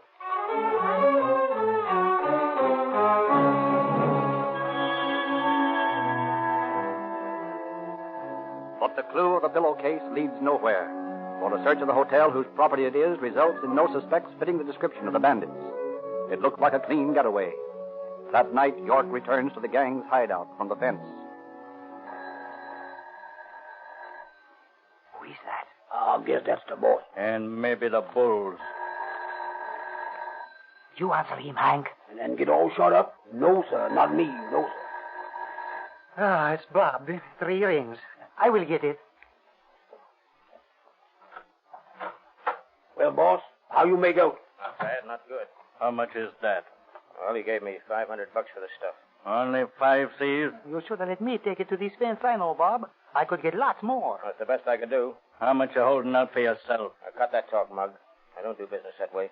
Okay. Drop the gat. All right, boys, this will not get us no place.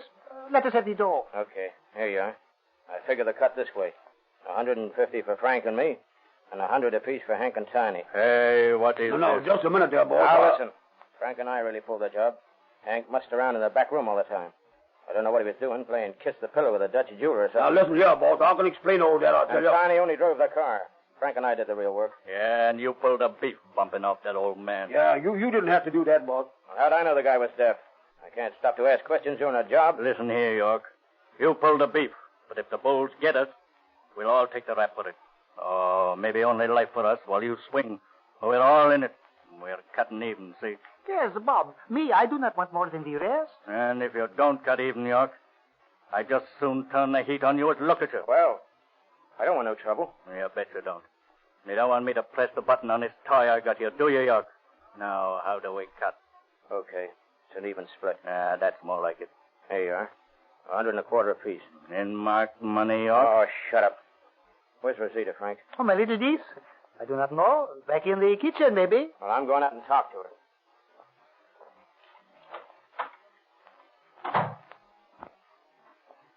Rosita, Yes? where are you? Here in the kitchen? Hello, Chiquita. Yorkie. Hello, querido. I got something for you, honey. For Rosita? What is it? Here. Oh, Yorkie. How beautiful. A real diamond. It is real, no? Well, if it ain't, I did a lot of work this afternoon for nothing. Oh, it is beautiful. Oh, Rosita love you so very much for it. Rosita, she give you big kiss for him. I like that. Oh, Rosita, she knows how to kiss, eh? I'll say. Now, look, here's something else for you. Something else? Yeah, here's $50. Go ahead and get yourself some glad rags. Oh, Yorkie, you are so nice to me. I give you another kiss. so. Oh. Say, Rosita, how'd you like to marry me? Marry you? Be Mrs. Yorkie? No, really? Yeah, on the up and up. Have a padre hook us and everything. Me, I think that would be one swell good idea. You do? Gee, that's great. No, wait a minute. Listen, I'm liable to be in trouble. You know that. Trouble? Oh. Still, Mio, he said something had gone wrong today. What is it? Well, truth is, I killed a guy. Well? Well, don't that make no difference? Why should it? We can go to Mexico. We can run away. I will take you to the little town where I was born. They will never find you there. Yeah, but we ain't got no dough. Get some. Go get some like you got these. Only get a lot. Rob a bank. Rob a bank? That's an idea. A good idea. I'll talk to the boys about it right now. Yorkie, Yeah? you forgot to kiss Rosita. Oh, yeah. Chiquita, here are the berries.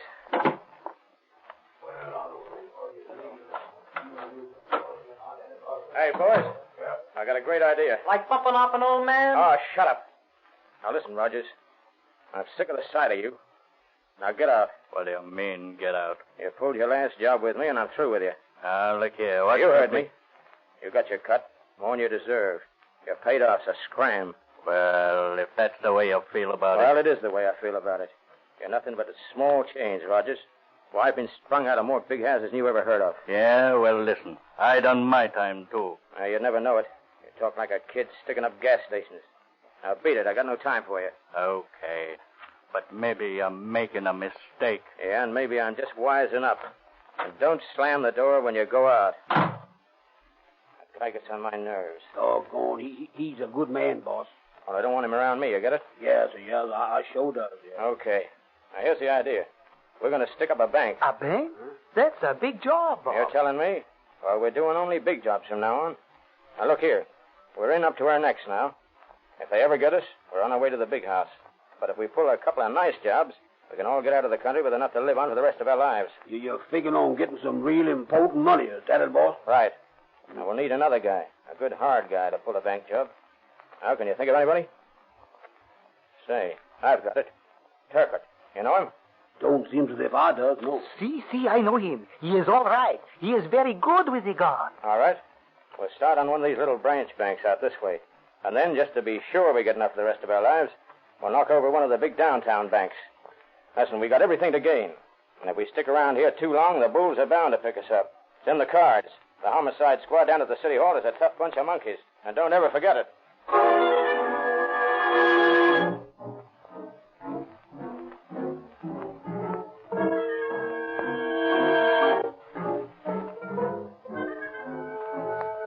The gang works slowly, cautiously, planning their crime. They do not strike until a month later, and then, late in the morning of August 23rd, 1932, as the manager of a branch bank on South Broadway answers the telephone. Oh, hello, Dave. How are you?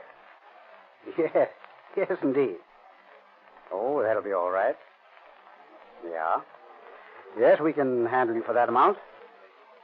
Yeah. Say, Dave, don't hang up. 3 tough fellows just walked in. One of them's a Negro. Yeah. Yes, Dave, it's a holdup. They just pulled their guns. Call the police right away. I gotta hang up. Hey, you over there. Who, me? Yeah. You move to the back. Now get going. Keep them covered, Hank. While I get the dough. All right, boss. All right. Pass it out, Frank. See. Hank, I told you, watch that guy's gotta go. Oh, he got me. He got me, boss. He got me. Stop that car! Stop that car!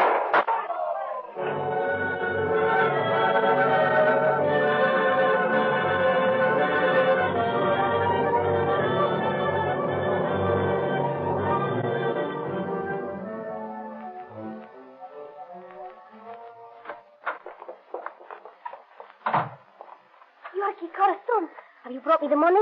I don't have it, Rosita. Frank's got it. Well, where is Tio Francisco? He's shot. Shot? Yeah. They plugged him. Will, what happened? Oh, the boy's got buck fever.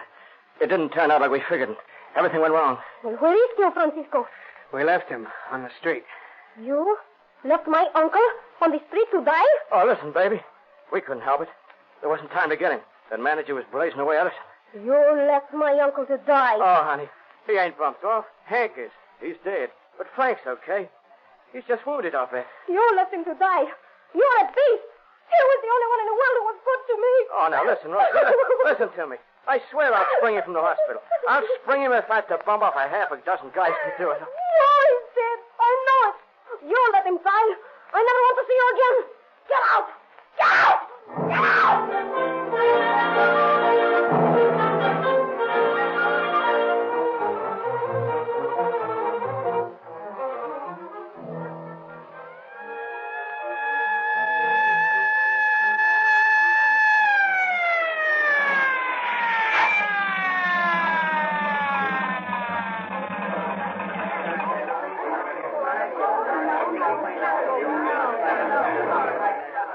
Hello, Lieutenant. Hello, Metro. What's the trouble? The 10th bank holdup. These the bandits? 2 of them. Dead? Yes, 4 of them. Okay. Keep that card back, will you? Yes, sir. Here's the manager of the bank, Romero. He shot these 2 guys. I see. How many others were there? Well, there was one more in the bank at the time. He seemed to be the leader. And then there were 2 more in the car. I shot at the car as it drove away. Maybe I hit one of them. I don't know. What kind of a car was it? It was a LaSalle coupe. You get the license number? No, I couldn't get it. Officer. Yeah? Oh, officer, I've got the license number of that car. You have? Yes. I was just coming into the bank when I heard the shooting. I hid in the doorway and watched them drive away. I wrote down the license. Here it is. 8X3072. Well, that's fine. Thank you very much. Very much obliged, lady. Oh, Burris. Yes? Call headquarters and get this on the broadcast and teletype. Bandits escaped in a LaSalle coupe. License number 8X3072. Right. And say, here's some addresses and telephone numbers from the Mexican's body. Good. These ought to lead us someplace. Say, Romero, I just found this in the teller's cage. A pillowcase, huh? Yep, and the same kind as we found in that jewelry store murder on Vermont last month. Say, it is at that. Now we're getting someplace.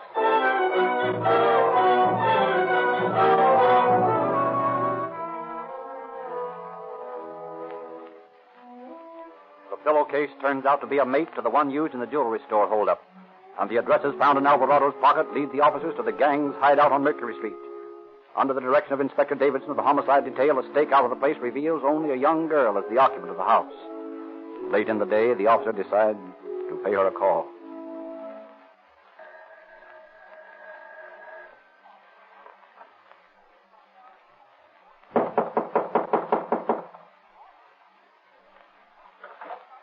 Yes? We're police officers, ma'am. Mateo Francisco. How is he? Who? Uncle Frank. He is all right? It must mean Frank Alvarado. Frank? What's his last name? Alvarado. Frank Alvarado, huh? See, is he all right? He's dead, ma'am. Dead. Yeah. Oh, pobre Tio Francisco. Pobre Tio Francisco. That pig. Leaving him on the street to die. What's that? That Yorkie. He let my uncle die. Yorkie? Who's he? You want to know, eh? Yeah. You want to know everything so you can catch him, eh? Well, I will tell you everything. He left my uncle to die, so you shall know everything. Come in. I will help you find that pig.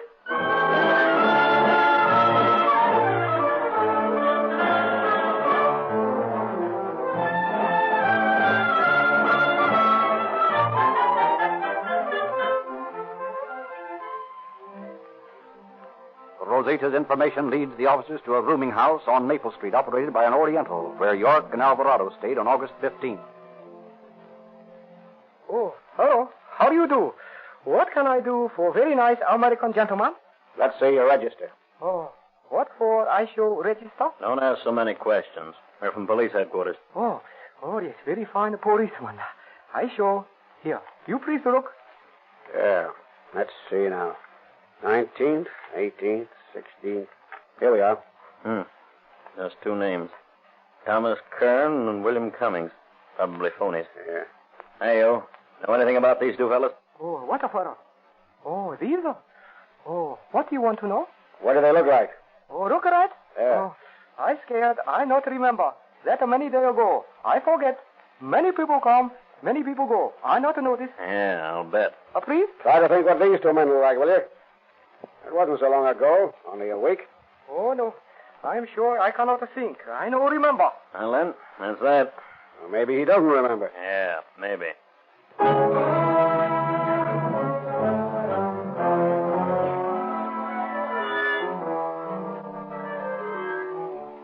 Rosita willingly accompanies the officers as they search all night through the hills in the vicinity of the hideout for the fugitive.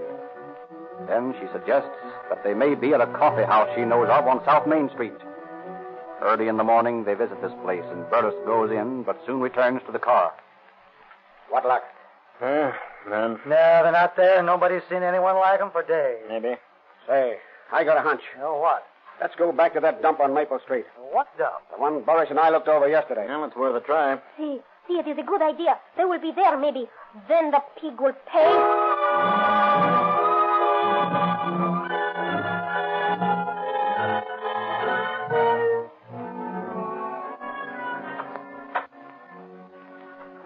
Oh, what the for? You wake me up before honorable sun in sky? I want to look at that register again. Oh, very good. I show. Anybody else come in since we were here before? Oh, people come, they go. Yes, I think very fine people he come. You please to look? Hey, look, Romero. Huh? Here's the same birds registered yesterday as registered on the 16th. Let me see. Yep, you're right. Yeah, let me see that handwriting. Well, say, that checks with this, you see? Now, what's that? York's writing from the police records. Well, then I think we've got the boys. Hey, you. What room are they in? Oh, what a room? Oh, I think number 16, I think. Are they there now? I know nothing. Did you tell them we'd been here before? Oh, I run extra special fine rooming house. I know nothing else. Okay, you got a key to 16? I think maybe I find him here on the desk. All right, find it. Let us into that room. Oh, I wonder if this is good thing for a customer. Don't forget, we're police officers. Oh, yes, sir. I remember now. I open now.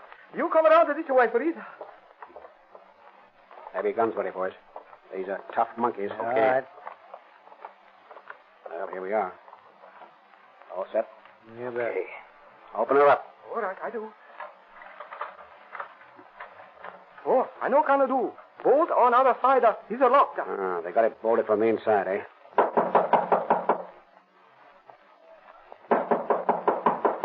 Who's there?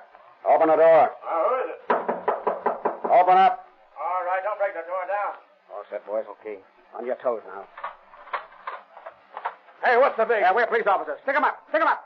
You two over there. Okay. What's the guy on the bed? He's got a gun. Drop it. Look out, Andy. He's going to shoot. Let him have it.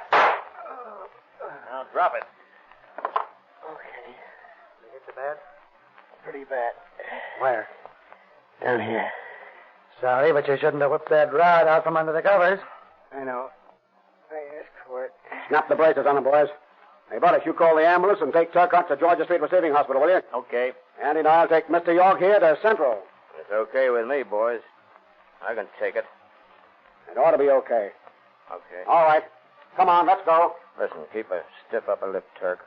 And don't say nothing. Right. So long, pal.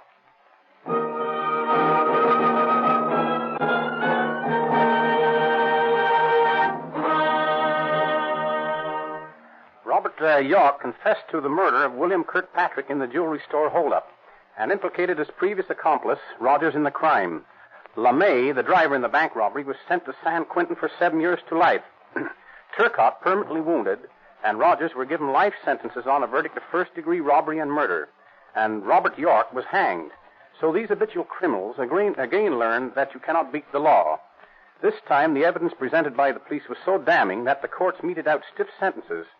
I hope that a mistaken sense of mercy will not result in these confirmed criminals being released from their life sentence to prey again on respectable citizens. Thank you, Captain Wallace.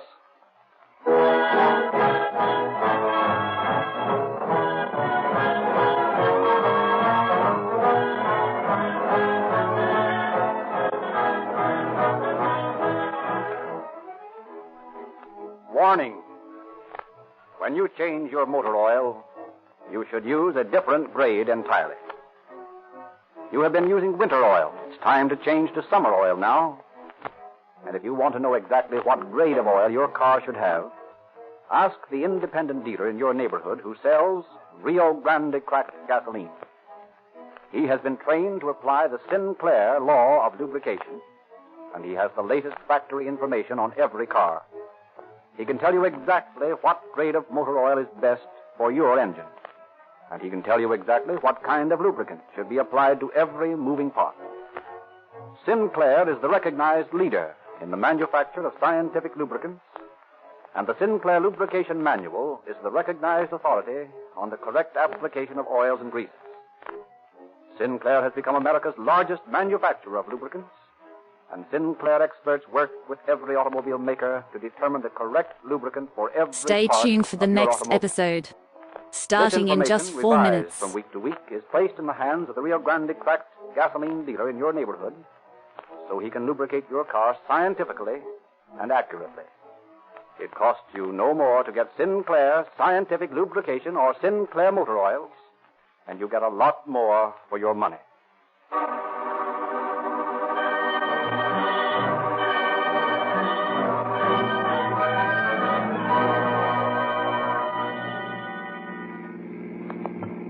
Los Angeles Police calling all cars. Attention all cars. Cancellation of broadcast 3. Regarding 3 men wanted for murder and robbery. These men are now in custody. That's all. Rosenberg.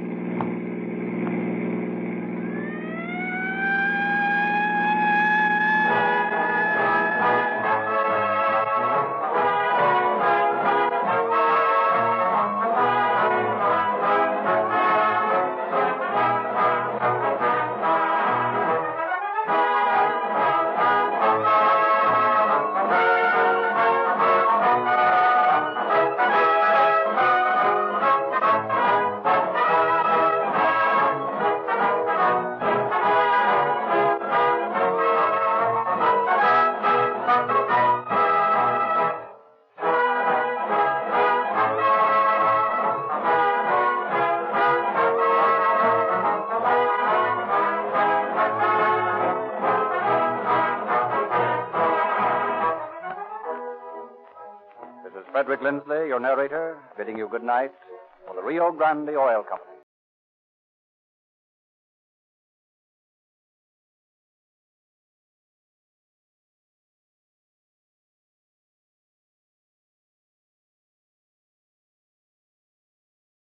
Stay tuned for the next episode, starting in just 2 minutes.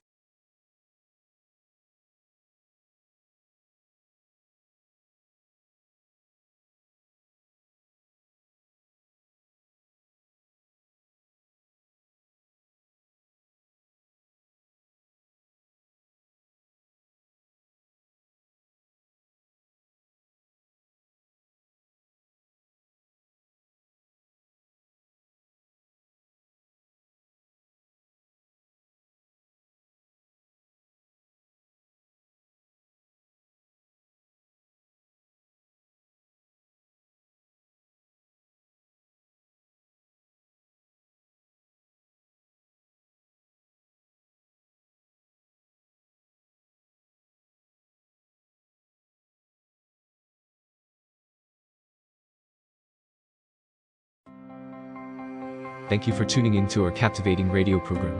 But hey, there's more for you. Are you ready to take your skills to the next level? If you're looking for Microsoft Access training or support, you have come to the right place. Whether you're a beginner or seeking advanced techniques, I have got you covered. Unlock the power of Microsoft Access, a versatile and efficient tool for managing and analyzing data. Learn how to build robust databases, design intuitive interfaces, and harness the full potential of this incredible software. Why struggle with Access when you can have the guidance of an expert? Receive personalized training sessions, comprehensive courses, and ongoing support to help you become an Access Pro. Don't miss out on this opportunity to enhance your skills and boost your productivity. Visit our website, g3pl.com, or call us 615-420-2040 today to learn more about our Microsoft Access training and support services. Remember, success is just a click or a phone call away. Let us be your trusted companion on your journey to Access Mastery. Thank you once again for joining us on this radio adventure, and we look forward to helping you unleash the power of Microsoft Access.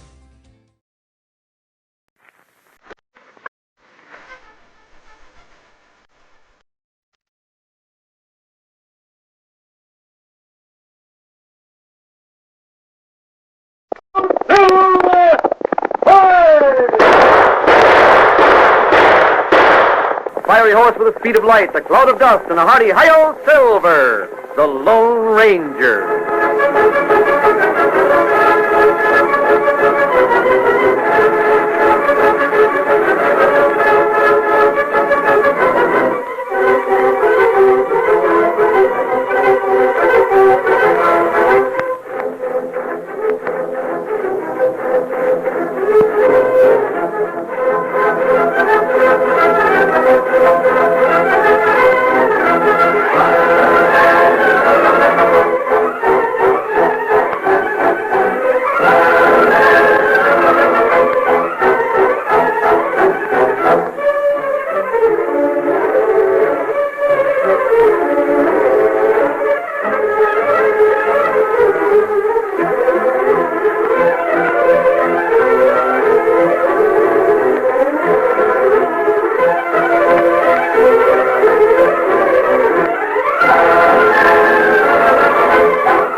the years of unrest that followed the Civil War, a powerful secret organization called the Legion of the Black Arrow sprang up in the western United States.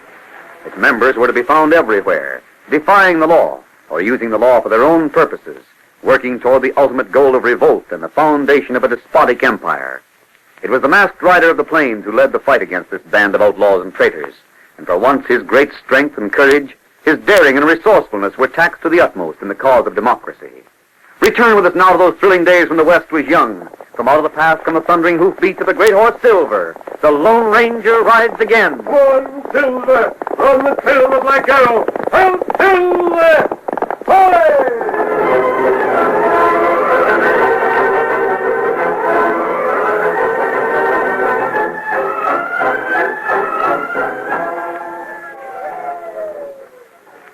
One night, while a coyote howled from a ridge and the pale stars glittered over the western plains, two men squatted on their heels beside a buffalo chip fire.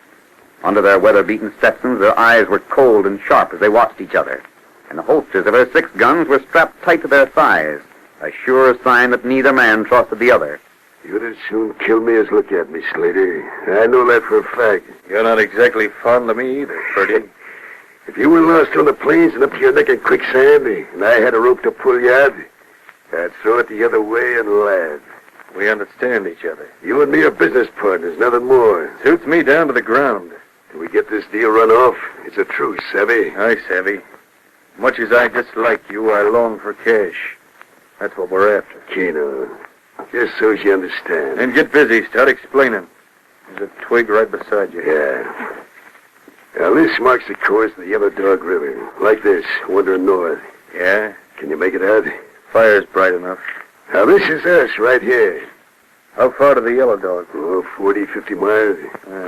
Now, the trail bends past the blockhouse, goes up the right bank of the Yellow Dog, maybe 30 miles. Go on. And this is it, Slater. Right on this spot, this is it. This is where we get that cash. You're mistaken, Purdy. I'm counting you out. That's where I get the cash. What do you... Yeah, Purdy, my 6 guns. You took your eyes off me when you started scratching in the ground. You didn't even hear my gun slide out of the holsters, Purdy. But you can hear this. Slater, don't shoot!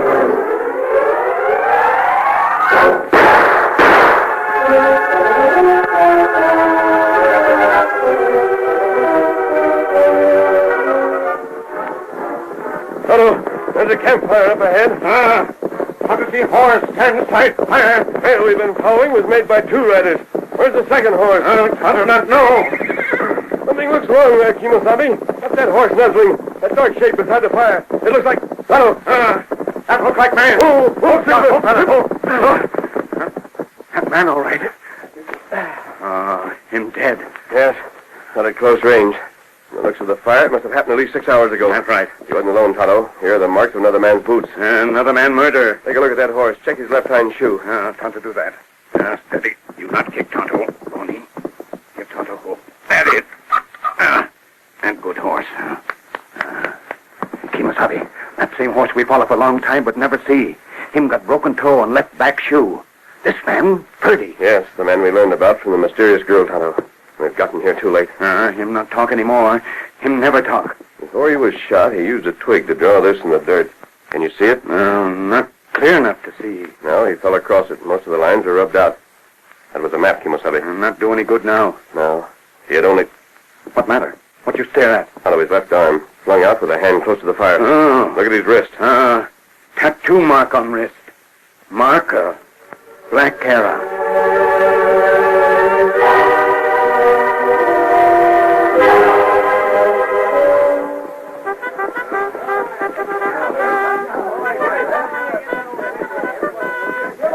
Howdy, soldier.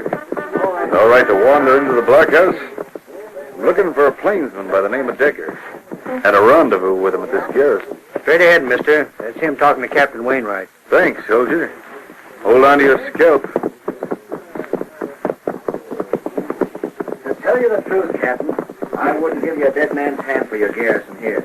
You got 50 soldiers, and every last one of them's ready to desert. You're entitled to your opinion, Decker, but remember where you are. Captain Wainwright. Well, who's the pretty-looking lady? He rode in with the last wagon train. Sure is a humdinger. Captain Wainwright. Excuse me, Decker. Yes, West? Reckon you didn't notice me standing here. Been expecting me long, Decker? What? Slater.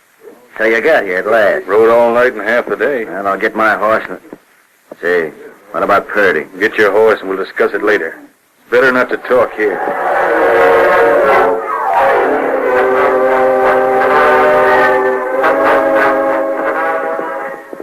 Well, Slater, we're out of sight of the blockhouse.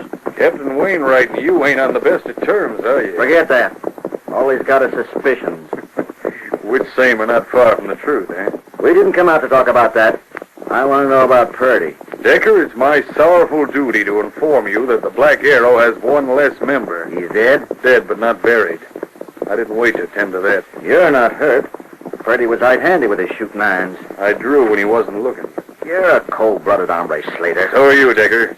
Matter of strict fact, so's most of us Black Arrow men. Purdy tried to get away with that Army payroll all by himself. Instead of handing it over to the Black Arrow. So I was sent after him. And I got him. A short story with a sudden ending. Keno, Slater. Where's the Army cash? I haven't got it. What? Blacken your reins, Decker. You're getting red in the face. That's Black Arrow money now. Slater, if you try a trick like Purdy, you'll end like Purdy. Yeah, by whose guns? My guns. Keep your boots on, Decker. I'm not trying nothing. Then explain, and do it pronto. I said I took care of Purdy. Only Purdy didn't have the Army cash on him. He hid it away. Where? Well, that's what took me so long. I had to find him. Then I had to persuade him. Where is it? Last night he finally drew me a map. The cash is buried up north, Decker, at a certain spot on the bank of the Yellow Dog. You can locate it? Like blinking my eyes. That's fine, Slater. Fine and dandy. Now we'll get the cash, and the Army garrison will begin to desert. You're certain of that? Those soldiers want their pay, and they haven't got it. So? I savvy. They'll leave their rifles and skedaddle. That is, unless their pay arrives. Which it won't. It takes a long time to get to this place. I hope you're figuring right, Decker. How do you mean? Are you certain you know those soldiers? Maybe Captain Wainwright will hold them together. Slater, we're going to see you down. Oh, something up your sleeve, huh? Yeah. But first, you and me will head up the Yellow Dog and get that pay cash. Yeah. Say, Decker, that girl. Huh? You know, the one in the blockhouse? One who called the captain? What about her? She's nobody. Just passing through on a covered wagon, heading west. I was just wondering. Seems to me I seen her before someplace. Back east near Pecos or someplace. Just around the time when I finally caught up with Purdy.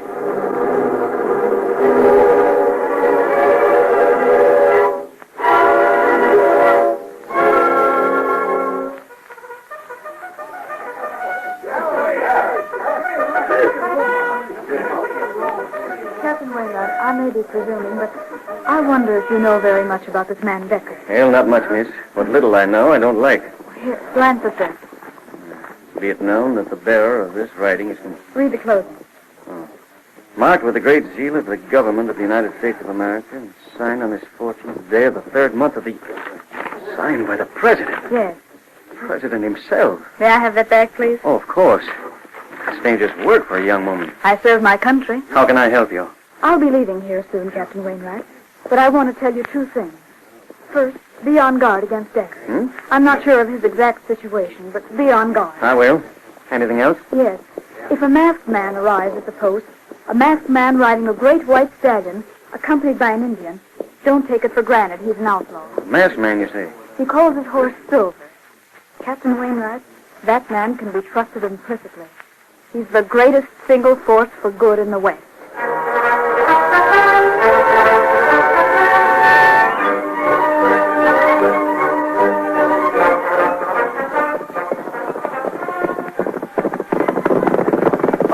Who goes there? Friends, we want to see your commanding officer. Lift your head so the lamplight will shine it.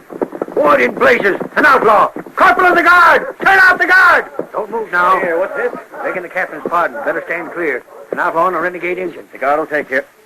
Oh, no. Can it be that... You, mister, wearing the mask. What's the name of your horse? This is Silver. Private, lower your rifle. Inform the corporal that the guard isn't needed. Huh? Well, Captain... Those are orders. Yes, sir. Corporal of the guard. Never mind the guard. Masked man, I'm Captain Wainwright, commanding this garrison. How can I help you and the Indian? Captain Custis. I'm at your service. Well, you can explain your reasons for trusting us later, Captain. Right now, have any strangers arrived at the blockhouse lately? Say, around noon? Yes, a man named Slater, I think.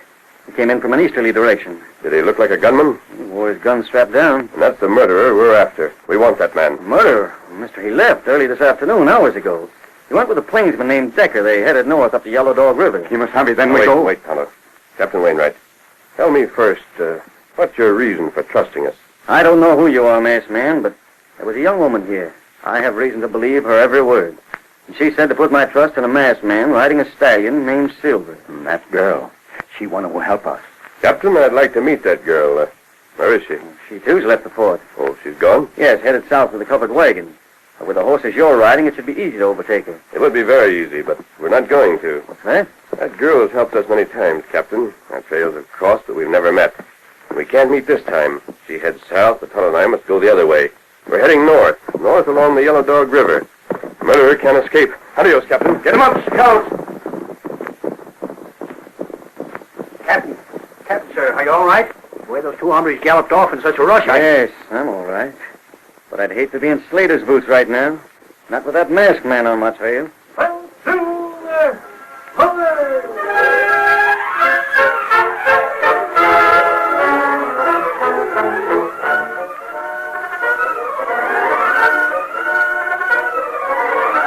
The curtain falls on the first act of our Lone Ranger story. Before the next exciting scenes, please permit us to pause for just a few moments.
Continue our story. Advised by Captain Wainwright that the man they seek is somewhere north in the Yellow Dog River, the Lone Ranger and Tonto head that way at once. But Slater and Decker had a long head start. At dawn, they'd already met a group of Decker's outlaw band and reached the spot on the river where Purdy had cashed the stolen Army payroll. This is Buck Slater. According to Purdy's last words, it said. Yeah, this looks like fresh digging here, don't it? So it does. Hand him that spade, Bowman. Yeah. Can't be deep. Purdy was in a hurry. Let's talk dig. I don't favor your lingo, Decker. You want to handle this spade? Oh, don't be so doggone touchy, Slater. Get the pay cash. Yeah. It was here. Spade scrapes on the gravel like... Hey, what's that? That don't sound like gravel. Sure enough didn't. That's the pay cash. There it is. Well, take this one there. Open it up. See them silver dollars. All right. That's it. That's the pay cash for the soldiers. We got it. Money to spend. Never mind that. Quiet down, you hombre. Uh-huh. Decker, I reckon you figure it's the right time to shake out what you said you had up your sleeve, isn't it? You're smart, Slater. Yeah. Now we got the cash. We're listening. See this cash, gents? Yeah. It's all yours. That is, providing one thing. All yours.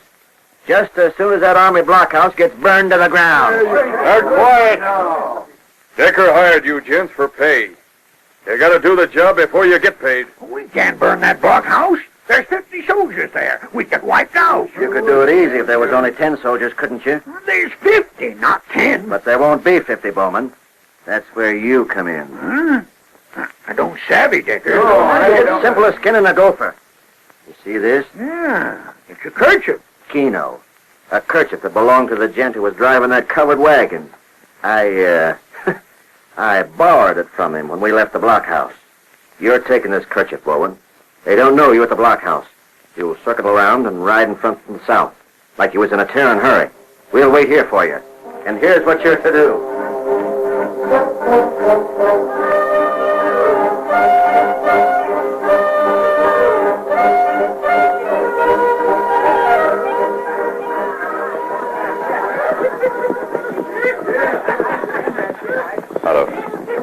man we came after. That must be Slater, the one near the fire. Him only one wear 2 guns. But there may be 15, 20 others. Where'd they come from? Captain him say Slater ride north with only 1 man. Then they met these others, Tonto. Look, Kimosabe. These saddlebags slung across the branch of that cottonwood. See the markings on them? Them army saddlebags. Stolen pay cash. Yes. Purdy must have stolen it first, and then Slater went after him. Black Arrow fight among themselves. What we do now, Kimosabe? I'm not certain. It took us some time to trail them up here. Perhaps they've been up to something in the meantime. We'll just... Kimosabe, someone come on trail. Listen, Tonto. We're joining the others. Hey, Doctor! Slater! Over! Hey, get on your horses. The way's clear. We can attack the fort. Did you hear that, Jim? On your horses. Let's go. Get up there. We'll burn the blockhouse to the ground. Get up. Kimosabe, you hear what them say? Them burn blockhouse to ground. How'd they do that? There are 50 soldiers at blockhouse. That's too many. Those outlaws would dare to attack only if they knew they could win. I don't know what it is, but they must have some trick already planned. Burn, Silver. Follow me, Tonto. Better reach the blockhouse ahead of the outlaws. Get him up, Scout. Oh, Silver.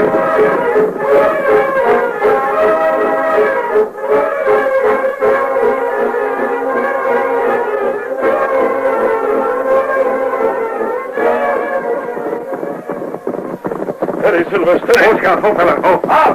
Who goes there?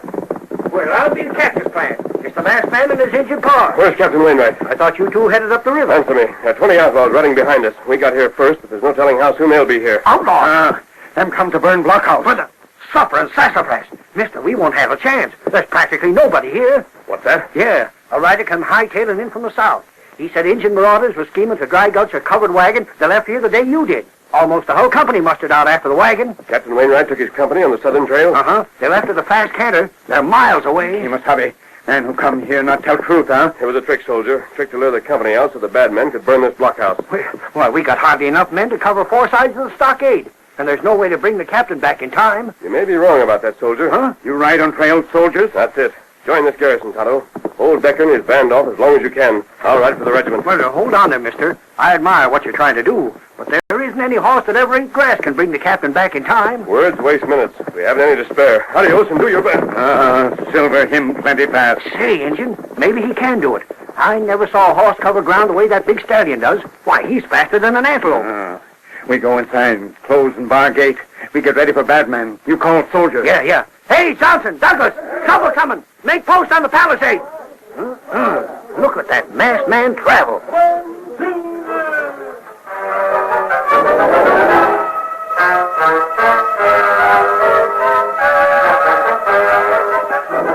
Into the night galloped the Lone Ranger, heading south along the Yellow Dog, the lights of the Army blockhouse fading quickly behind him.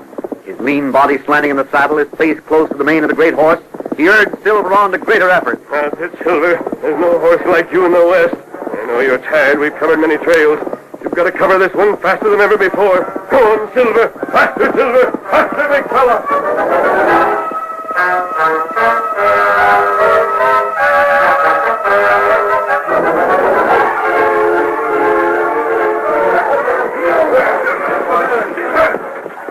Are you so certain that we're in danger of Indian attack, Captain Wainwright? We got a warning, miss.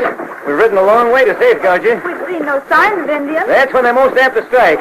There's no danger any longer. Half flank is out on the slopes above this trail, and my men are ready. Once this wagon cuts out of the hills onto the plain, we can leave you and return to the blockhouse. I know these Indians. They like the hills. Captain, you've seen the masked man? Yes, he stopped at the post. Who is he? That was the Lone Ranger. The Lone Ranger? Well, no wonder the government trust him. He headed north? Something wrong? I can't be certain. There's nothing definite. Set your mind at rest, miss. Look how fit and ready my men are. When I think the Baker said they might desert because their pay money didn't arrive. He doesn't know the quality of American soldiers. I wish you'd been able to talk to Decker before I left the blockhouse. I'll talk to him good if he ever returns. I'm certain. Captain! What in the world? There's a horseman coming up the trail behind the column. Captain, it's the Lone Ranger. What's he doing here? I intend to find out, miss. Wait, aren't you going to meet him? It's better that he and I never meet, Captain. Much as I like to, I'll retire inside the wagon and take this, please. Well, very well, miss. Captain Wainwright! Goodbye, miss. Get up, boy! What is it, masked man? Captain Wainwright! Turn your column! Head back for the blockhouse! Steady, man! What's that you say, mister? Bring your column and head back. I've ridden all night to warn you. Decker's leading a band of outlaws down the Yellow Dog. Plans to set fire to the blockhouse. We were warned that Indians were planning It to was a attack. trick. One of Decker's own men did that at Decker's orders. Turn your column back to the army post. You hear that, men? Outlaws at the blockhouse. That's right, Captain. Down the force wheel. That's the gallop. Follow that masked man. Lead the way, Silver. Hit the trail.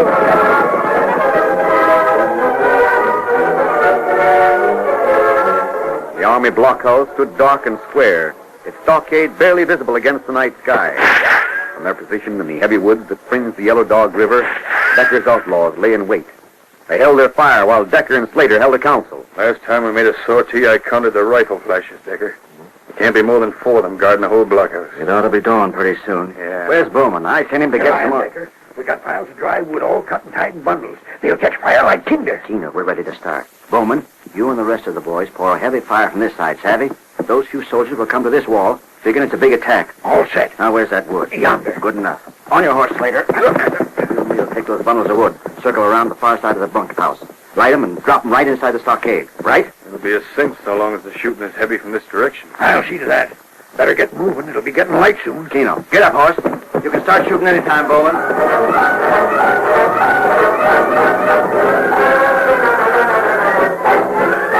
All right, gents, start shooting.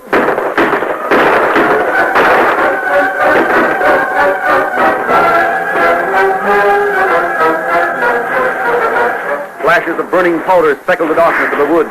The bad men poured a hail of bullets against the stockade. The heavy fire forced the defenders to leave the rear unguarded to meet the threatened assault. And meanwhile, Decker and Slater reached the other side of the blockhouse. They're all over there, Decker. Light up those torches and in we go. Yeah, we'll have that blockhouse blazing inside of 5 minutes. Give me a light. Here's a match. Hit your horse for the stockade. We'll show them. What's that, Decker? A bugle. A cavalry. Come on, Silver. We can get after the others, Captain. I'll take care of these two. Last man, drop the wood and shoot him down. Wait for them, Silver. They mustn't get away.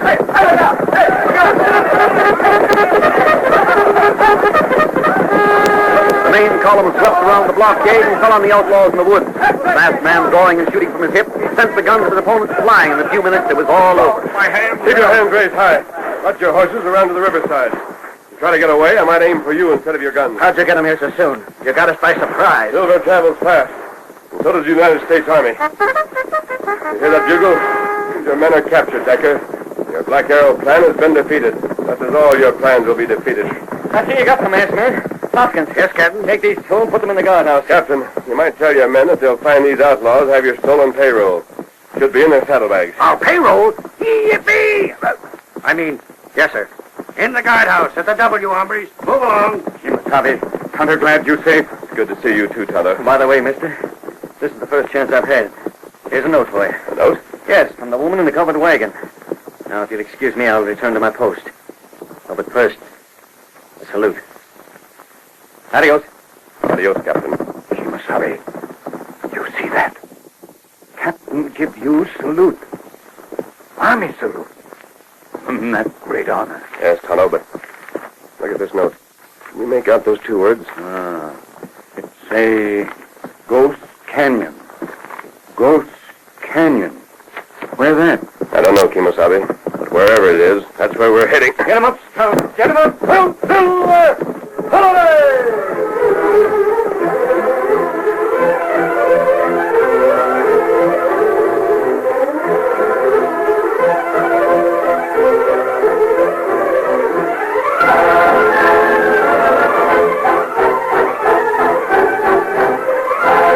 Stay tuned for the next episode, starting in just 4 minutes.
story you have just heard is a copyrighted feature of the Lone Ranger Incorporated.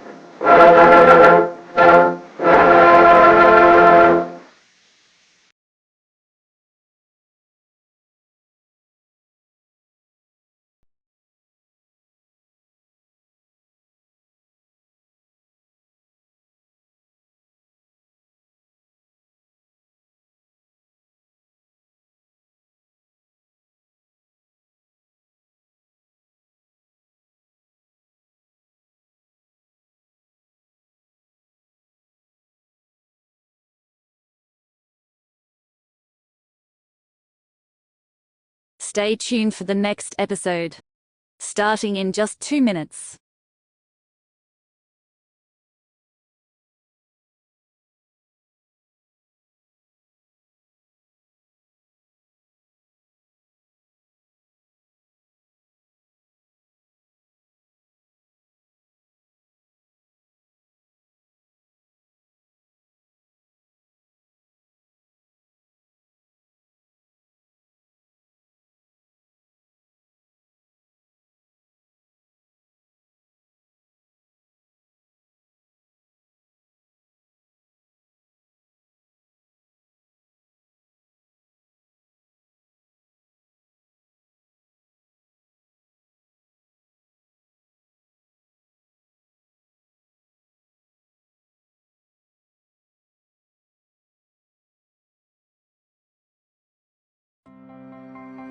Thank you for tuning in to our captivating radio program. But hey, there's more for you. Are you ready to take your skills to the next level? If you're looking for Microsoft Access training or support, you have come to the right place. Whether you're a beginner or seeking advanced techniques, I have got you covered. Unlock the power of Microsoft Access, a versatile and efficient tool for managing and analyzing data. Learn how to build robust databases, design intuitive interfaces, and harness the full potential of this incredible software. Why struggle with Access when you can have the guidance of an expert? Receive personalized training sessions, comprehensive courses, and ongoing support to help you become an Access Pro. Don't miss out on this opportunity to enhance your skills and boost your productivity.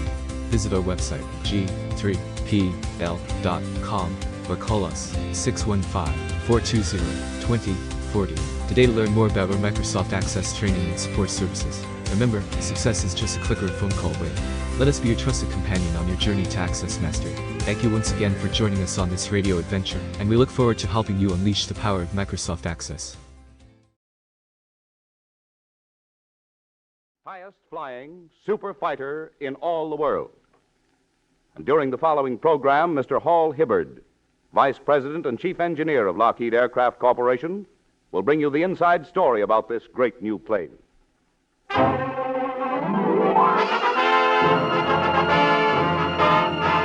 Lockheed presents The Man Called X, starring Herbert Marshall. With the music of Felix Mills. Produced and directed by Jack Johnstone.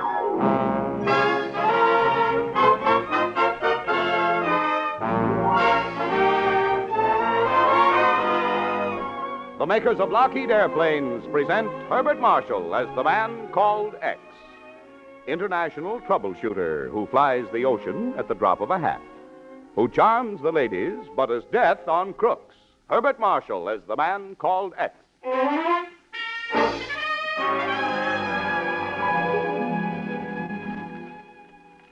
Listen to this, Chief. London, February the 13th, Associated Press. The Moscow radio quoted Stockholm reports tonight that the mayor of Berlin, Ludwig Stieg, had been shot to death for cowardice. Yeah, Ken. One report says that he tried to leave Berlin, but was recognized, arrested, and executed. Yeah. The tougher the going, the tougher Himmler and company will have to get, even with their own bigwigs. That's okay with me, Ken. They're just doing some of the dirty work we'd have to do. Right, Nancy. But unfortunately, some of them are going to slip through. Some of the worst. For instance, Chief? Well, for instance, we've got a tip that Schweitzer's going to try to get out. Schweitzer? Yep. Reichsbank, economic minister. Why, he probably has more vital information in his head than any other man in Germany. Can't let him get away, Chief. Yep. If he gets out, it's just too bad. Yeah, it's too bad somebody can't go into Berlin and help him escape. Great idea, Ken. Kind of ridiculous, too. Oh, I was just speculating. It's out of our jurisdiction, too. Hmm. Anybody who did it would have to be in a zone. Yeah. Yes, well, Nancy, let's go. See you later, Chief. Okay, Ken. I'll have something else for you to do in a few days. Mm-hmm. Bye, Nancy. Bye, Chief. Oh, and don't strain yourself looking for another assignment for Ken. Berlin, huh? Well, you heard the Chief. It's out of our jurisdiction. Well, don't let it get you down. Huh? What would you like to do today, darling? Oh, I don't know. How about dropping in on Harold Annis? All right. Haven't seen Hal for ages. Oh, what's he doing now? Nothing much. Colonel with the ATC. Yes. Oh, that's what... Wait a minute. What did you say? Yes, darling. Colonel Harold Annis of the Air Transport Command. Tell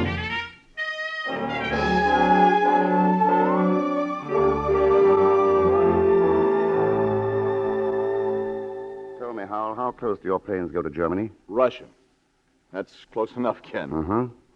Could you arrange a passage for a passenger? Well, yeah, I suppose I could. Hal, do you mind if Ken kisses me right in front of you? This I've got to see.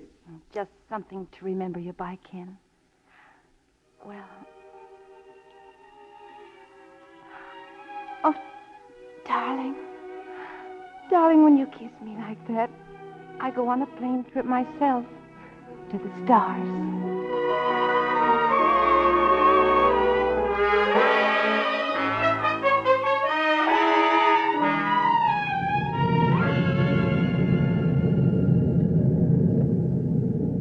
You like flying for the ATC, Captain? Sure, Mr. Thurston. Why, during the last couple of weeks, I've been in Cairo, Sydney, Burma, London, Paris, Saipan, and Long Beach, California. And next stop, Moscow. Yep. I'll just have time to say hello to Uncle Joe and go on to Cousin Chung in Chungking.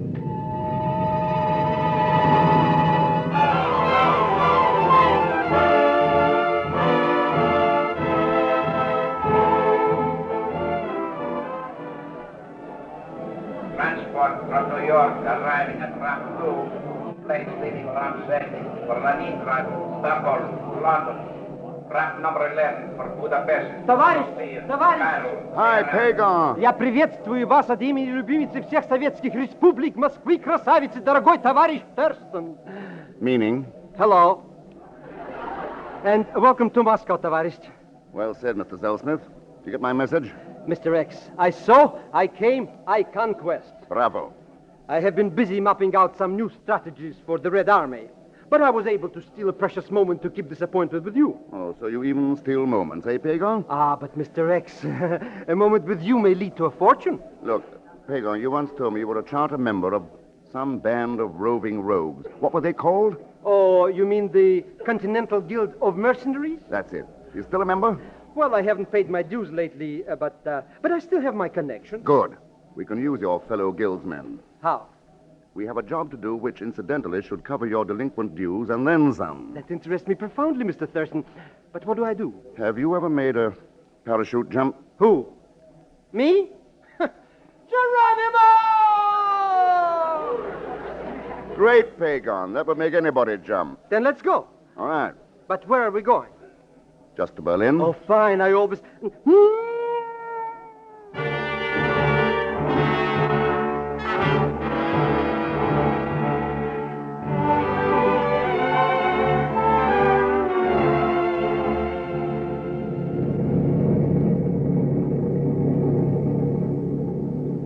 There you are, Mr. Thurston. If you drop now, you'll land on the forest. Thank you, Major Malinoff.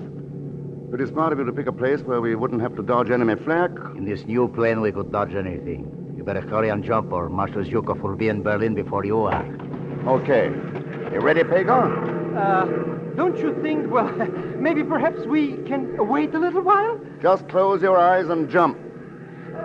You first, my dear Thurston. After you, Pagon. But I insist. Okay, but Major, you'll take care of my friend, won't you? To your entire satisfaction, Mr. Thurston. Good luck, Tovarishch. Good luck to you. So long. He did it. He did it. It's very simple. Now watch. I will show you a little trick. With a flick of my finger, my beautiful plane rolls over on its side, so... Ah! Good luck, Tovarishch.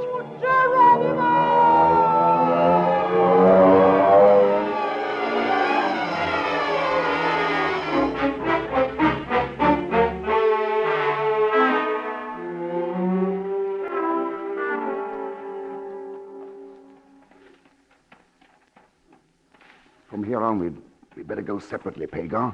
My miserable life is on your head, Mr. X. Don't worry about my head. Just use yours. Mix in with the refugees on the road. Now, here's our plan. I'm going to make a little call on Schweitzer. Not old money bags. Yeah. The head man of the Reichsbank. Oh, are we going to rob the bank? We've got something more important to do. But first, we've got to decide on a meeting place. Now, let's see. Putsy. Putsy? Haven't I told you about Putsy? A 32nd cousin. Oh? A Zelschmidt's black sheep on the Bulgarian side. Where does he live? Due to the misfortunes of his ill-starred career, he's living at 57 Sauerbratenstrasse. But what are you going to do, Mr. X? Pagan, you've inspired me. I have? How much is it worth to me? You know, I've studied your duplicities for a long time, and at last I found a good use for them. I'm going to double-cross a crook to bait a trap for the crook. Herr Schweitzer.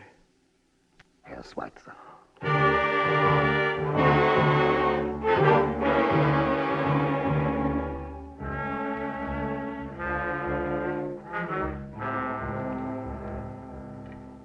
How did you get in? I don't know you.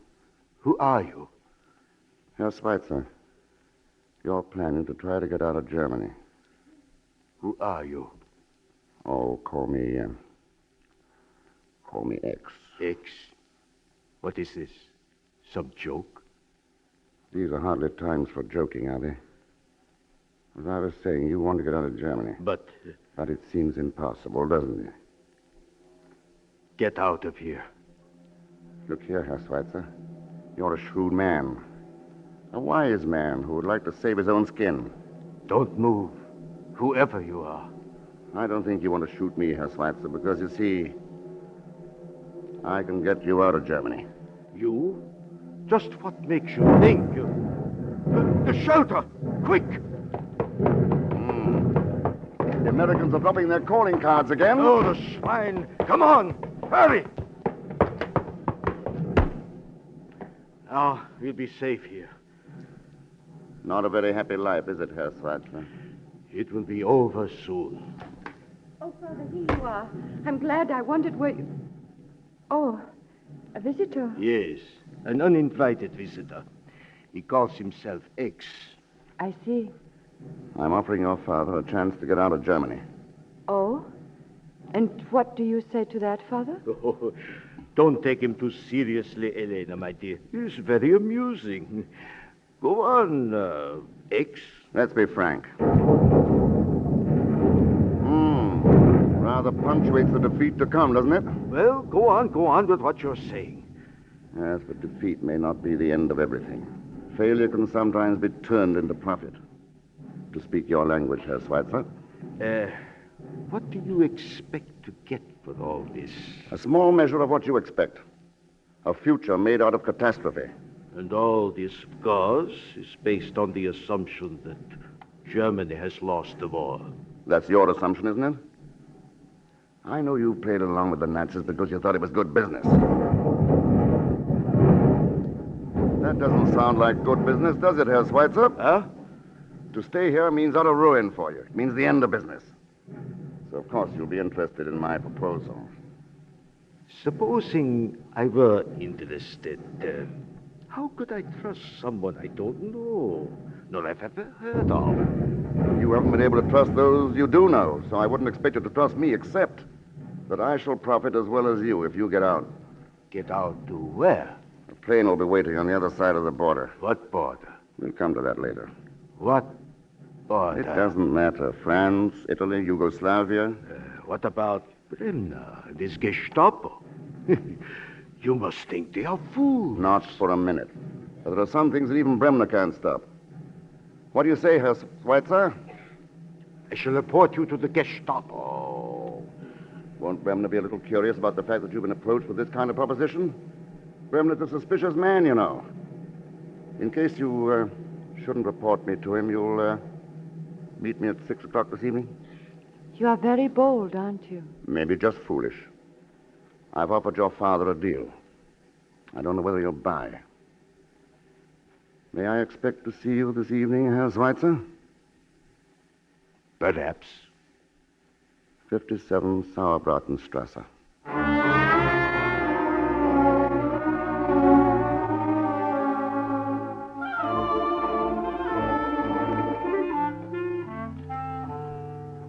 But, Mr. X, what makes you so sure Herr Schweitzer is coming? If he weren't coming, I'd have been arrested long ago.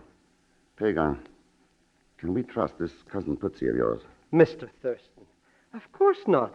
He doesn't even trust himself. That's why he will be so useful. A true Zelsmith. Thank you, Mr. Thurston. But it's already 5 minutes past 6 and no Herr Schweitzer.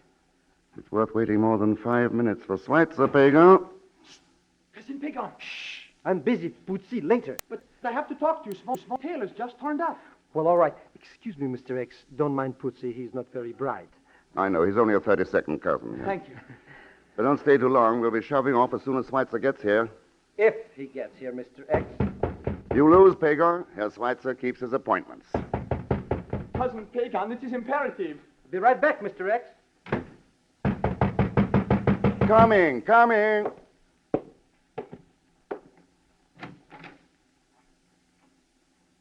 Oh. Yeah, Mr. X. It's a Gestapo. You are under arrest as a spy.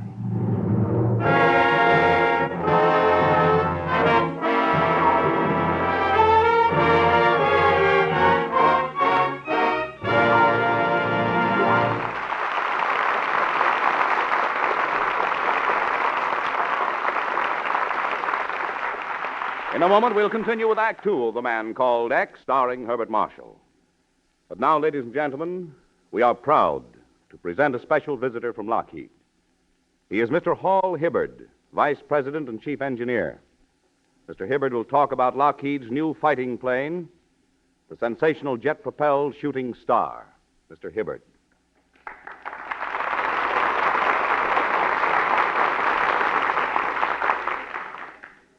Thank you, ladies and gentlemen. I am glad to be able to tell you about the Shooting Star because I believe it to be more than merely a weapon of war. It is a significant airplane, significant in war and significant in peace. First of all, it may now be revealed that the development of jet-propelled aircraft in this country has always surpassed that in enemy countries. In fact, Lockheed has been working in this field for many years. Some months ago, then, when the Germans introduced jet planes in the European theater, both the United States Army Air Forces and we here at Lockheed felt that we had something better. We had the jet-driven Lockheed Shooting Star, which had been secretly test flying for more than a year. The Shooting Star is an extremely fast, maneuverable, and high-flying airplane. It is the fastest plane in the world. We are naturally gratified to have designed such an airplane. But more important, the Shooting Star reaffirms the fact that American skills and American ingenuity can always turn out superior weapons. And now, a word about the future. In my opinion, the Lockheed Shooting Star introduces an entirely new chapter in the history of flight. It is just the beginning. We at Lockheed can foresee and are working toward the time, a matter of a few years, when the largest transports equipped with jet engines will fly across continents and oceans at tremendous speeds. Today, our job is to help maintain air supremacy for the United Nations. Tomorrow, with the knowledge thus gained, we hope to aid in maintaining a full and lasting peace. Thank you and good night.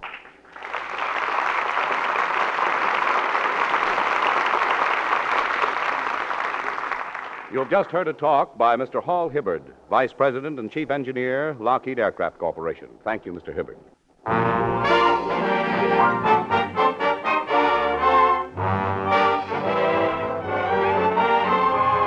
Now to return to Lockheed's Man Called X, who has managed to get into Berlin, where he has been trying to kidnap one of the highest officials in all Nazism by helping him escape from Germany. But his plans have apparently blown up in his face, for he is now a prisoner of the Gestapo. At the moment, we find Mr. X in his cell, somewhat the worse for the customary treatment by the Gestapo.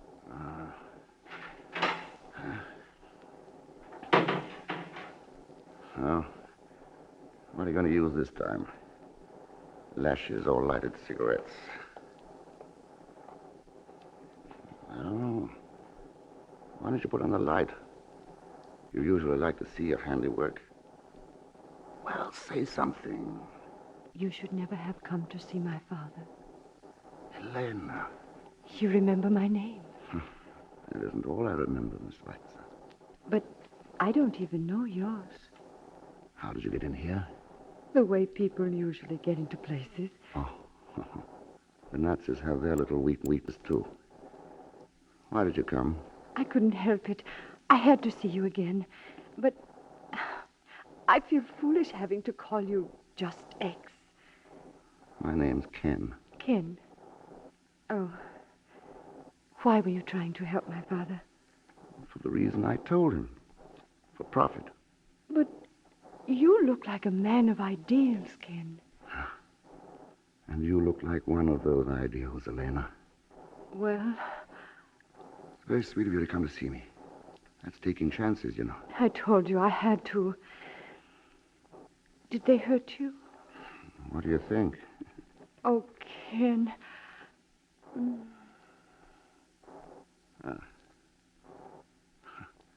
My mother used to tell me that a kiss would take away a hurt. She was right. That isn't why I kissed you. Elena, you tell me something? Yes? Did your father call the Gestapo? No. No, I did. That's what I thought. I still don't know who you are. You're still X, but you're a traitor to the Fuhrer. You would have made my father a traitor. I would kill him first. And me. Oh, the Gestapo will make you wish I had killed you. So this is the woman of the future. The Fräulein modeled after her Führer. The essence of Nazi superiority. Heil Hitler. Heil Hitler. Fräulein Schweitzer. I have been expecting you, Herr Bremner. Our friend here is quite susceptible to lovemaking, but he says nothing. Perhaps lovemaking isn't the right method. Then I bow out in your favor, Herr Bremner. Leaving so soon, Miss Schweitzer. Auf Wiedersehen, Elena. Not auf Wiedersehen. Goodbye. Lovely specimen of your womanhood, Herr Bremner. We shall not talk of women, Mr. X. Is there a better subject? There is a more important one. Who are you? You seem to know. Who are you? Have a smoke? Who brought you those? Your Gestapo, of course. What do you mean? Oh, now, wait a minute, Herr Bremner. You know as well as I do. You can buy anything. In fact, your Gestapo has a very well-organized black market. Shut up. That's enough, Hans. Go on, Mr. X. I've always thought of the Gestapo as an invincible, incorruptible machine. It's very interesting when you see it from the inside. Are so? Everyone a prisoner of everyone else. All linked together in a chain. But the chain is held together only by fear. Fear of each other. Stop. You will not tell us who you are. But we do not need to know. We know enough. You are a spy. And spies are shot. When do you plan to give my little party? In the morning, Mr. X. Also, what mit?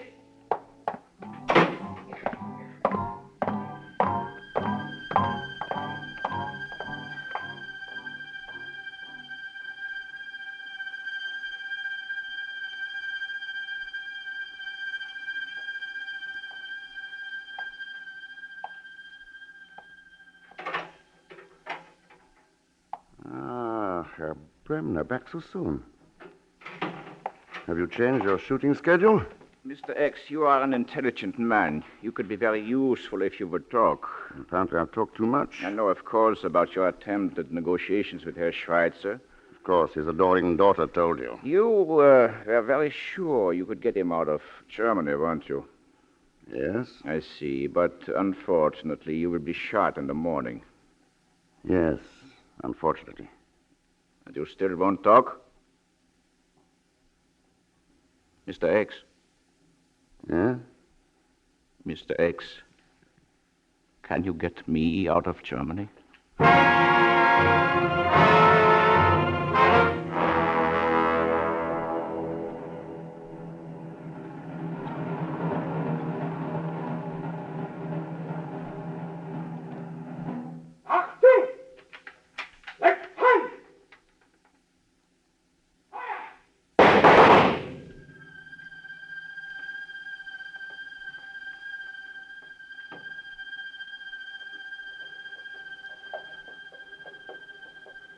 Ah, Frida, here comes the slaughter wagon once again. It's as sure as the sun comes up. Not I want to help Emma's victims, eh?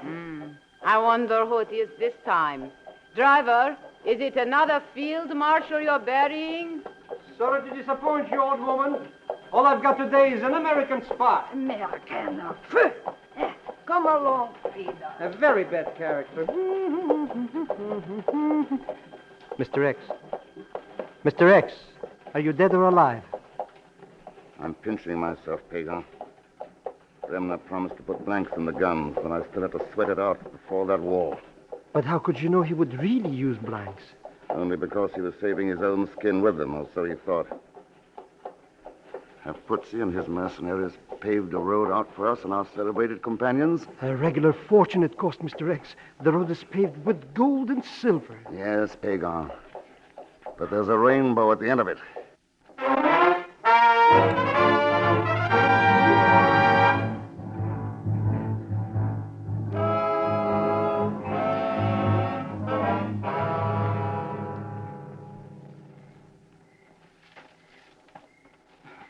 It's very hot in this ridiculous clothing. Ah, but Herr Bremner, who would suspect that two fat old ladies in black would be those well-known gentlemen, Bremner and Schweitzer? I must admit, Mr. X, the costumes have served their purpose. The idea came from Pagan, the fount of all chicanery. Thank you, Mr. X. Here we are. Here is the border. Doesn't seem much different, does it? Except that the air smells free. Nobody but me, gross Uncle Heinrich, knows this pass. Good for you, Uncle. Mr. X has your bonus for you, like I promised. That's right, Uncle. Here you are. Danke, schön. Are you sure nobody but you knows this way out, old man? Nobody. I've lived here for 70... No, what are you... Uncle Heinrich! Well, Bremner, why did you shoot the old man? You think I'm a fool, Mr. X? Nobody will know how I left Germany. Or that I have left Germany. Oh? Nobody. No blanks in the gun now, huh? You're sure you're safe now, so suddenly you're a brave man. You've been a very convenient guide, Mr. X, but only one of us will cross the border alive. You wouldn't dare kill me, Bremner. You, Schweitzer, who think only of money and... Who's there? Captain Pagan! Ah, Putzi, you're a regular Marine. What is it? The American flyer. He's coming. Good. Americana. As I promised you, gentlemen, there's a plane waiting. A plane which will take you for a nice long ride to America. You'll never get me to... Nice work, Mr. X. Here, I have his gun. Come on, Bremner, get up. Schwein. Oh, I'm getting awfully tired of that word. But perhaps pigs know no other language. What are you trembling for, Bremner? And you, Schweitzer? You afraid? Did you really think you'd get away? How could you get away from yourselves? Maybe you've forgotten that. He that fleeth from the fear shall fall into the pit. And he that getteth up out of the pit shall be taken in the snare.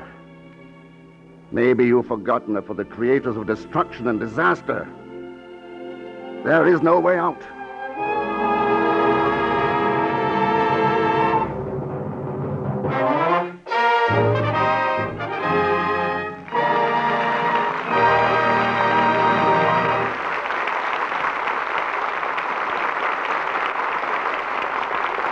Ladies and gentlemen, the jet-propelled Lockheed Shooting Star is the fastest plane ever built.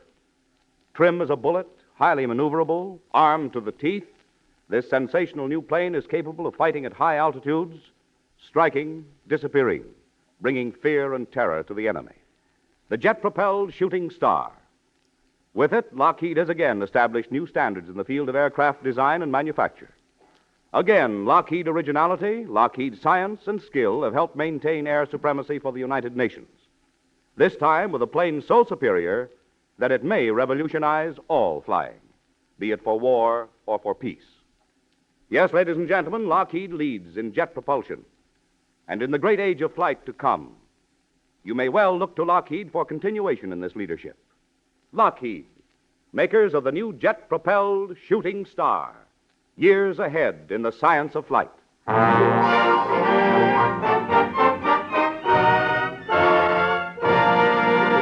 And now a word from Lockheed's star, Mr. Herbert Marshall. Ladies and gentlemen, this is our last program in the present series. So I'd like to say a very sincere thanks to the men of Lockheed Aircraft Corporation who have given every possible assistance in making this show as good a show as we could make it. And, of course, my thanks to my favorite company of artists and technicians. Felix Mills, our superlative music master. Milton Merlin, author of tonight's exploit and most of the stories in this series. Francis Farrago, writer. Paul LaCroix, our excellent engineer. Floyd and Monty, our sound effects wizards. John McIntyre, our grand announcer. And the cast. Gigi Pearson, who plays the charming Nancy Bessington. Leon Belasco, who is my rascally shadow, Pay Gonzell-Smith. And as that fine actors as Bea Benaderet, Lucille Meredith, and Jeanette Nolan. Frank Graham, Theodore Bonells, Will Wright, Joe Granby, Charlie Lung, Bob Bruce, Vic Rodman, Ed MacDonald, and my many other friends in the cast. Well, naturally, I've saved my final salute for Jack Johnstone, our producer and director whose magic wand has safely and brilliantly guided the man called X through his many adventures. And to you, my most highly esteemed audience, my profoundest thanks of all. So until we meet again on the air, good night.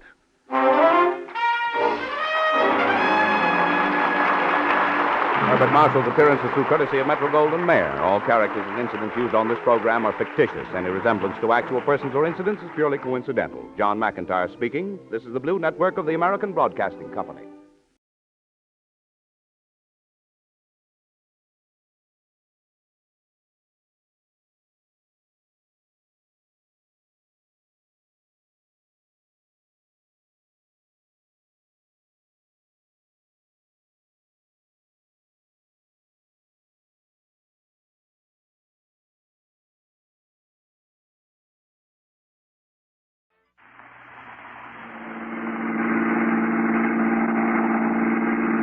Pietro, keep your eyes on the road. Oh, Baronessa, for 10 years I have driven a taxi in Rome. I know the city like my own cellar. Besides, it's so late at night, there is no traffic. It wouldn't make any difference to you if there was. Oh, Baronessa, do not be so serious. Come, sing your song with me. Oh, no, Pietro. It's late and I'm tired. But I'm your favorite taxi driver. Come, Baronessa, one chorus, huh? Well, all right, but keep your mind on the driving. La, la, la, la, la, la, la, la, la, la, la, la, la, la,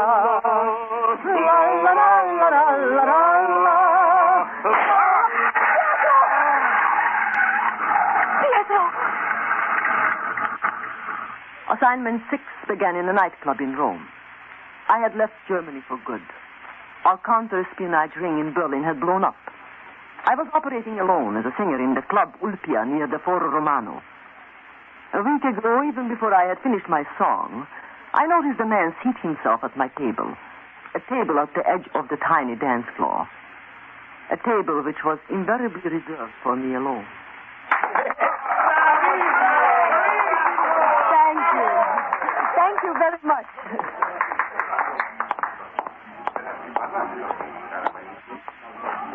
This is my table, Signor. Men do not sit at it without an invitation. Please, Baroness, extend that invitation. I have to discuss with you a matter of great urgency. Please, 3 minutes. Then if you wish, I will leave. Very well. 3 minutes. Thank you. My name is Erich Kemka. I am German. I am presently employed by the Italian Mint. It is imperative for my wife and me to get out of Rome at once. What are you afraid of? Your hands are trembling. I am afraid for my life, Baroness. I have in my possession a secret of such immense importance that it could well decide Italy's future in the war. What has that to do with me? Will you have some wine, Baroness? I am not being forward, believe me. I know you are of the Hungarian nobility, but these are strange times, please. Yes, if you wish. Thank you. Waiter, some wine here, please. You were saying, Herr Kemka. I wish to sell you a secret which... Sell it? I know you are an allied agent, Baroness. And believe me, your government would consider the price very reasonable. How much? 100,000 Swiss francs. Surely you don't expect me to buy it blind. No. It's only the wine. Nobody's going to hurt you. Pour it, Rodolfo. Thank you. Thank you, waiter. Oh, take it out of this, please.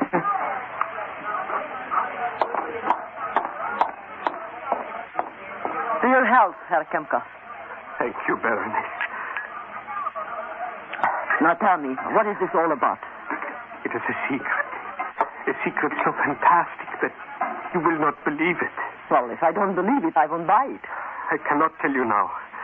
But if you will come to my apartment in the morning, here's my card. Right. Kemka, 10 Piazza Chiesa Nuova. It is beside the library, apartment 2. The telephone is 41708. Thank you. Baroness, what I know can ruin Italy. This I will prove to you in the morning. Will you give me 5,000 now? Tomorrow, the rest, after you see the proof. Will you wait a moment while I get my purse? Certainly, Baroness.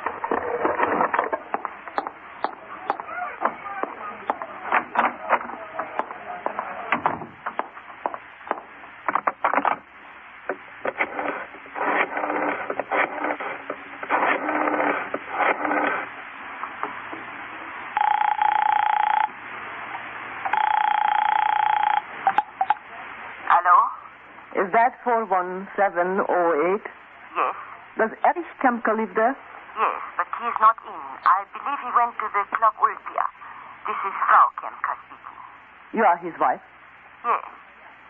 Is there a message? Tell me, what is your address? 10 Piazza Chiesa Nuova. Who is this? Thank you. I will call later.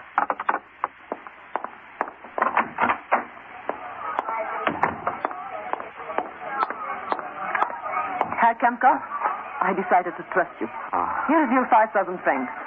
If this secret is worth what you say it is, you will get the rest in the morning. Thank you, Baroness. And now I have to sing. Will you excuse me? May I finish my wine? I will leave before you return to your table. Of course. Good night, Herr Kemka. Good night.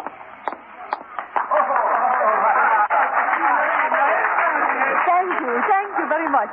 And now I should like to sing for you one of my very favorite songs called Wie, wie, nur du allein.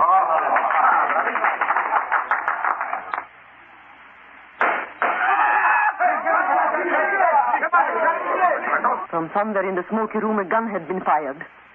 I felt one of the bullets graze my hair. Instantly, the lights went out. And when order was restored, Erich Kemka had vanished. The next morning, I contacted my assistant, the only other Allied operator in Rome whom I trusted. Victor was a Roman, but he had been brought up in America. U.S. intelligence had just recently sent him back to Italy. He was a young man, and a man of many talents. He drove me to Herr Kemka's house. What was the address again? 10 Piazza Chiesa Nuova. I see. You say you gave him 5,000 francs. You know, there is something about Kemka that makes me believe him. Like what? His fear. Victor, I have never saw a man so terrified. He shook. He could hardly drink his wine. And he left without getting his change from a 10,000 lira note. Victor, that car! Watch out! Esta de Porto! It was deliberate. Deliberate. Why, he came right at me. I know, I saw it. It was deliberate. Did you notice his license, Karen? No. It happened so fast. You're getting famous, Karen. That's twice in 12 hours somebody's tried to kill you. I knew Kemka was telling the truth. This is something vital. I have a feeling that... Wait. There's number 3. Yes. 5. 7. There it is. The one with the big door. Let me go in first, Karen. I started it. I'll finish it. Watch your step. Thanks.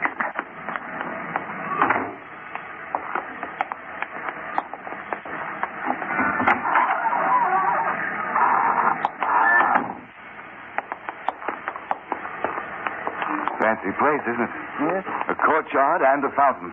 Apartment 2. There it is. A bottle of Asti says Mr. Kemka is out. I'll take that bet. He's probably still spending your 5,000 francs. No, I'm sure he wasn't pretending. His terror was so awful.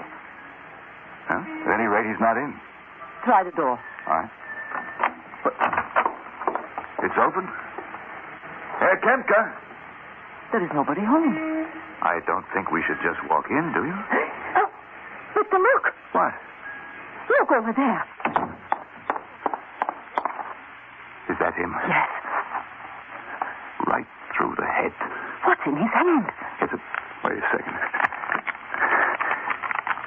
It's a 10,000 lira note. Let me see it. Karen, this is no place for us. Wait a minute. Please, Karen, let's not get mixed up in anything. Look at his clothes. What? His suit's brand new, not even wrinkled. And his shoes, the strap on his watch, it's hardly been worn at all. What are you doing? Just seeing where he bought his shoes. Take his watch off. Take it off, I said. All right, Karen, but let's get out of here. This is a job for the police. Why would he have 10,000 lira note in his hand? I don't know. And Karen, the money's new, too. Look. It's wrinkled, but it's crisp clean. Wait a minute. I think maybe I've got it. New money, new shoes, new watch.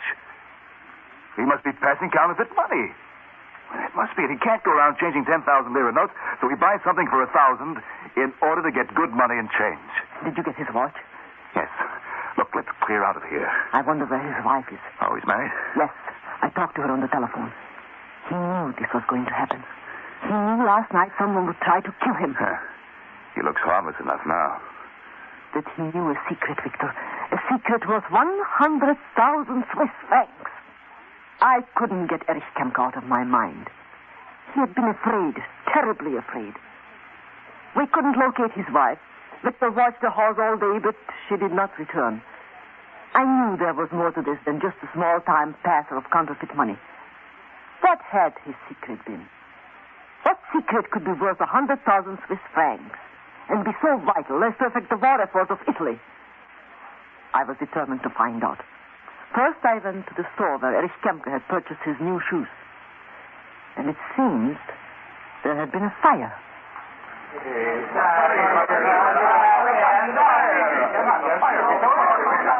Excuse me, officer. Where is Paracini's? The shoe shop, signorina? Yes. This is what is left. There was a fire early this morning. Was anyone hurt? The owner is Signor Cardotti. Are any of the employees around? See, over there. The short girl with the light hair. Yes. She wrapped the parcels, eh? Thank you. Do not go too close to the building, please. Signorina, are you speaking to me? Yes, how did the fire start? Oh, I do not know. Early this morning, 5 o'clock, they say.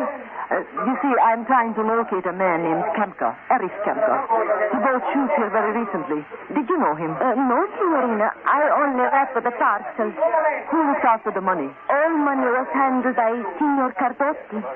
He's the third. Good afternoon, signorina. May I help you? Yes, I'm trying to find out about this watch. Si, signorina? It was bought here. Si, it is one of our best sellers. Would you by any chance remember the man who purchased it? Oh, signorina, we have many customers. You mean you keep no record of your sales? Well, unless it was a charge account, signorina. Would you mind looking? What name, signorina? Kemka, Erich Kemka. Kemka? What? What's the matter? I do not know who you are, but please, there is something going on with this man. I get... Oh, please tell me. Please do. I promise no one will know you have talked to me. Well, late yesterday, just as we were closing, two men came in and at the point of a gun demanded money. You were robbed? No. They took 6 10,000 lira notes. They gave me others in exchange. I don't understand. They examined all of the money I had taken in during the past 3 days. Only the 10,000 lira notes. They took 6, put them in an envelope. They did not steal them. The big one gave me 60,000 lira from his pocket. And, signorina, they asked me the same question. Did I know anything about a man named Erich Kemka? The shoe store had been burned. The shop where he purchased his tie in the Corso Vittorio was closed. There were heavy boards nailed across the door and a sign marked Closed by government order until further notice. Closed by government order. Every single clue as to what had happened to Erich Kemper during the 48 hours before his murder led to nothing. Late that night, after my last show at the Club Ulpia, I took a taxi home. As usual, Pietro, my favorite driver, had waited for me. He felt it part of his job to see me safely home each night. Pietro, keep your eyes on the road. Oh, Baronessa, for 10 years I have driven a taxi in Rome. I know the city like my own cellar. Besides, there is no traffic. It wouldn't make any difference to you if there was. Oh, Baronessa, do not be so serious. You're too young to be sad. Come, sing your song with me, eh? Oh, no, Pietro, it's late and I'm tired. But I'm your favorite taxi driver. Come, Baronessa, one chorus. Well, all right. But keep your mind on your driving. La la la la la la la la la la la la la la.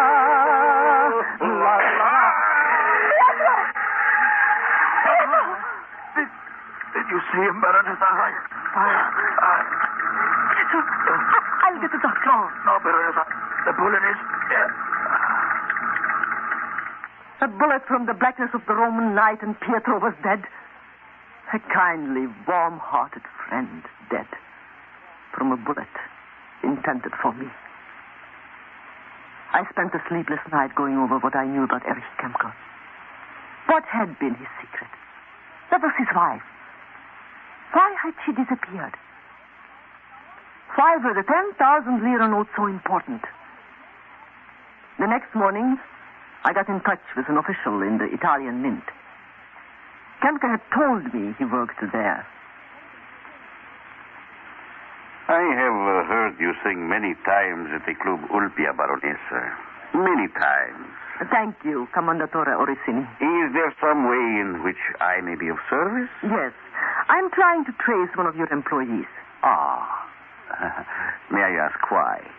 Well, I'm curious about him. Oh, surely one of the most sought-after women in Rome does not have to pursue her romance. You forget yourself, Commendatore. My apologies, Baronessa. What is his name? His name is Kemper. Kemper? Do you know him? Excuse me, Baronessa. I will be back in a few minutes. I waited in the office. It was magnificently furnished. Suddenly, I noticed that the front drawer in the desk was slightly open. It was easy to open it a little more. There were 10,000 lira notes. Hundreds of them, all brand new. Why? Why does an official of the Italian Mint keep his desk drawer stuffed with money? With 10,000 lira notes. Baronessa, I'm going to give you some advice. Forget about Erich Kemper. Forget you have ever heard the name. But why? Why is this mystery about an ordinary little man? He was not an ordinary little man. He was one of our most trusted employees. Was? He resigned. Why? Baronessa, keep your beautiful nose out of the Kemper affair. He knew something, didn't he? I repeat, Baronessa, forget him. Otherwise, something unfortunate may happen to you. Now go home and stay home. But Commendatore Orsini, why, he's one of the most prominent citizens in Rome. Yes, but when he talked about Kemper, he used the past tense. Even so, he just couldn't have murdered Kemper. It seems impossible. Then why did he suddenly go white when I mentioned Kemper's name? I don't know. He jumped up and ran out of his office. The drawer in his desk is stuffed with brand new 10,000 lira notes. Look, Can, let's give it a rest for a while. Why don't you try to get some sleep? All right. You look exhausted. I am. Okay, I'll run along. I'll see you at the club around 10. All right. And lock this door, will you? I will. Goodbye for now. Goodbye.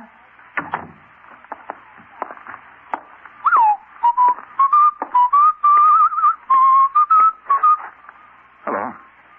Looking for someone? Will you step aside, young man? If it's the Baroness, she's out. The Baronessa is not out. Sorry, she told me so herself. I am the Commendatore Orsini of the Italian Mint. I am ordering you to step aside. A knife? I will give you 5 seconds to get out of my way, and then... Gentlemen, this afternoon I was brutally assaulted in the hall outside this woman's apartment. I am certain Kemka told her the facts. Somewhere a pair of 10,000 lira notes are missing. All the others were recovered. But why is this woman not dead? She sings at the nightclub. It should be easy. We are dealing with a baronessa, not a jeweler or a shoe clerk. She is internationally known. She has many influential friends. So have we. Are we not the 3 most powerful men in Italy? Well, what do you say, Alberto? Oh. The finger across the throat. A peasant gesture. All right. Tonight, I will do it myself. Piccolina, I run a nightclub, not a school for the police. Do not meddle, Karen. Orsini is a dangerous man. Did you bring the money? I do not want you to be... Did you? Yes. Let me see them quickly. Karen, you are foolish. These are strange times in Rome, in all Italy. Mussolini... Guido, let me see the money. Here. Is this all of them? That is every 10,000 lira note I have taken in since last Monday. Sorry to be late, Karen. There's still no sign of his wife. I've had someone watching the house all afternoon. The both of you are the fools. You are meddling in something that is dangerous. When you are through with the money, Karen, bring it to my office, eh? Victor. Yes? They traced his shoes, his watch. But they can't trace wine. What do you mean? What do you mean? I suddenly remembered that when Kemka talked to me here, he'd ordered wine. Yes? He paid for it with 10,000 lira note. He even forgot his change. In this bundle is every 10,000 lira note the club has taken in since last Monday. Have you got the one you found on Kemka? Yes. Then we compare them, right? Right. All right. How about this one? No. I wish we knew what we were looking for. This one? No. I know it has something to do with... Victor, look. What? That's the one. This one we found in Kepka's hand. That one is spent for wine. Look at them. You mean... What are they both the same? Yes. They're identical. But Karen, it can't... This is unbelievable. This could ruin Italy. That was his secret. Do you realize what this will mean once people find out? It'll wreck the whole country. That's what we are here for. What are you going to do? Tomorrow morning, every newspaper in Italy will headline this story. Karen, you want it on the telephone? Thank you, Guido. Wait here. I'll be right back. Right.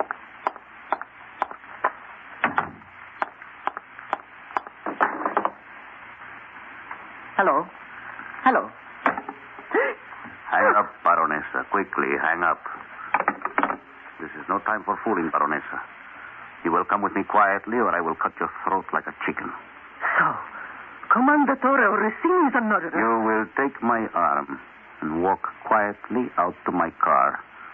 If necessary, I am quite willing to be arrested for your murder. Even through my clothes, I could feel the point of his knife.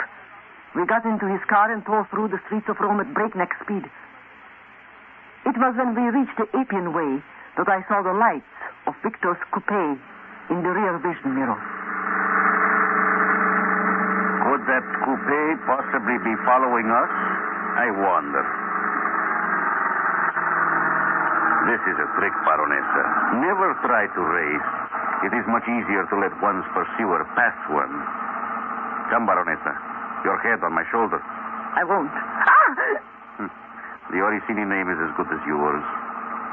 That's better. Now, who would suspect you are being kidnapped? You see, he never noticed. He thought we were lovers. Where are you taking me? My country house. I seldom use it now except for affairs of a delicate nature. Affairs like this. I will tell you nothing. Nothing. Stay standing, Baronessa, perfectly still against the wall. Don't move. I was clumsy with Kemka, but that was because I'm not at home with a gun. Tonight is different. Swift. Silence. Scream if you wish, Baronessa. This house is empty. There are no neighbors. You monster! Erich Kemka stole a bundle of 10,000 lira notes. We have recovered all of them except 2. Where are they? They are quite safe. Whether you will kill me or not, every paper in Rome will publish this story in the morning. Have you ever seen a knife-throwing act, Baronessa? No? Then perfectly silly. No. Surely, Baronessa, you do not want to die so cheaply. 10,000 lira notes. Who has them? Someone at the club? Tell me where they are. I will never tell you. The next knife will go through your arm, Baronessa. I will not kill you quickly as I did at Kemka. Your death will be slower. In the name of heaven, who are you? I am Erich Kemka's wife. For days I have sat in this house. I knew he killed my husband. When he admitted it, I shot him. Well, it's in every paper now, Karen. Headlines 6 inches high. Prices of everything are soaring. Everybody will want double salary. Right. Twice as much for goods. We couldn't have done more for the Allied war effort if we bombed Italy to rubble. Runaway inflation. It happened in Germany during the 20s. A loaf of bread was 1 million marks.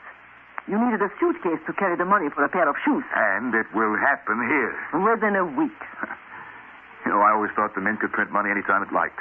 For every piece of paper money, they need so much gold. Otherwise, the paper money isn't worth... The paper it's written on? Exactly. I'd never have noticed the serial numbers were the same on those 2 notes, I tell you that. The 2 notes became 1 note. Kemka made off with a bundle of them. They had to kill him. Murdered for 2 10,000 lira notes. Printed in duplicate. You have just heard Ilona Massey as the Baroness Karen Gazer in another transcribed drama of intrigue and espionage before and during World War II. Here she is with a clue for you about next week. Next week, an experience I had in Switzerland. The terrifying story of Operation Das.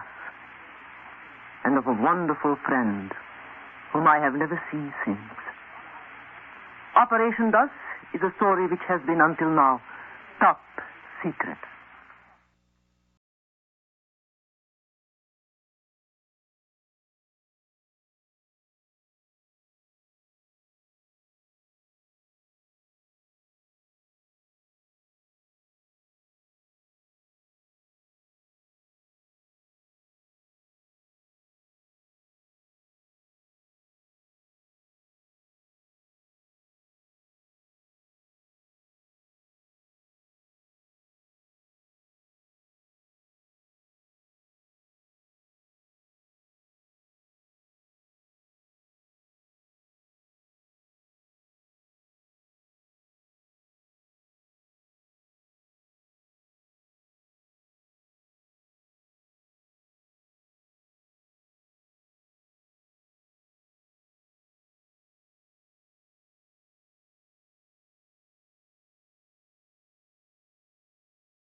Stay tuned for the next episode, starting in just 4 minutes.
Stay tuned for the next episode, starting in just 2 minutes.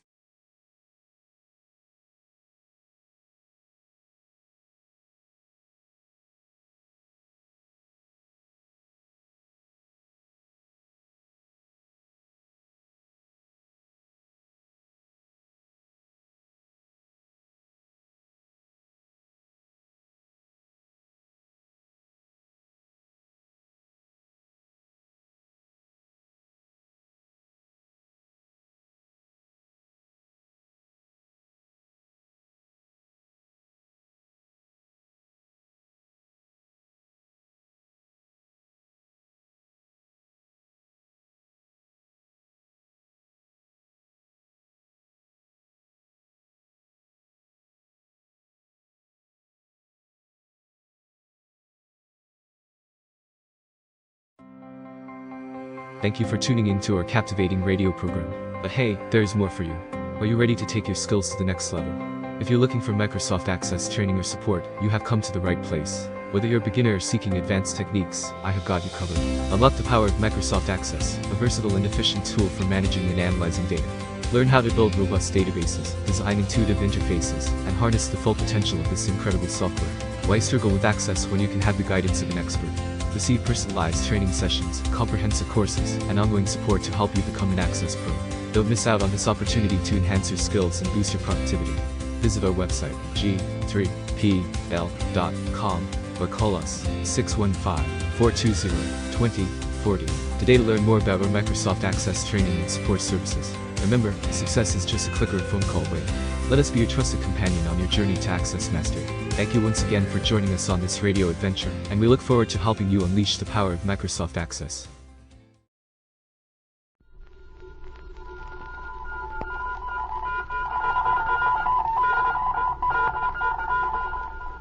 Secret Agent K7, return.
America's #1 adventurer, K7, former United States secret agent who operated in 22 countries, on land, on sea, and in the air, brings you another story of today. Here is K7. Ladies and gentlemen, as I have said before, international spies and crooks are engaged in many forms of activity today. Among them is sabotage, wrecking of industry.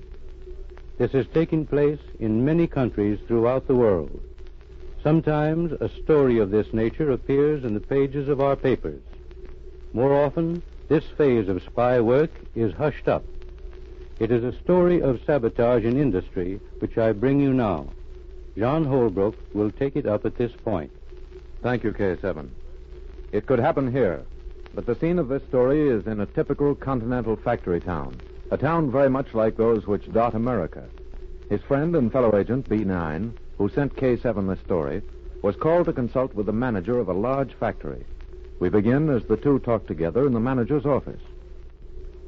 Special Agent B9, I've called on you because I'm in serious trouble. I hope you can help me. I will if I can, Mr. Carlos. Tell me your story as briefly as possible. It is a simple one. This factory has been here for many years. 3 years ago, the board of directors decided to begin the manufacture of airplane parts. As I learned those facts on the way here. You formerly made parts for motors. We still do. But it is no longer the major part of our business. Go on. We employ nearly 1,000 people. Men and women. You are the chief industry of the community. Yes, that is true. And it is one of the things that worries me. B9, this plant on which thousands depend for their bread and butter, for their very lives, it is on the verge of failure. Of failure? Yes. But I thought you had been very successful. We have been until now. I won't interrupt again. Go on. Last year we received a huge contract for airplane parts. The result of the rearmament program. Yes? We spent millions to get into production. Tools, dyes, new buildings were necessary. We used up our profits. Beginning a new business is always expensive. Yes, but unless you can help our contracts to be canceled. We have shipped out 3 consignments. All 3 have been rejected. On what grounds? 1 out of every 3 airplane parts we have manufactured has been proved defective. This plant is being sabotaged. I begin to understand, monsieur. The parts you manufacture are used in planes for a power that has many enemies. It is better to put it that way. Yes, you are quite right. B9, will you take this case? Take it for the sake of the men and women who will go hungry unless this business is saved. Mr. Carlos, your country is not engaged in war. Neither is the one buying planes in which your parts are used. Both countries believe in peace. For that reason, as well as for the welfare of your workers, I will help you.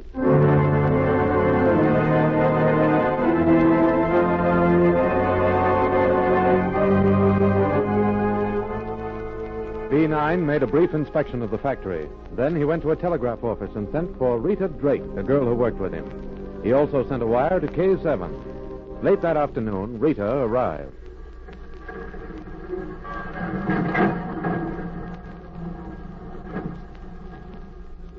Rita. Oh, there you are, B9.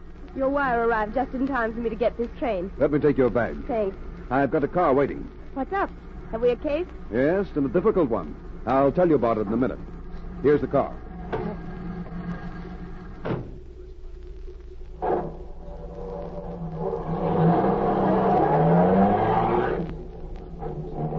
I've arranged for you to live at a boarding house. Now we'll go shopping and buy you some clothes. Well, B9, I have all the dresses and gowns I need. You're not going to need dresses and gowns here, Rita. Tomorrow morning at 7 a.m., you'll become a factory girl with a job. B9, are you fooling? Here, read this telegram. It just came in. Look for a man named Luray. 6 feet tall, slender, scar on right cheek. Specializes in industrial sabotage. They work under an assumed name. And it's signed K7. I wired K7 this afternoon. Do you see that big factory ahead? Yes. That plant is being sabotaged. Tomorrow morning, you start work on the assembly line. Unless we are successful, this will become a ghost town. The women and children whom you see walking the streets will starve.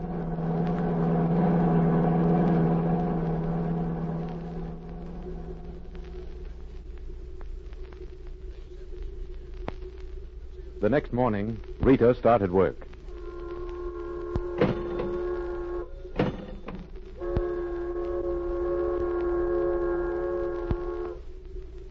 You must be the new girl. Follow me. Yes, ma'am.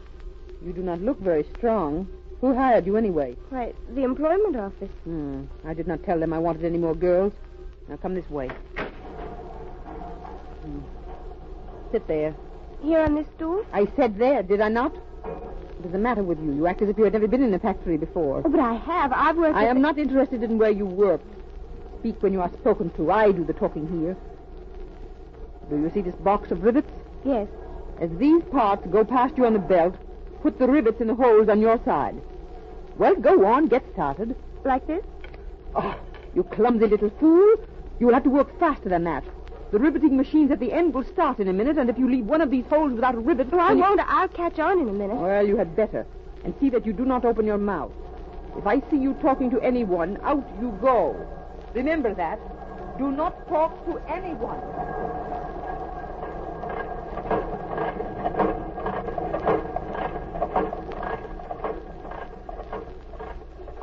Don't let her frighten you.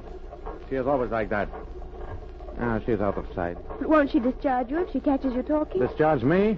I should say not. She's not my boss anyway. She has only the girls. The real boss of this room is a fine fellow. He was before she came and started making trouble for him. And look out, you let the hole go past without the rivet in. Here, I'll get it. It's all right. But you must be careful. I will. How long has she been here? About a year. Ever since we've been making airplane parts. She's suspicious, that's what's the matter with her. Every time she sees anyone talking, she thinks they're talking about her. But why? You'll find out why. If somebody here was to go up and tell the manager who she sees on the outside, it would be the finish for her. Who does she see? I am not saying. I need this job. But I won't tell anyone. It does not matter. And look out, she's coming this way again. I'll see you out in the yard during lunch hour.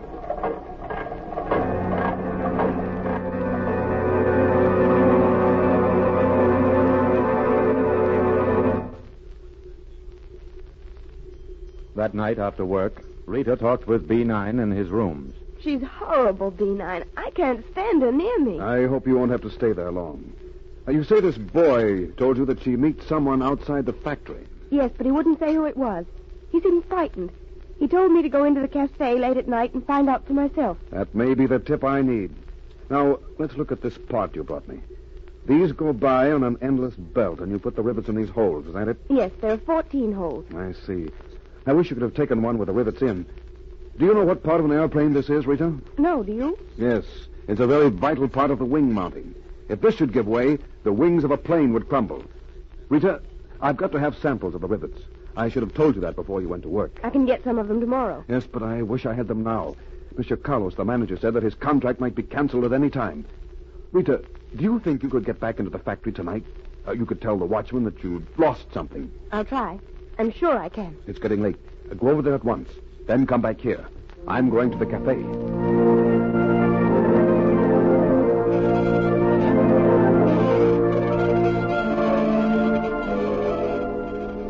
At the cafe, B9 spotted a man with a scar. He seemed to be waiting for someone. Without being seen, B9 slipped into the booth next to him. A few minutes later, a woman entered. You're late. What's the idea? It is enough that I am here now. How much longer are we going to stay in this town? I am getting sick of it. In a few days, our work will be done. Perhaps tomorrow. It has been nearly a year. Tell me, how did things go today? 3 out of every 4 parts we made will be sent back. I did my job all right. But I do not mind telling you I am getting nervous. What is there to be nervous about? Plenty. You are on the outside. For one thing, they sent me a new girl today. Why should that upset you? Because she is too smart. And because she is not a factory worker. How do you know that? By her hands. She has long nails well cared for. Like mine were when first I came here. Then get rid of her. Do not worry, I will tomorrow. I had to let her stay one day to make it look right. Now, how about materials? We are running out. That is being taken care of. But there are not enough to last all day tomorrow. I tell you, it's being taken care of. Louis is up at the factory now. Materials will be mixed in the boxes by tomorrow morning. They had better be. It is your part of the job, and I do not want the responsibility of... What is that? The plant whistle. Something has happened. Oh, let us leave here at once. We do not want to be seen together. I am leaving now. No, you're not. Stay where you are. What's the idea? Who are you? I am Special Agent B9, Lorray, and I'm turning both of you over to the police. Get up and walk out of here. And see that you keep your hands over your heads. There's the door. Now get out.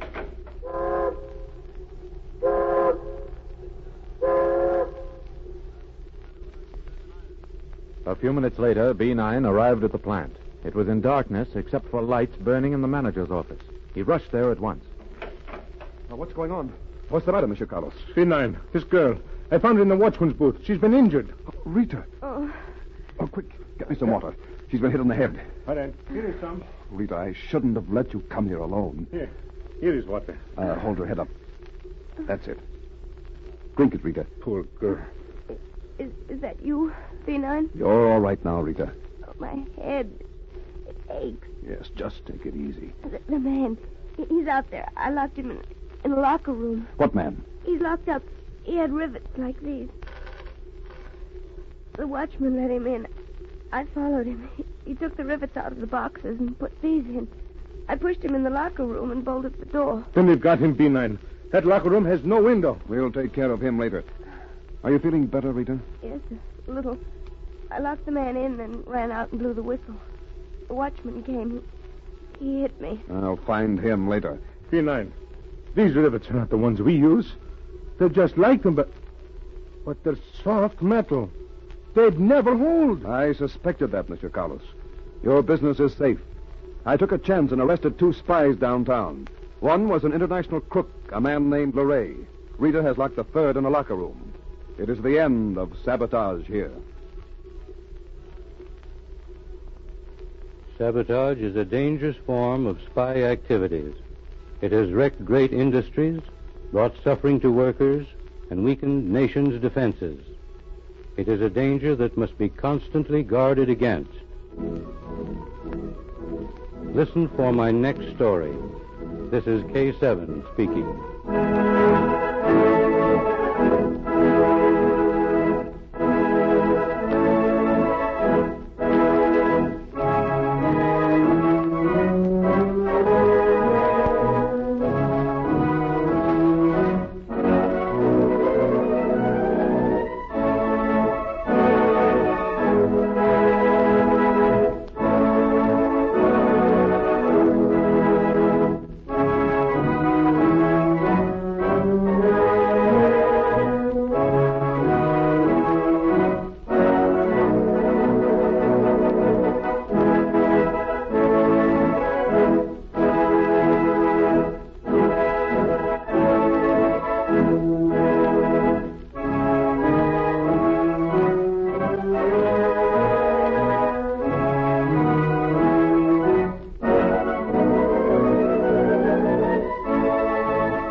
From Hollywood, the Raleigh Cigarette Program starring Red Skelton, with Ozzie Nelson and his music, Harriet Hilliard and Wonderful Smith.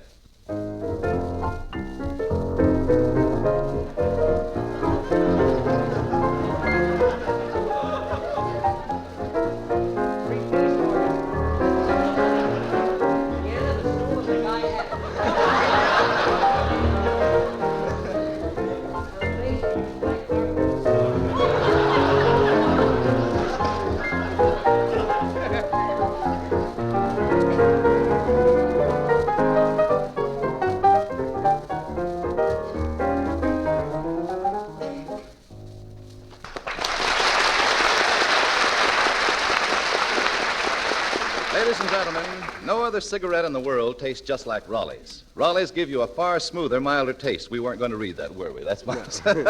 Well, that was Ozzie Nelson's version of Do You Care? And now, MGM's favorite comedian, the star of our show, Red Skelton.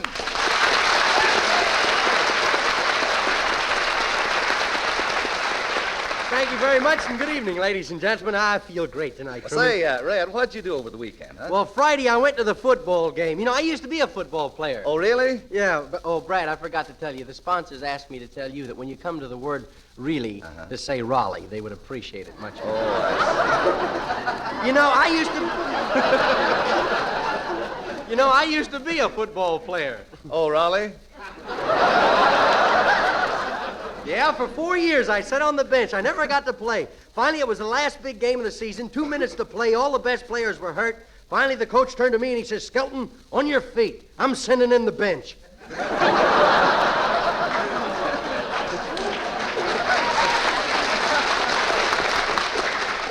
Say, Red, where'd you go after the game Friday night? I looked all over for you. Well, I had $1 left, so I went to Ciro's. I see. You spent $1 at Ciro's, that expensive place? Yep. Well, how? Well, I went around to the back, gave the man my $1, and he let me smell a hot roll. Hello, Red. Hello, Jim. Ah, Harriet Hilliard. Say, how'd you like the football game? Fine, but I'll never go with you again. Why? Do you know I tore my dress climbing over that fence? Harriet, do you mean to tell me he made you climb over a fence? Well, how else was she going to get in? I only had 16 Raleigh coupons with me at the time. Hello, Soaks. What's stewing? How do you like that? This guy went out and got himself a writer. Say, Ozzie, are the boys well rehearsed? Oh, yeah, they'll laugh right where you told them to. No, I mean, what are they going to play? Nothing. Oh, is that a new number? No, that's final. Well, wait a minute. They got to play something besides gin rummy. What about the listeners? Name 3. What? Well, you see, it's this way. I keep telling the boys that people are listening to this program, but they just won't believe me. No? They want proof. Well, give me that phone. I'll make a survey. I'll call a number at random. Hello? Hello. How many people live there? 1 out of 10. This is a hospital.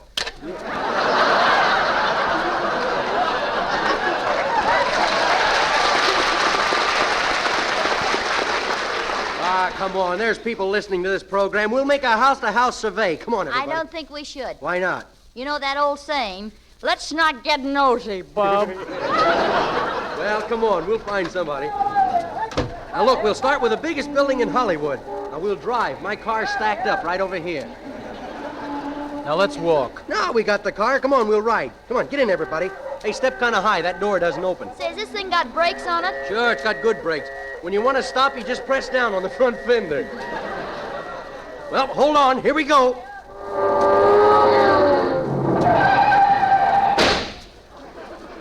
Well, here we are. Boy, that's the fastest I ever crossed the street in Hollywood. What's that, Ozzy? I say that's the fastest I ever crossed the street in Hollywood. Yeah. Well, here we are. Look, I'll ring the doorbell. Hey, Red. What does that brass plate over the door say? Well, never mind that now. I hear somebody coming. Hello. Oh, I beg your pardon. I'm Red Skelton. Oh, Mr. Skelton. I think you're the funniest man in the whole world. Ah, you kidding. Well, I heard your program last week, and I just laughed and laughed and laughed and laughed. You did? And everybody in this house feels the same way about it as I do. Well, gee, you're making me conceited. Oh, but just telling you about it isn't enough. I want to do something for you. Well, gee, that's awfully nice. So you just wait right here, and I'll borrow the keeper's pen and write you a check for $7 million.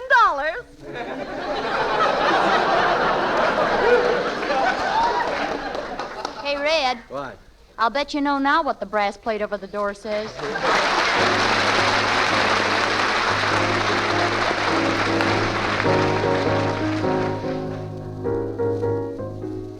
I bought a lovely dress and wore it proudly out to dine. A new exclusive model makes one feel so super fine. At least until I noticed 7 others just like mine.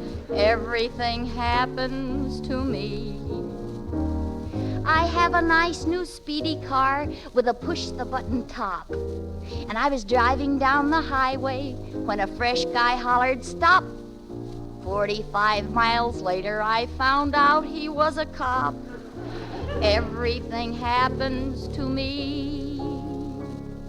Every time I go to see a movie show, to watch a favorite star upon the screen, I walk in on a special double feature bill and sit through one that I've already seen. Perhaps I would be happier as Mrs. Joseph Dokes, although I do enjoy these Tuesday evenings with you folks. But Ozzy sings the songs I want, and Red tells all the jokes. Everything happens to me.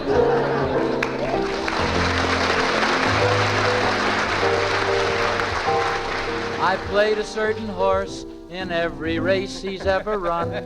In 50 races he was in, he finished first in none. I didn't play him yesterday, yesterday he won.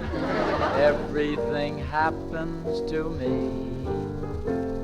A fortune teller told me I'd have lots of luck in store.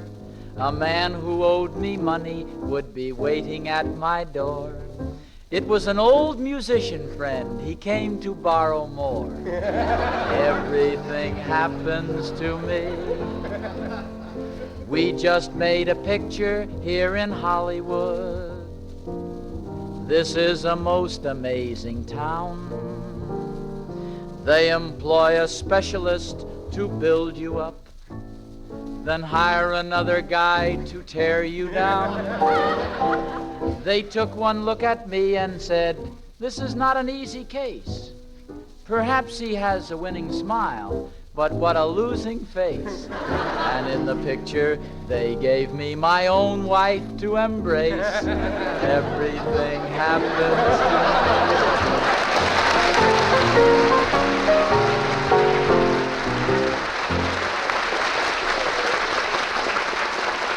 That was Ozzie Nelson and Harriet Hilliard singing Everything Happens to Me. And Harriet, if you think that's bad, you ought to see some of the things that happened to me.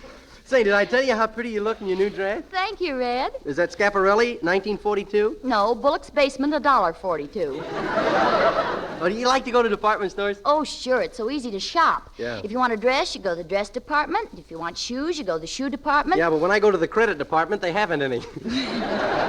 Well, the suit you're wearing looks like it came from a department store. Yeah, how do you like it? $90. I got 14 pair of pants in the first dance Saturday night at the Palladium. How do you like it? It's the latest thing. The only thing I don't like about it, the pants are a little tight under the armpits.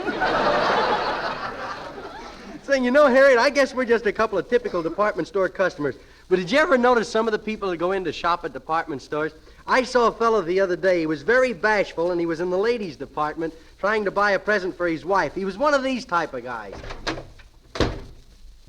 Good afternoon. Oh, how do you do? I'm looking for, I'd like to buy some, Well, have you, Oh, shopping for your wife? Yeah, she's having a birthday party tomorrow night, and I'm invited. Maybe I ought to buy her a dozen of silk stockings, huh? Got your credentials with you, General? Oh. Well, look, my wife asked me to buy her some, a pair of, well, I can't say it. Lingerie? Whoa, what you said?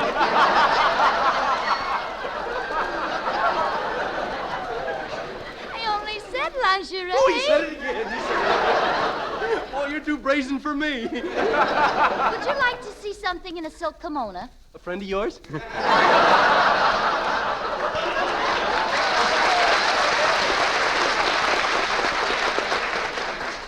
What's your wife's waist measurement? Well, when I put my arm around her, if she breathes in, I can shake hands. Gee, this is kind of embarrassing, you know. Isn't this what you want? Oh, no, put him down. Put him down. Oh, I can't stand it. Gee, I wish I was back in the pool room. Come on, what do you want? Well, if you'll not look at me, I'll say it. Oh, please, mister, go ahead and say it. Well, I would like... Well, I'll wait for one of the men clerks. The only male clerk on this floor is at the tool counter. Okay. Hey, mister, where are you going? I'm going to buy my wife a big buzzsaw.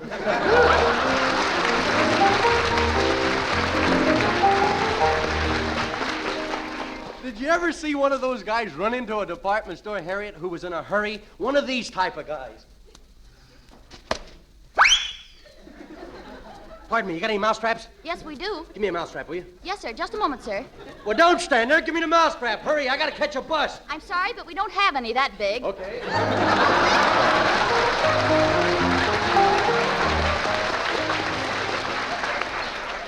Did you ever visit a toy department and see a lady with her little boy? One of those little mean guys you'd like to walk up and put the slug on. Look, let's do that one. I'll be the little boy, Harriet, and you be my mother. Okay. Harry Richard. Don't call me Richard. Call me the Lone Ranger. Yoo-hoo! Richard, let's go. Wait a minute. What have you got under your coat? Don't ask silly questions, Mom. Come on, let's get out of here. Oh, it's a big red ball. Yeah. Richard, where did you get it? Now, come on, Mom. Let's get out of here. I'm loaded down with some hot goods. Come on. Did you steal that ball? Now, wait a minute. Let's not get nosy, Mom. Now, you put that ball back. No, don't make me put it back. It's got my fingerprint on it. And if they catch me, it's up the river. I don't want to go back up there with Pop. Come on, let's get out of here. Oh, I wish you were twins. I'd pick one of you up and knock the other one down with you. Now, you give me that ball and I'll put it back. And when I get you home... Oh, don't take it away from me, Mama. Don't take it away. Please, I want a ball. All right, go ahead and ball. Richard, get up off that floor. Stop kicking your feet. You buy me a ball or I'll tell everybody you run the numbers racket. Richard, get up off that floor and stop tearing your clothes off. I won't do it. I want a ball. I'll hold my breath till I bust. Stop that. Stop it, Richard.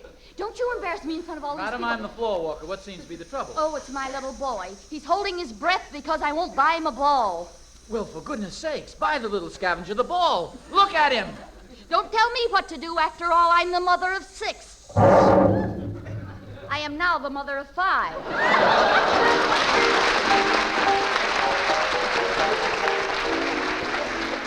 Then we have the customer who comes in and wants to buy something, but he hasn't the money. One of these type of guys is always complaining. Good afternoon. What was that? That's a safety valve. I'm a very high-pressured salesman. What's your pleasure? Shooting dice. But right now I want to buy a tie. Yeah? Well, I've got just the same,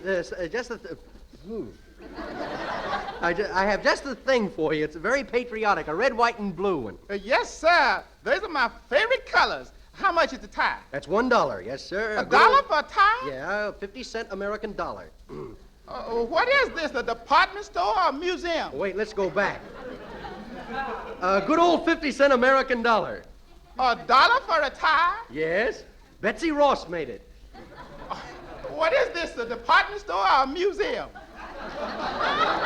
We could have gone on just the same. It has been all right. I don't know what it is. I came in through the back entrance. Do you think you can let me have it for a dime? Well, personally, I don't see how I could do it. Well, personally, I don't see how you're going to get it. The tax alone is 20 cents. I think I know where I can get the money. You got a phone, sir? Yeah, right there. It's a pay phone. Thank you. You must be Joe Louis. What makes you think so? You slugged that phone. Hello, operator? Give me Washington, D.C. Yeah, and tell them to get the number quick like they do in the movies. Hello, Washington? I'd like to speak to Mr. Morgenthau. He's talking to the president. But, operator, this is important.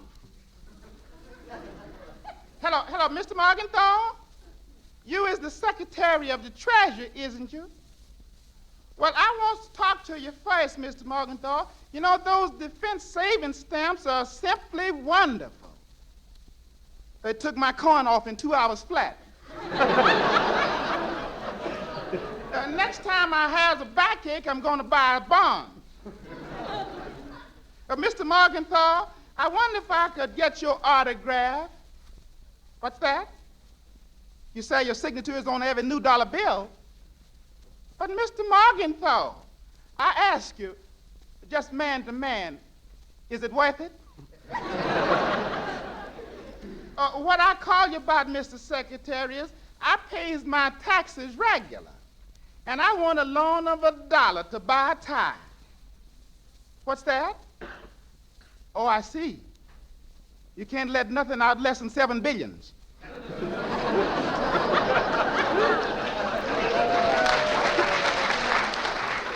What's that? No, I can't get a rebate on my income tax. I didn't pay that much. Hey, tell him I say hello, will you? Tell him I say hello. He'll know my brother. He's the one that doped out a way to beat the income tax. How did he work it out? On a rock pile. Mr. Morgenthau, now about the tax. What's that? Yes, sir. Yeah, I know we fought the revolution because of taxation without representation. But now I'd like to fight for representation without taxation.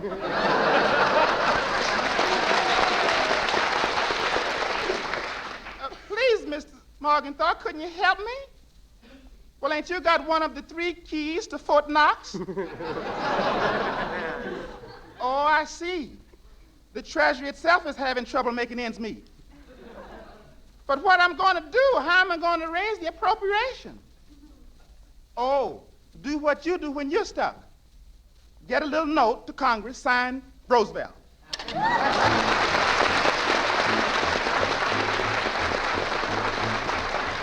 And now Bernie Jones comes to the microphone and sings Big Bad Bill. Put it dragging him in. Ain't scared of nothing, am a cussin' ornery squirt. For supper I eat rocks and I have gravel for dessert. I kick my horse and bite my dog and shave on broken glass. And everybody scrams when I come riding down the pass. I'm Big bad Knut from the Badlands, and I'm riding into town tonight. Yeah. Oh, I'm rough and tough and ready, and my trigger finger steady, and my dukes is always itching for a fight. Yippee-yi, yippee-oh-ki. I'm big bad Knut from the Badlands, and I'm heading for the Gulf Saloon. 'Cause my draw is always quicker when I've drunk a quart of liquor. Him that crosses me is loco as a loon. I'm so rough and tough that when I push the swinging doors ajar, the roof caves in and everybody hides beneath the bar. I'm big bad Knut from the Badlands, and I'm riding into town tonight. Yoo-hoo. Yippee-yi, yippee-oh-ki.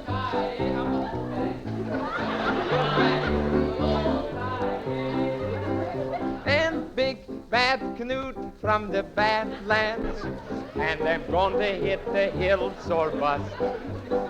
I'll come riding down the mountain, 6 guns spraying like a fountain. I'll make every living critter bite the dust. Just for laughs, I like to grab a bull and hold him by the tail. I swing him round a couple of times and then I let him sail. I'm big bad Knut from the Badlands, and I'm madder than a rattler's bite. 'Cause my wife won't let me out tonight.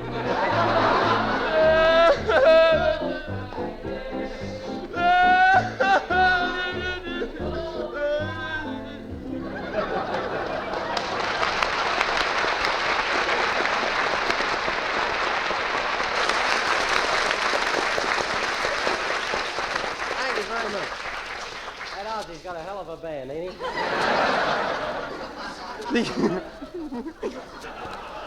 That was very nicely done, Truman. This is an announcement comes in here where we skip it. Say, Red, what do you say? We go shopping in a department store someday. Oh, say, I'd love to. My whole family used to work in a store. I worked in the piano department. Oh, what did you do? I used to change the sheet music on the baby grands.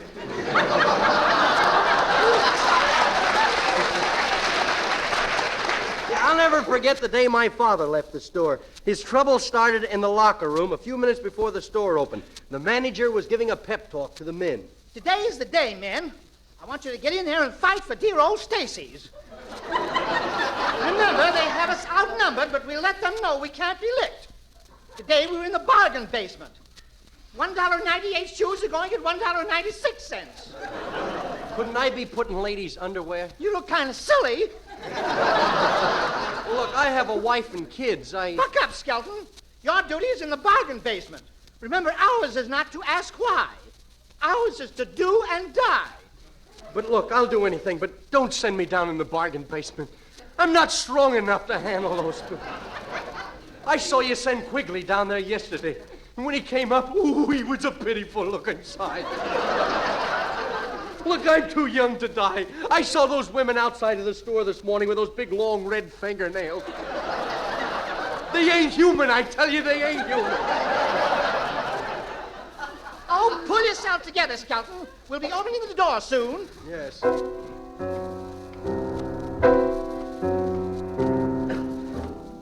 All right, clerks, set your watches. 1 minute to the 0 hour. Let the customers come in! Let them come in! I can't stand it! Calm down, calm down! Now buck up, everybody. I'm going to open the doors. Put that dummy down, madam. Dummy, I'm one of the salesmen. Well, sold out again.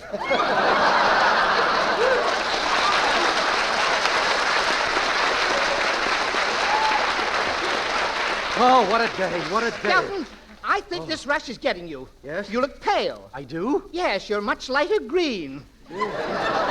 Take over the information desk. Yes, good afternoon, madam. Pardon me. Can you tell me how much those sleeping bags are over there? Miss Clark, Miss White, wake up.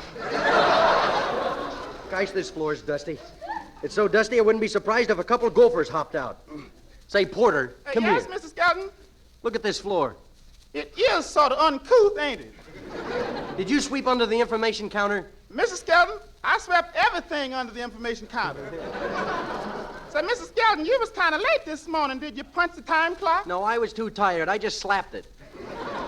Good afternoon, madam. Pardon me, do you have anything in cotton stockings? Yes, an old maid on 3rd floor.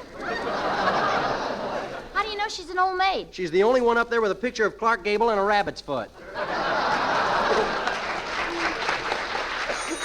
Hello? June Company.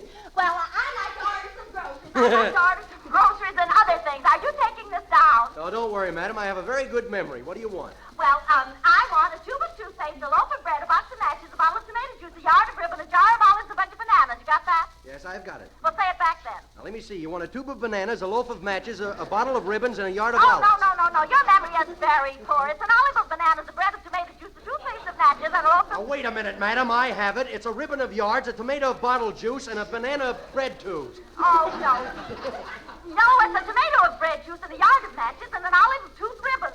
I need this for dinner. Well, look, why don't you go to a restaurant tonight? Skelton, I heard what you said. Yes? Go to the men's furnishing department. And after today, you're fired. Oh, but wait. Looks like you've done it now. Yeah, and after 10 years with a store. Well, I'm going to do something before I leave here. I'm going to show him how a department store would be run if the clerks were allowed to say and do what they really thought to the customers. Oh, where are you going? I'm going over to the bar to get a bowl of 4 roses.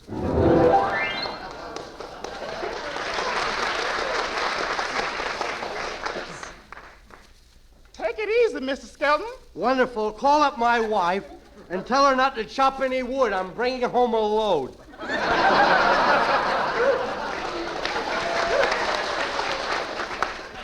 Here comes a customer. Pardon me, I'd like to buy a tuxedo. Why? Don't you look funny enough now? How dare you talk that way to my husband? Oh, I'm sorry, madam. I didn't know he was your husband. I thought you was his mother. Young man, have you been drinking? You don't get this way from eating peanuts.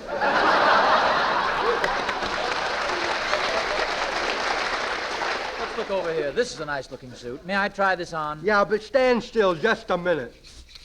Well, what's the idea of spraying that horrible-smelling stuff all over my husband? We always disinfect the customers to protect the clothes. Come on, Elmer, let's go. I knew it. I never saw a guy with an Adam's apple that size that wasn't called Elmer. Let's report him to the manager. I shall, just as soon as I buy a new hat. Oh, boy, this is fun. Little do they know that I'm going to wait on them in the hat department. I'd like to see a... Clerk, haven't we met before? I don't know. Did you ever play hockey for the Black Hawks? I'd like to buy a hat. Something expensive or something like you're wearing?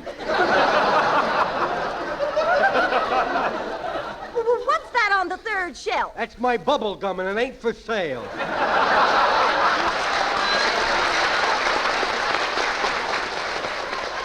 Say, what kind of a hat do you want? Well, I'd like something to fit my personality. You mean something with handles?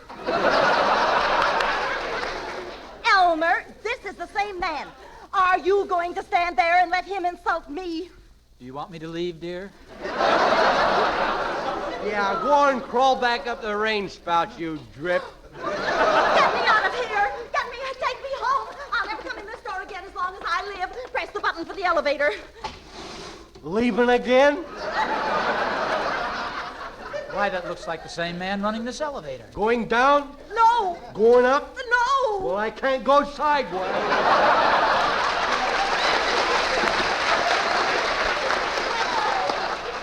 Let's get out of here. I'm going mad. That fresh clerk, he wouldn't insult women like that if there was a man around. There's the street exit. Call me a taxi before I scream. Driver, get me away from here, but quick. Where do you want to go, bub?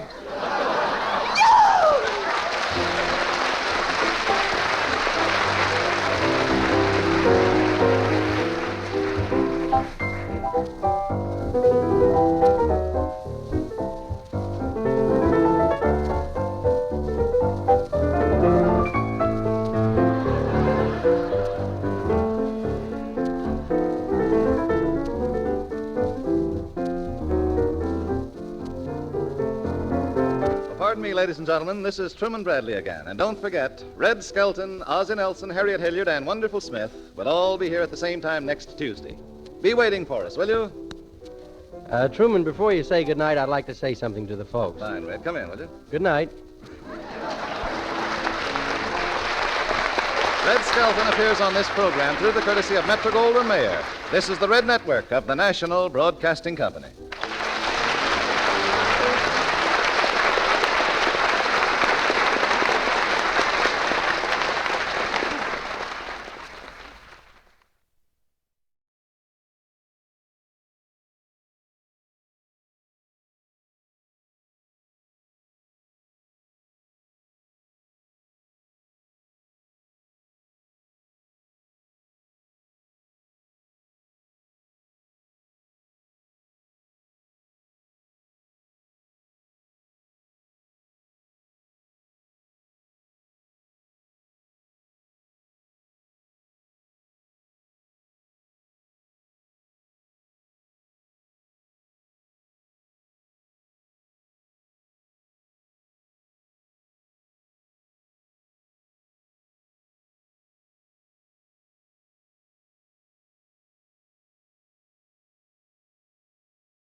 Go on, you'll find quite an improvement.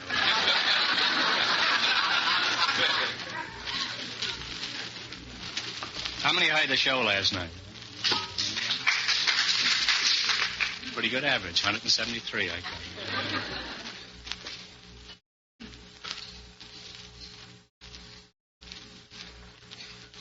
Don't forget. No, I... Oh, me. I thought you meant... All right. You may fire when ready, Dwan. George is cutling. Ladies and gentlemen. You wouldn't think he's wanted by the police in 3 cities.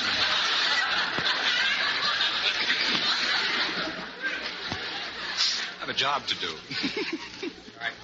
All right. Don't worry about me. You mind your business, I'll mind mine. I'm no Budinsky.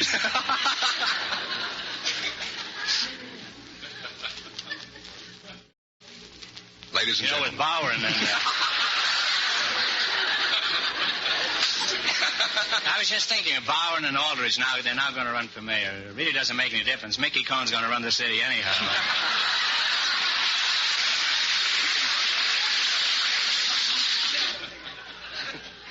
Anyhow, I gave that woman her house back. That was the thing that was underemphasized in this whole thing, you know. They all forgot about this woman. I was lying awake night worrying about her.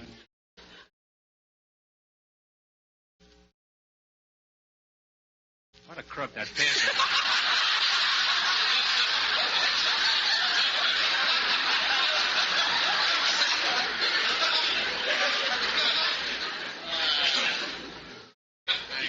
You know, the awful part of it is, that may be going on all the time in this town. I mean, people losing their houses for bills of $8 or $9. If this hadn't come up, nobody would have found out about it. She'd lost her house, and it would have been... Go ahead, Joe. Just go ahead. Don't bother her. Ladies and gentlemen. Calls himself an announcer.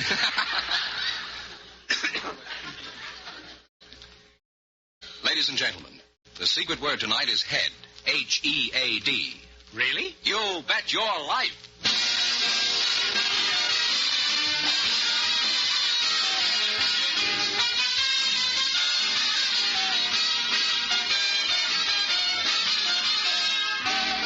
Elgin American, creators of America's most beautiful compacts, smartest cigarette cases, finest dresser sets, present Groucho Marx in the Elgin American show, You'll Bet Your Life. The comedy quiz series produced and transcribed from Hollywood. And here's that sterling Elgin American, the one, the only... Welcome for Elgin American Compacts, Mr. Marx. Oh, that's me, Groucho Marx.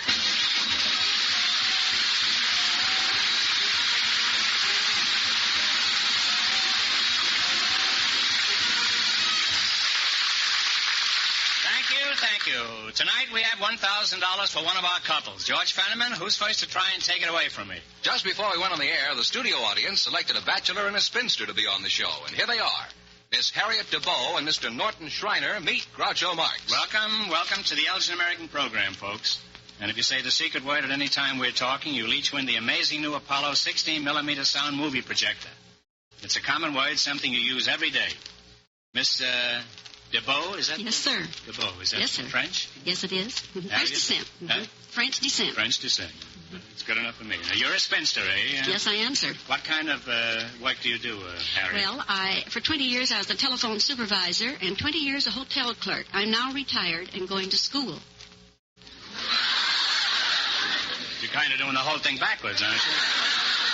I started out to work very young. You started out to work, and now you're going to school. Yes, sir. You romp to school in the morning, bring the teacher an apple or something? No, I go to evening school. I'm taking up vocabulary. What do you bring in the evening? Pancakes? Or... Yes, And now, how long have you been going to school? About 6 months, sir. 6 months, huh? You teacher's pet? Well, I'd like Some to be. Some of them do. No, I mean, that's an old joke. Just ignore that. You'd like to be the is it a man teacher? No, it's a miss. Oh. Spinster like myself. Forget it. You're silly to even go there. Huh? You're telling me.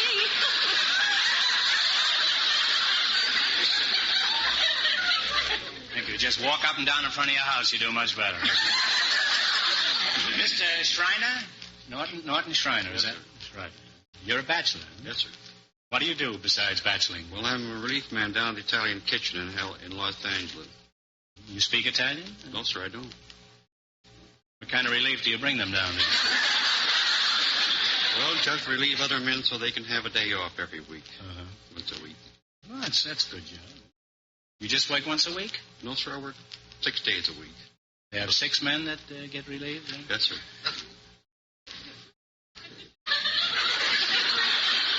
Suppose they had 7 men. You'd be out of a job. Where are you from, Mr. Schreiner? From Seattle. Seattle Wash, huh? Yes, sir. Mighty nice city. Good fishing. You a stranger to Southern California? No, sir, I've been here about 20 years. 20 years, eh? You better make up your mind whether you're going to stay before your round-trip ticket expires. How long have you been a bachelor? 47 years. 47 years? Yes, sir. How old are you? 47. Oh, you were a bachelor even when you were a kid? No, not that long ago. How long have you been a bachelor, Harriet? 25 years. 25 years. Spinster, I meant. 25 years. 25. You're 25 years old? No. 25 years a spinster. You're not born a spinster.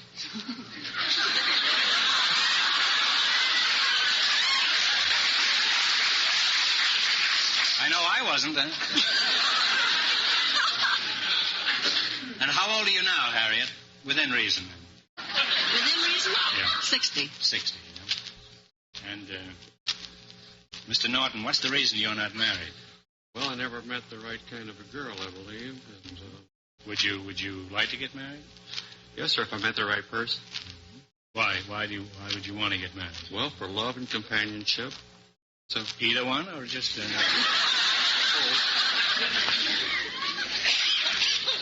Are there many bachelors in your family? None. None. I'm the only one. Bachelors don't run in your family, eh? If they did, they wouldn't be bachelors, eh? You've never been hooked, eh? No, sir. Have you been on the brink of being hooked? Yes, sir. I went with a girl for about 2 years, and I think I was rather slow on the romance, and they got acquainted with my cousins, and that was the end of it. You got acquainted with your cousin? No, sir. She did. Oh, she did, huh? And your cousin married her? Evidently. What do you mean? You never heard from your cousin again? You ought to investigate that. Huh? Maybe you have enough cousins that you don't care what happens to one little one. Why are you still single, Harriet, a charming woman like you? Thank you. Well, I had 3 chances. 3 chances, and you struck out?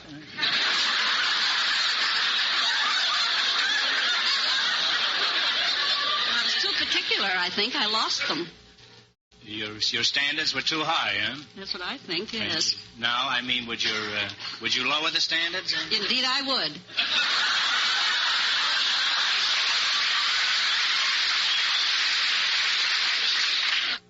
Well, there's no reason why you shouldn't lower the standards. Clancy lowered the boom.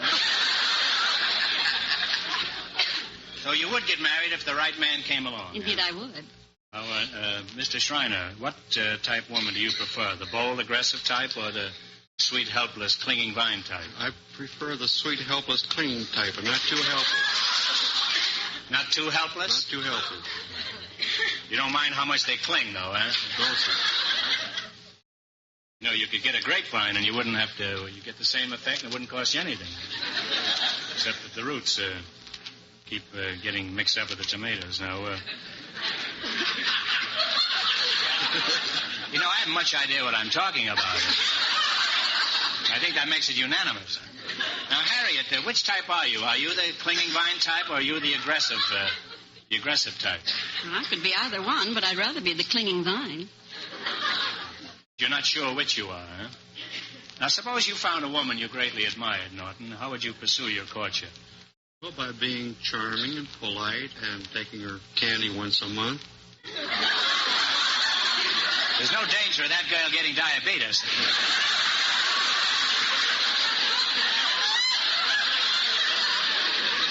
You seriously think that a box of candy would last a girl a month? Well, I don't know. I doubt it. You'd have to supplement that with something else, you know, like frankfurters or apples or banana splits or something. And how would you be charming, I mean, specifically? What would you do? You'd turn the charm on and off like hot water? Or... Well, you can do that way. Yes. And how do you do it, I mean? By being pleasant. Pleasant. Well, that's... Where would you take her for entertainment? Has she seen Night at the Opera at the Markel Theater? Well, take her... Well, don't you consider that entertainment? Huh? No, we'll take her to the park. Take her to the park? In the zoo. Well, if I had my choice, I'd take the park, too. You take her to the zoo? Yes, sir. You think that would be safe? Well, you can learn about wildlife, and the birds and the bees.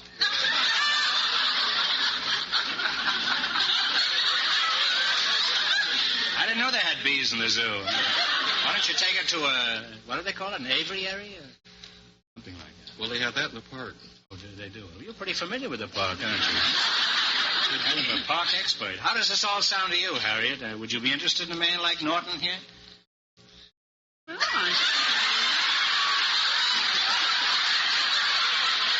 healthy, anyway. He's robust. I think she's measuring you for size. And he has hair on the top of his head. That's the...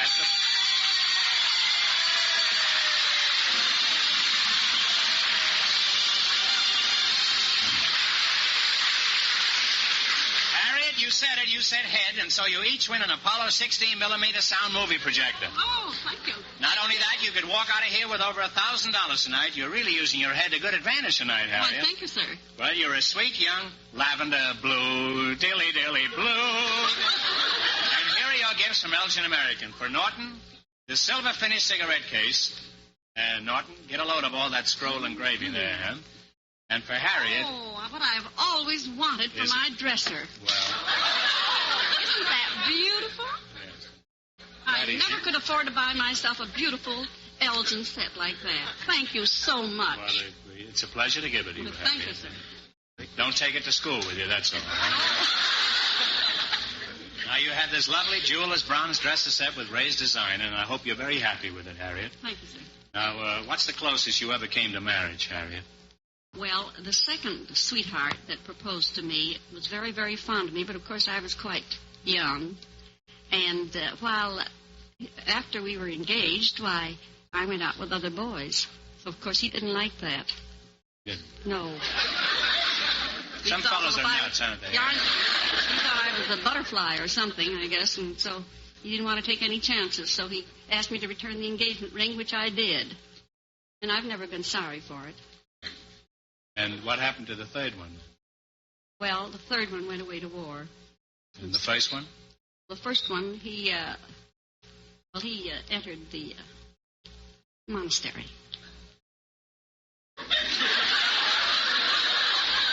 Well, there's all kinds of escapes, I guess.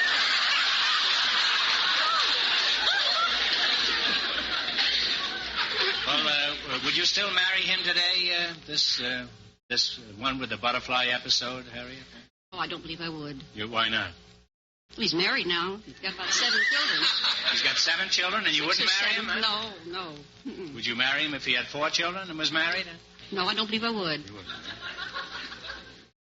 You're a stickler, aren't you? Now, what was your most embarrassing experience, Mr. Schreiner? Well, when I was younger, I had a tendency to walk in my sleep. My folks had company one night, and I walked without any clothes down through the company and back upstairs and went to bed, and I didn't know anything about it until the next morning. My folks told me. I was very embarrassed.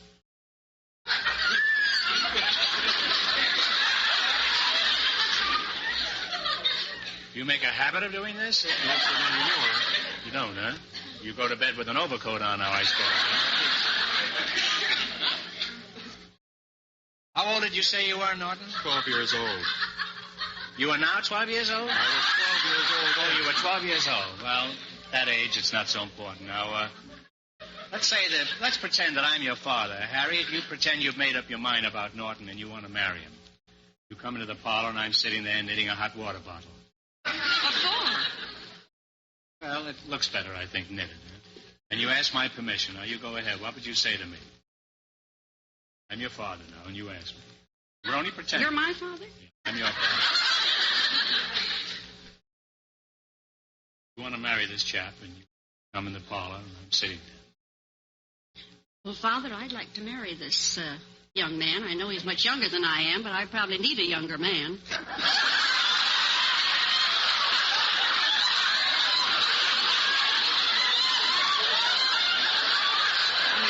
Looking. I think he could earn me a good livelihood.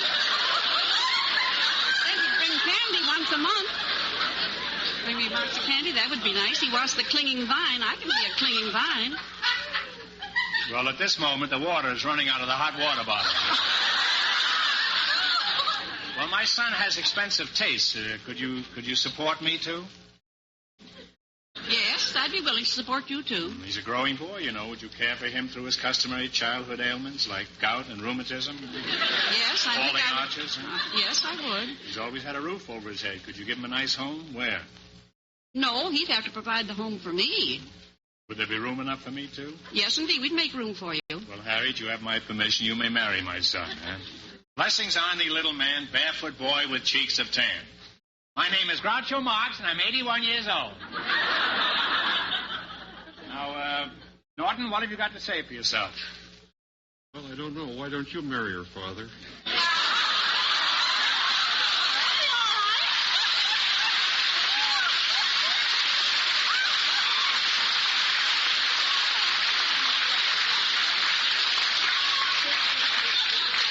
Norton, I'd be only too glad to, but I don't think my wife would let me get away with it. Huh? Now, in just 1 minute, you'll play the Elgin American game for $1,000. You bet your life. But first, Mr. Fenneman. Have you looked at your mother's compact lately?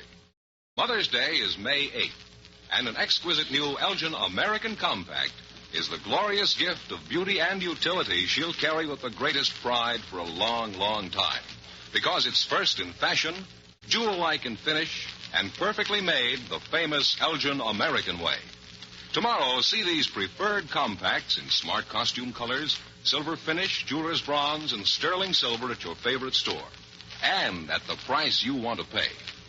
And see also Elgin American's thrilling new companion line of compacts, American Beauty, priced as low as $2.95.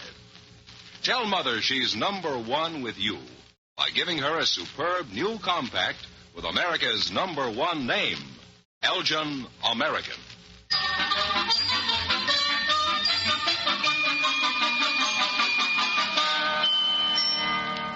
Now, let's see if you two will get a chance at the $1,000 question. You're going to play You Bet Your Life. Penniman, tell them the rules. Each of our three couples has $20. They bet as much of that 20 as they want in each of 4 questions. The couple that earns the most money gets a chance at the $1,000 question at the end of the show. Our other 2 couples are in a waiting room off stage, so they won't know what goes on until it's their turn. Here we go. Let's see how high I can build you $20. What question category did you select? The co-stars in recent movies. That's right. Now, here's your first question. How much of the 20 you're going to go for? $10. $10. Who played opposite Bob Hope in The Paleface? Jane Russell. Jane Russell is right.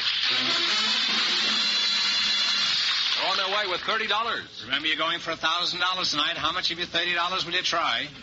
20. 20? Is that all right, yes, sir. Harriet? Who played opposite Jane Wyman and Johnny Belinda? Lou Ayres. Lou Ayres is correct. Now they have $50. Here's your third question. You have $50. How much are you going to try this time? 40. 40. You don't care what Harriet says. Well, I'm the clinging vine. Oh, you're kind. the He clinging can do vine. whatever All right. he says is okay. Oh, fine. Who played opposite Loretta Young and Mother as a freshman? Van Johnson. Van Johnson. They're really on their way. They have $90. You have climbed up to $90. Here's your last chance to beat the other couples. How much will you try? All of it. All of it. Who played opposite Madeline Carroll and Don't Trust Your Husband? Fred McMurray. Fred McMurray is right. And they wind up with $180.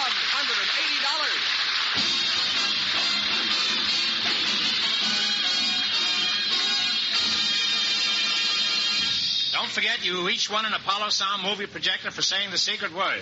Thanks and good luck from Elgin American Compacts. Now, don't go away. You still have a chance at the big question. Perhaps the next couple will say the secret word, too, Groucho. Remember, it's head.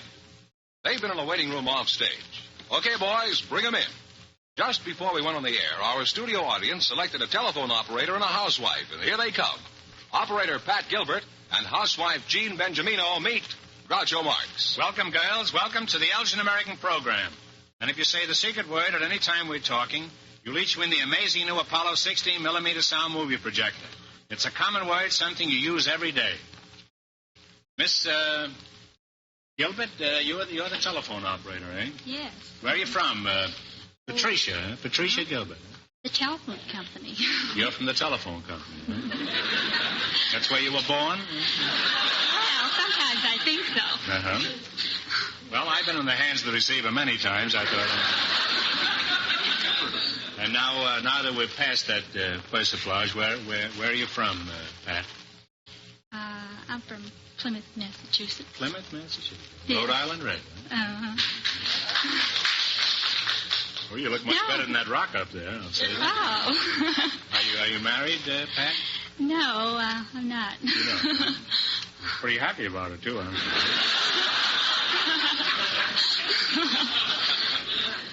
What kind of a man are you working for? Oh, well, I'm not very fussy. Someone like Gregory Peck, about 6'4", and black hair, just an ordinary thing. Would you take Gregory Peck? Would you take Gregory Peck if he was 6'2"? Well, I'd consider it.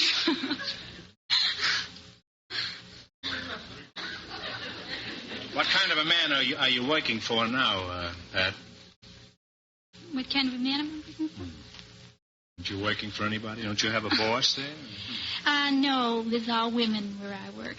They're all unfortunately. bosses, Yes.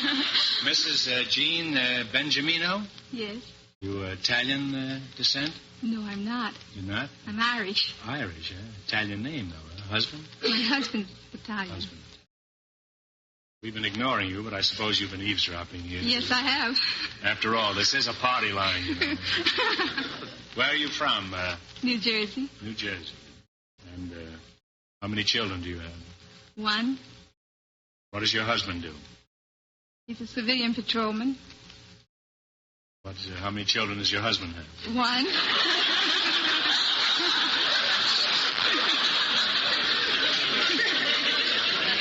You say your husband is a civilian patrolman? Yes, sir. What is that? Well, he works for the War Department. He's a patrolman for them. The War Department? Yes, sir. How'd you meet him? Oh, well, I was on maternity floor. And, You were on the floor? I was in charge of the floor. I'm a registered nurse. Oh. And he was up there visiting. The first time I saw him, he visited this lady 3 times. And I saw him out in the hall looking at the baby, so he stopped me and asked me for a date. I said no to him, naturally. I told him he was married, he had a wife and baby. He says, oh, no, that's my sister that I've been visiting. Do you believe that? Yes. So the next night I was... Nurses are notoriously susceptible. The next night I was down in the kitchen drinking coffee about 10:30, and all these nurses were coming in off their date, and I heard this rapping on the window. I looked up, and there was this handsome guy that had asked me for the date. So, I'm sorry, Mrs. Benjamino. Your 3 minutes are up. You'll have to deposit another 10 cents, huh?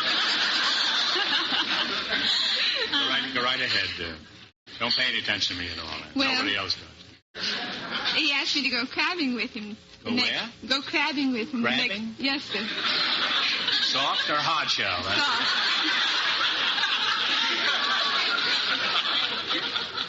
So I told him no. Well, he says, if you don't give me a date to go crabbing with me tomorrow, I'm going to raise everybody up in the hospital. I'm going to wake everybody up. He was pretty crabby already, wasn't he? So I said, okay, I'll go crabbing with you tomorrow if you'll just get away from the window. You know, I didn't mean to keep that date. Well, have you ever gone crabbing with anybody else before? Is that the customary procedure for romance in the Yes, during the summertime they go crabbing. They don't go dancing? They go crabbing, everybody? They go dancing, too. Well... While they're crabbing? And do they go crabbing while they're dancing? I imagine some of them do. So, now you're in the boat, huh? No, I was asleep the next day because I was sleeping. I was on night duty. So I heard this rap on the door, and the matron comes in.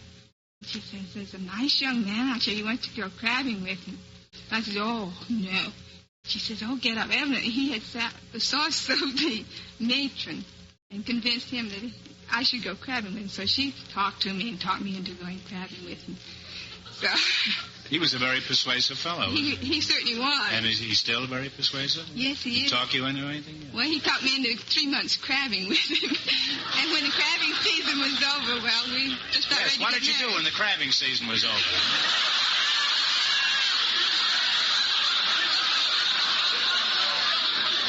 I mean, there comes a time in every couple's life when the crabbing season is over.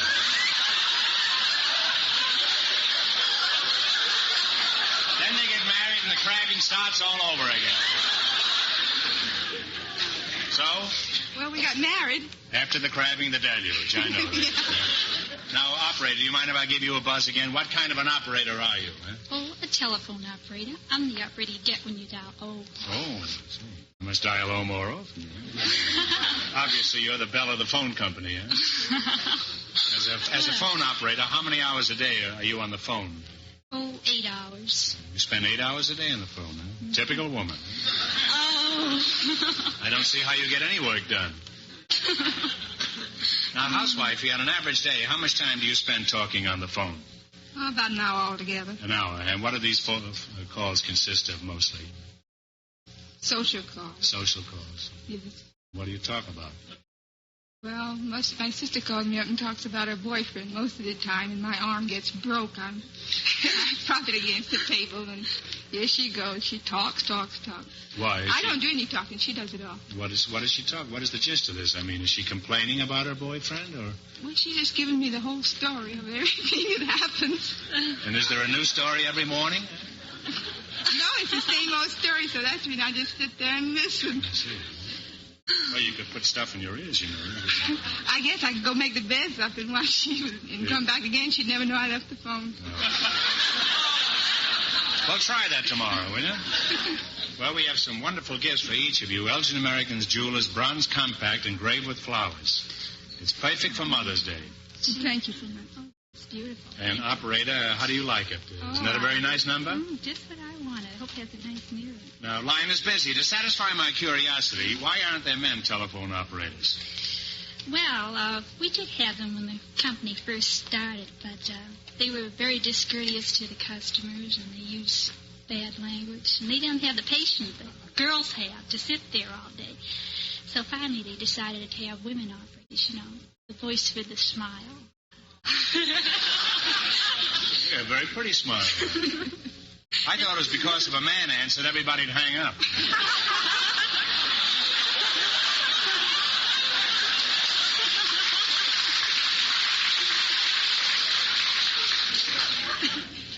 What training is necessary for your job, Pat?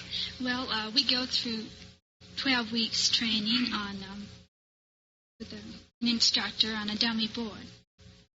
A dummy board? Yeah. It's, is it anything like a smorgasbord? What is a dummy board? Well, it's made up to look just like a real board, but the only thing is it seems like you're on a real board, but it's not connected up. They can't put any calls through. And the board of directors are all dummies? They sit around there watching? How can you tell when some swindler sticks a slug in a phone instead of a nickel? Well, I listen to money so often, I can tell by the tone of the bell. It doesn't ring. I'll remember that. I've lost a lot of slugs lately. I always thought you operators bit the nickel face before you put the call through. Must get pretty monotonous sitting there all day, doesn't it? What do you do for relaxation? Take the plug out for a canter around the park? Oh, that's an idea. How often do you have a rest period, Pat? Well, we have a rest period about every 2 hours. Do you ever get angry with a subscriber who bawls you out? Oh, no. I'm trained to be very patient and courteous. I never get angry. You never get angry, huh? No. Tread softly and carry a big stick. There. You treat your customers. Grit your teeth. Well, you have nice teeth. You can grit them. If I grit mine, they'll fall out, huh? You treat your customers with a great deal of respect and reverence. I've noticed that you always observe 2 full minutes of silence before you answer a call. Oh. That's because we're busy. You're busy, huh? Now, what's the strangest call you ever had, Pat? And what's the strangest Pat you ever had call, huh? Well, one of the strangest calls the other day, this man called me up and he said, operator, how about fixing me up on a date tonight with a blonde? I have a lot of calls like that, but this one, I don't know what he thought it was, the Lonely Hearts Bureau. You don't answer any of those calls at all? Suppose it had been for a brunette. Well... Now, what's the most embarrassing experience you've ever had? Most embarrassing experience? Well, I can't think of any single one. Oh, well, the other day I answered this call. It was a private line signal. I was so busy working, I didn't notice. I took it for a coin box, so I pressed the coin return, and I said, please deposit 40 cents for 3 minutes. And he said, operator, I'm speaking from my own home. Where do I deposit it? Is my face red? Well, he could have dropped it in the garbage disposal. Now, what was the most expensive call you ever had, Pat? Well, I don't know too many expensive ones, but last year when I worked on long distance, I had a man placing a series of calls, about 3 or 4 to Europe, to England, places like that. And it must have amounted up to about $400. I think he was a movie producer or something like that. Of course, I don't listen in. You didn't eavesdrop at all? No. Not at all? Well, sometimes you have to listen a little to see if they're getting the right number. Might have been Rita and Allie, you know. In that case, You know, the most expensive telephone call I ever made only cost me a nickel. I proposed to my wife on the phone. It was a party line. I got 5 acceptances and 3 refusals. Now, wrong number. On your job, you must overhear some fascinating conversations. Do you ever learn any state secrets? No. No, we don't listen. That's against Rule X923. Is that the rule? Yes. Can you give me that number again? Huh? Well, something like that. What is it, X0923? Yeah. Number, huh? I like your number better now. How do you know? How do you know when my 3 minutes are up on a long-distance call? Well, when you start talking, I have a clock there, and I time it, and I know just what time your 3 minutes is up, so. And, housewife, what's your chief complaint against the phone company, in addition to your sister? Well, when I get my bill, I think they've overcharged me, or they charge too much, or they can't count or something, because it seems like they've got more calls on the bill than I can recall making. In other words, you're implying that they're crooks, is that it?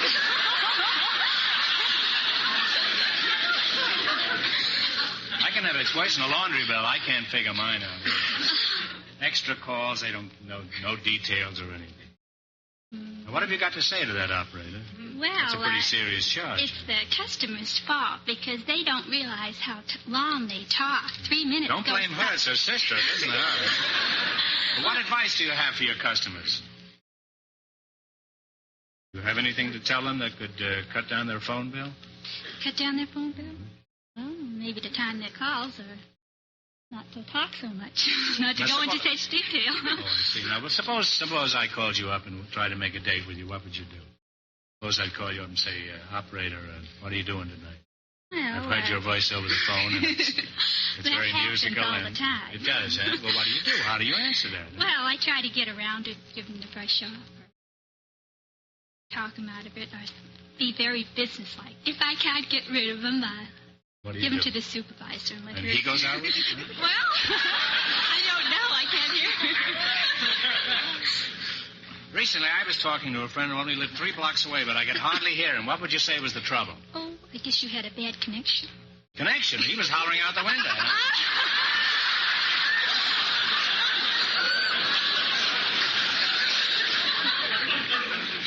A busy signal. What are your favorite complaints against telephone subscribers?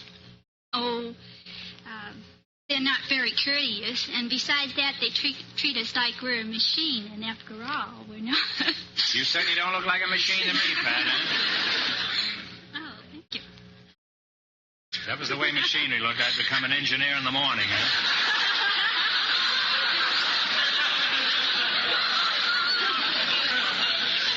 Well, let's see how you handle a call. Pretend I'm placing a call to Sam Magawidawisk in Glendale. I just dialed operator. Now go ahead. What is the name, please? Sam Magawidawisk. How do you spell that? S-A-M, Sam.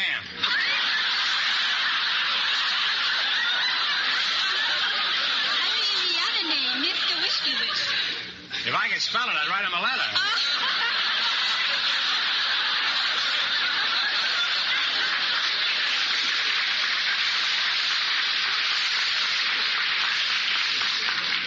Well, it was very instructive having you here. Now, let's play You Bet Your Life. If you run your $20 into more than the other couples, you get a chance at the $1,000 question.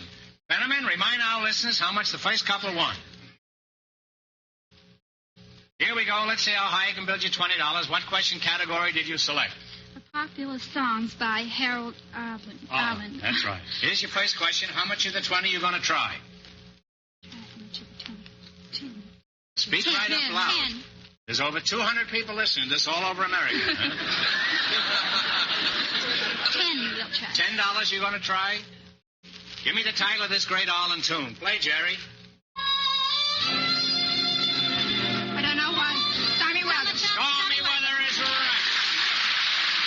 We now have $30. Remember, you're going for $1,000 tonight. How much of the $1,000, wait, how much of your $30 will you go for? I got a little ahead of myself there. 30. 25. What's the name of this Arlen song written in collaboration with Johnny Mercer? Sweetest girl. The girl of my... No. One answer between you. Now take your time and think it over carefully. That old black magic. That old black magic is right. Well, the really other way now, they have $55. You now have $55, and here's your third question. And how much of the 55 will you wangle on this? 50. 50. Let's see if you can identify this Arlen melody. Okay, Jerry.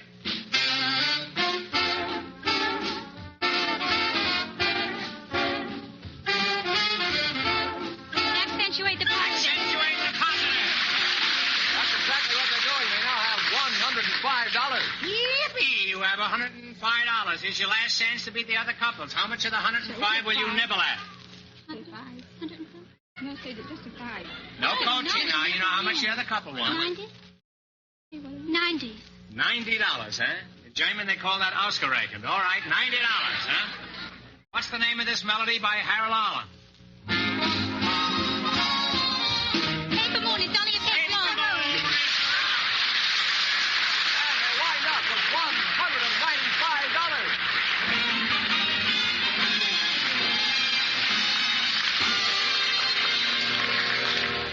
Thanks and good luck from Elgin American Compacts. Now, in just 1 minute, our last couple will play You Bet Your Life.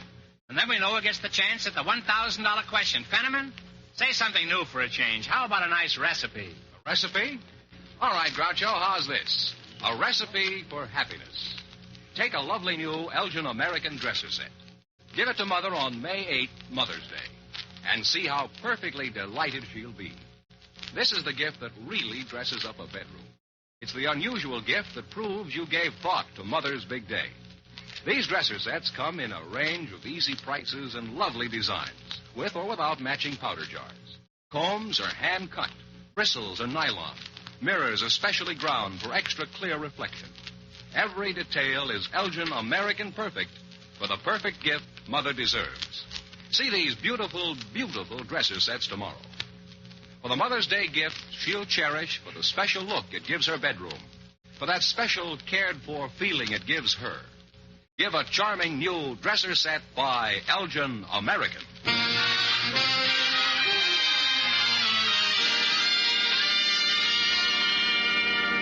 Now then, we'll soon know who's going to earn the most money tonight and get the chance at the $1,000 question. George, who's ahead so far? Well, the telephone operator and the housewife are ahead with $195.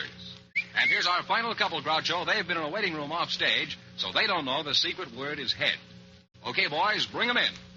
Just before we went on the air, our studio audience selected an antique dealer, Mr. Ed Roberts, and a dealer in war surplus materials, Mr. Sam Groden. Gentlemen, meet Groucho Marx. Welcome, gentlemen, welcome for Elgin American Compacts. If you say the secret word at any time we're talking, you'll each win the amazing 16-millimeter Apollo sound movie projector. It's a common word, something you use every day. An antique dealer, eh? Where are you from? I'm from Boston, Massachusetts, Groucho. Boston, Massachusetts. That's the home of the antique, isn't it? That's right. In a nice way, I mean. And where is your antique shop? My antique shop is located at 9095 Santa Monica Boulevard.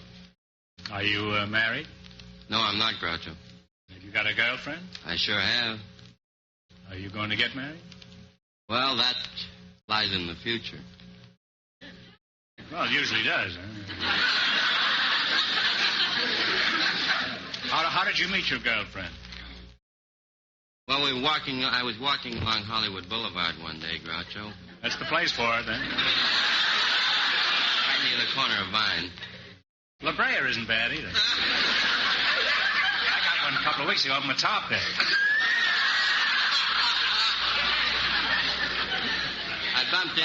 You pardon me, Mr. Roberts. I didn't mean to interrupt you. I bumped into her while she was walking along. She was carrying a lot of bundles. And the bundles scattered all over the street. I bent down to help her pick them up. And at the same time she did, and our heads bumped.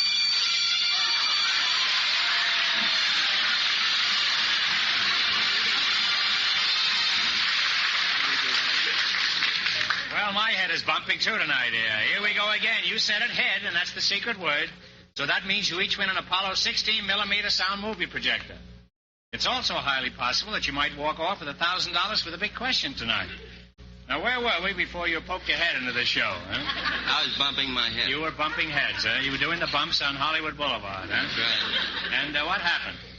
Well, I helped her pick up her packages, and we went into one of the drugstores for a Coke. We started to talk, and ever since then, we've both been talking. What happened to the bundles?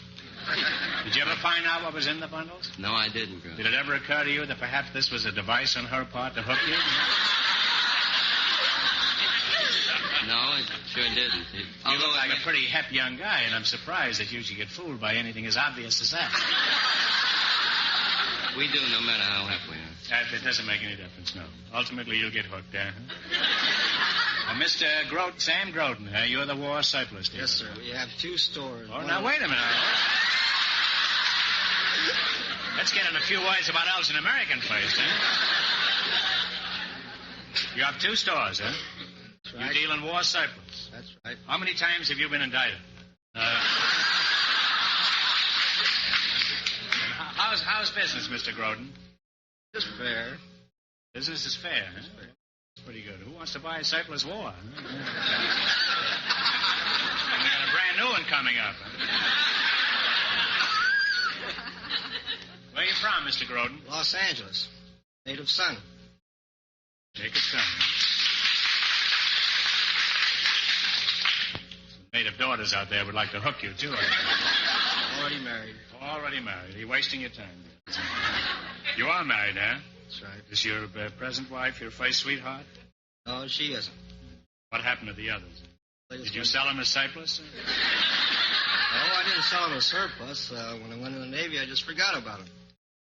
It's a typical Navy attitude, isn't it? Now, Mr. Roberts, the antique dealer, just what is an antique? An antique is generally, has a general conception of being at least over 100 years old. Is that the only qualification? That's the main qualification for an antique. Well, I'm coming down the stretch. You can get me in about 3 months, huh? Is your girlfriend fond of antiques? She sure is. Well, will you, next time you bump into her, will you give her my phone number?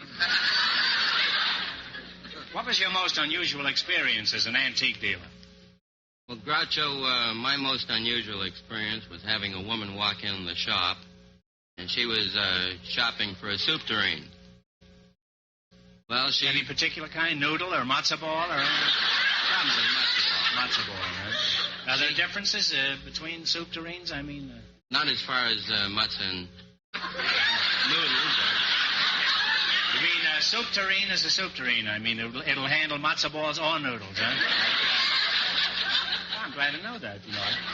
Thought you had a different kind for each one, huh? So, anyway... Well, anyway, she found one that she liked very much. The only trouble with it is that I had to remind her that most soup tureens had 2 handles. This was not a soup tureen, as it only had 1 handle. She liked it well enough and bought it anyway. I think she's serving soup now. Well, I'll skim over that, huh?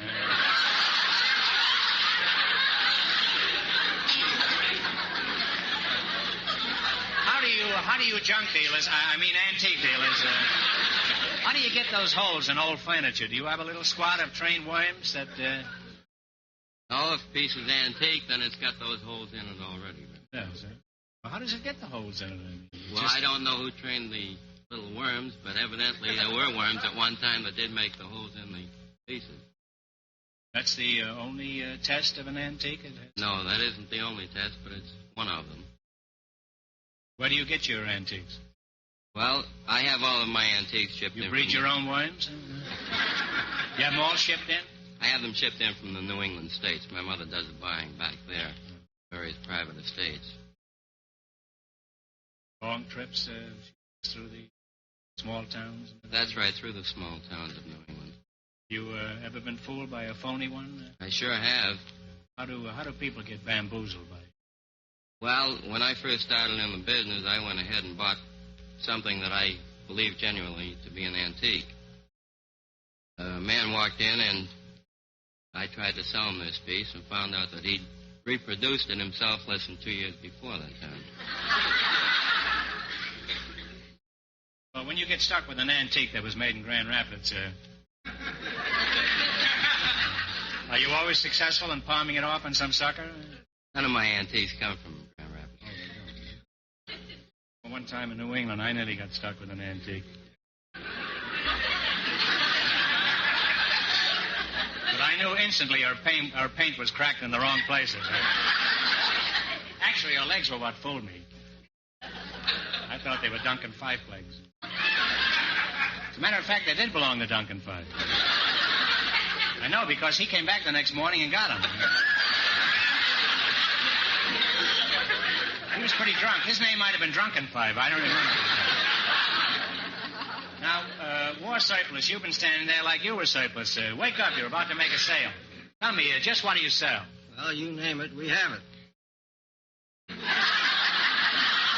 Okay, watermelons. I mean, specifically, what do you sell? Oh. You name it, tents. we have it, huh? You sell what? Tents, tarps, shovels, What's a tarp? lifeboats, life belts. Sell lifeboats? Lifeboats. You have water in your store? Not very far from the water. How do they find out if the boat is non-leakable? Well, these are all brand new boats. They come in original cartons. How big are these scows? Well, it's a 7-man boat. You mean 7 men have to come in at one time to buy this thing? Well, just one man can come in. One man and buy comes it. in and buys it? That's right. Well, how long would you say it is? Oh, it's about 18 foot long. What do they use them for? Go fishing in them. They don't go in the water. They just fish in the boat? I mean, they're that big? Oh, no, they take them down to surf and take them out and go fishing. Are they good boats? Oh, brand What do new. you sell them for? $49.95, and that includes the fishing equipment, anchors, sea anchors, sails, oars. There's Not an outboard motor with it, huh? No, we don't Hey, I supply might buy the one of those. Huh? It's a good deal. Yeah. Where would you use it, huh? We'll take it on to the beach. Even road handle one of those, huh? Oh, it's easy. Anything else you sell in your stores? Oh, shovels, May West. How much is May West? I might come in. We sell her for $1.95.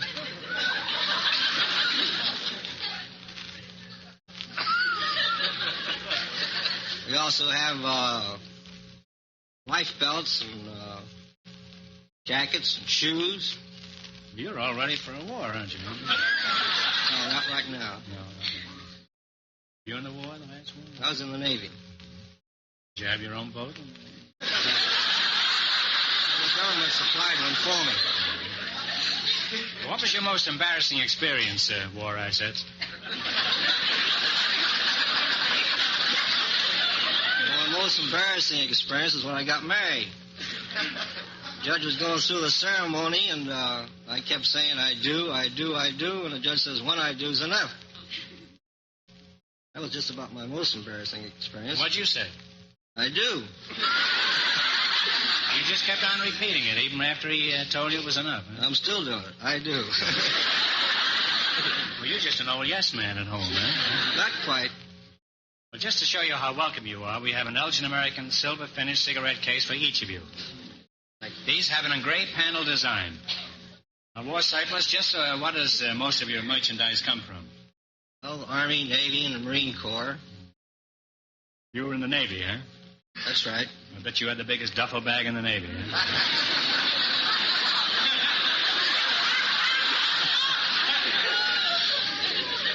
I bet you had trouble getting off the boat, didn't you, huh? What did they do? Did they lift you off every time you went off? No, not quite. You were able to get off under your own power. Always jump ship.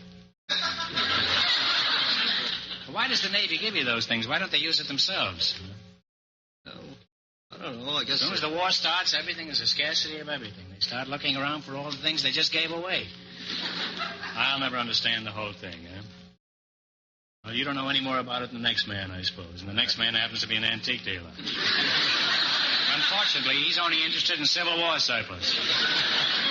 Look at him there, dreaming of Lillian Russell's bustle. What Navy surplus do most people buy, Mr. Groden? Well, clothing's our biggest item. Clothing, huh? What's the largest item you have for sale? Well, that's that big 7-man lifeboat I was telling you about. Well, here we are, back in the water again. Now, Antique, let me jerk you away from the War of 1812 and bring you back to 1949. Well, I've still got some change in my pocket. What's the most valuable antique in your shop? Well, I have a very beautiful French porcelain steeple clock. Why is it valuable? Well, it's approximately 400 years old, and it's a very beautiful item, very desirable. Very few of them in the country. Where'd you get it? It was purchased in New England from one of those private estates I was telling you about. And what is it up for now? I mean, how much would it cost? Well, the price to you, Groucho, would be very small. I'd give you a dealer's discount, which would only cost you $350. I can get a boat for $49.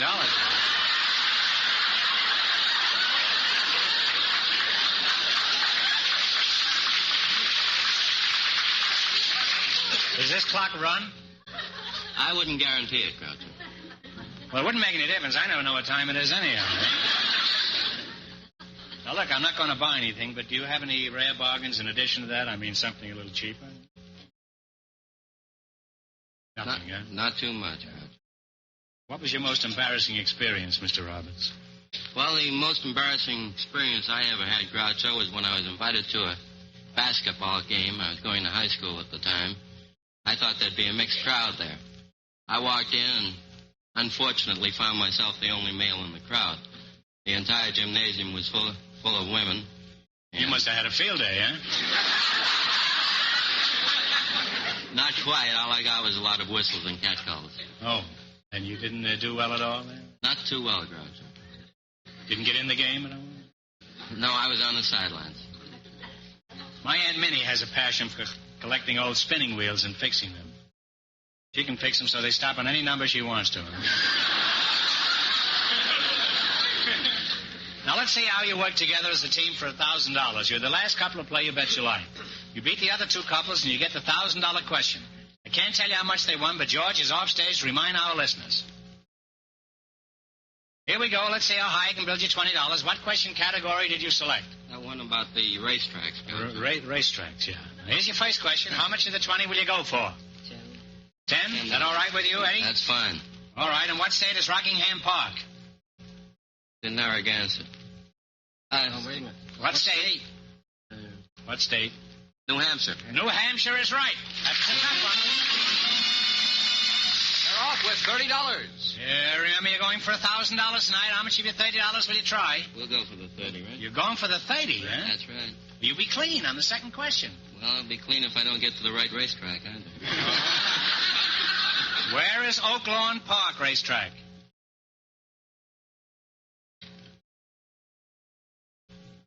Chicago. Illinois.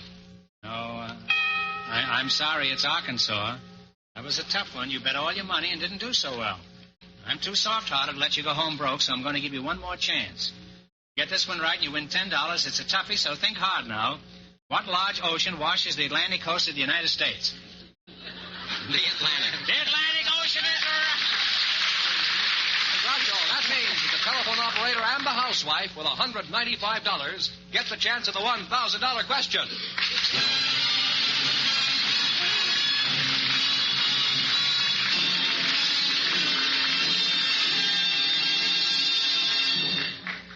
You know, it's hard, isn't it, to decide between a new Elgin American Compact and a dresser set for your Mother's Day gift.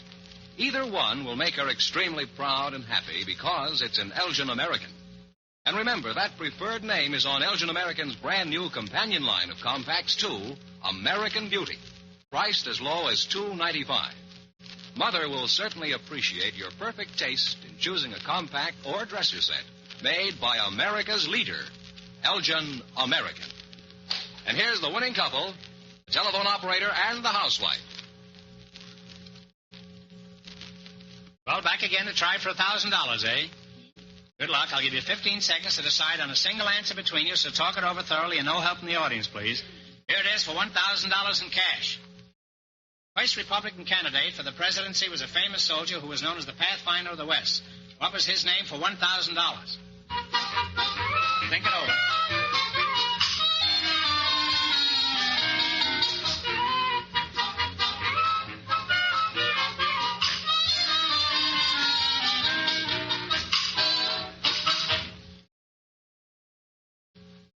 And what is the answer you two have decided upon? William Cullen Bryant? No, I'm sorry. The answer is General John C. Fremont, a great soldier and leader. He explored every part of the West, but he just couldn't find his way into the White House. So that means the big question next week will be worth $1,500. You've been a wonderful team, and in addition to the 16-millimeter Apollo Sound movie projector, you also earned $195 in the quiz. Congratulations, and thanks to both of you.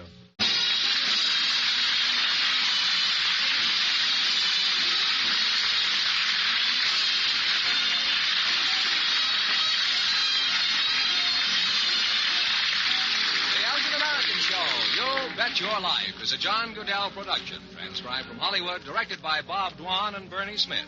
Music by Jerry Fielding. Remember, next week's big question pays $1,500.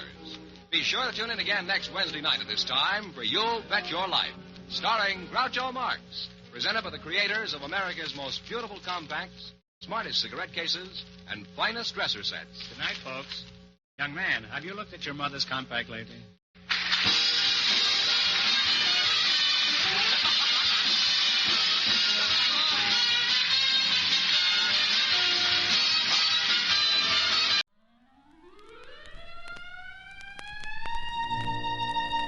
Thank you all for tuning into Golden Age Radio today. We hope you enjoyed the classic tunes and captivating stories from the past. Absolutely. It's been a delightful journey through time, and we truly appreciate each and every one of you for joining us. We have a fantastic lineup prepared for tomorrow's broadcast, filled with even more nostalgic melodies and thrilling dramas from the golden era of radio. So mark your calendars and set your alarms because you won't want to miss it. Join us again tomorrow at the same time for another unforgettable session of Golden Age Radio. Invite your friends and family to come along too. Let's make it a delightful gathering filled with timeless entertainment and warm memories.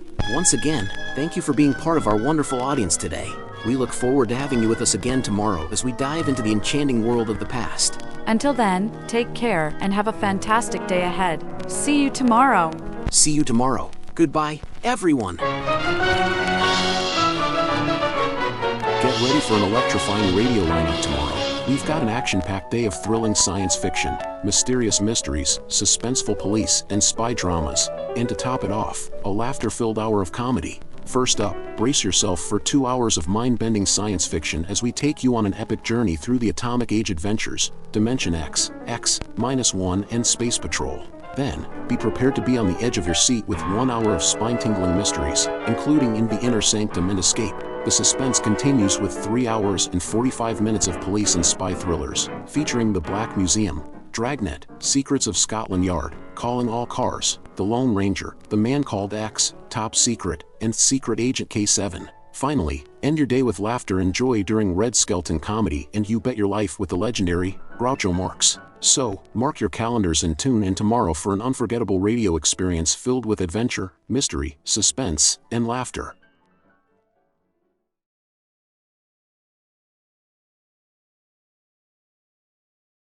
Attention all business owners and aspiring database wizards. If you want to take your data management to the next level, G3PL.com is your ultimate destination for expert Microsoft Access support and training. That's right. G3PL.com believes that every successful database journey starts with a dedicated individual guiding you to success. That's why we're proud to introduce G3PL.com, a Microsoft Access expert. Whether you're just starting or looking to enhance your access skills, G3PL.com's personalized training will set you on the path to mastery. G3PL will be with you every step of the way, providing hands-on guidance and real-world examples. But don't just take our word for it. Hear what a satisfied client has to say. Thanks to G3PL.com, I've become a Microsoft Access Pro. The personalized training was exactly what I needed. I learned to create and optimize databases, run powerful queries, and automate tasks with VBA. Now, I'm confidently handling complex projects with ease. It doesn't stop there. G3PL.com is your go-to for top-notch support and solutions. Exactly. If you're struggling with your existing database, G3PL will troubleshoot, optimize, and fine-tune it to perfection. G3PL.com designed a custom database that transformed our business operations. We needed a streamlined system to manage our services and customer data. Their expertise delivered a tailor-made solution that exceeded our expectations. I can't thank them enough. G3PL.com understands that every project is unique, and we're here to offer individualized attention to your specific needs. So, why wait? Take the leap into the world of Microsoft Access Excellence with G3PL.com. Contact G3PL today and embark on your database journey with an Access expert. Send an email to db@g3pl.net or call 615-420-2040 and ask for Mark to learn more and get started.